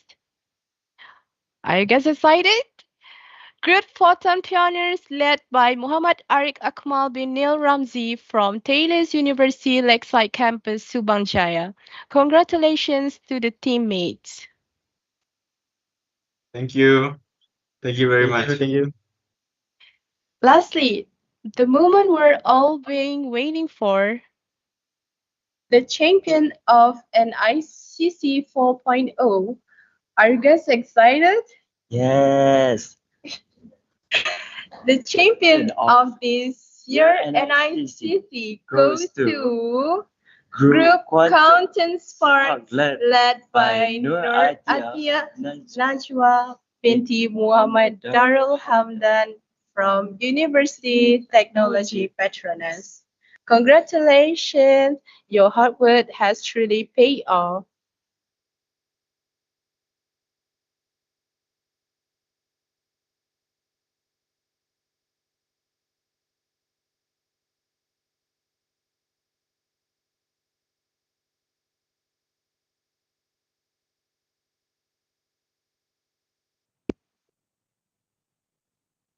Congratulations to all of our winners. Your achievements today are a testament to your hard work and talent. All right, ladies and gentlemen, before we conclude today's session, we would like to commemorate this event with a group photograph. At this time, we kindly ask all the participants to turn on their cameras.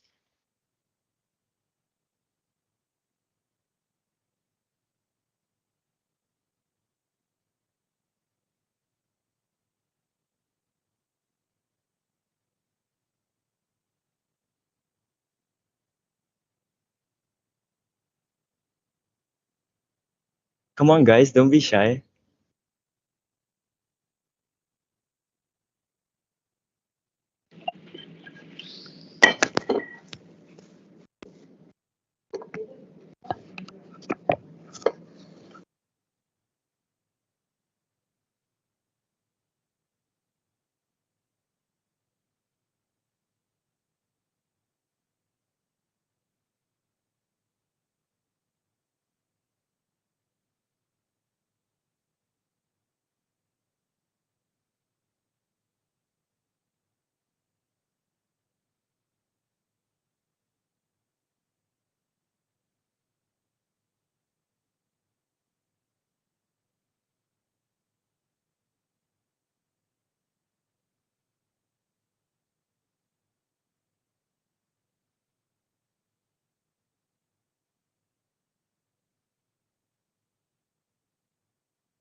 Okay, so are you guys ready?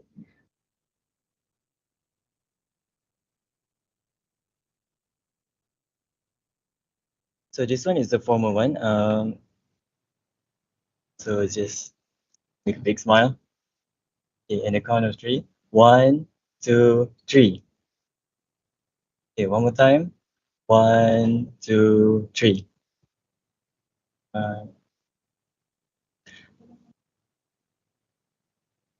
All right, now is the freestyle.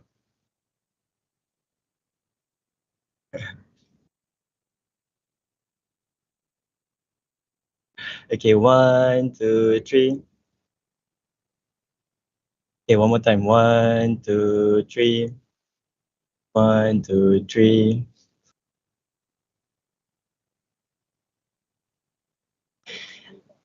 And with that, we've reached the end of today's program. On behalf of the organizing committee, we extend our sincere gratitude to all of you for your participation and support. My name is Mohammad Hazim bin Amiruddin. And I'm Noor Amnatihani Binti Zainuddin, signing off. Have a wonderful evening and stay safe. Bye.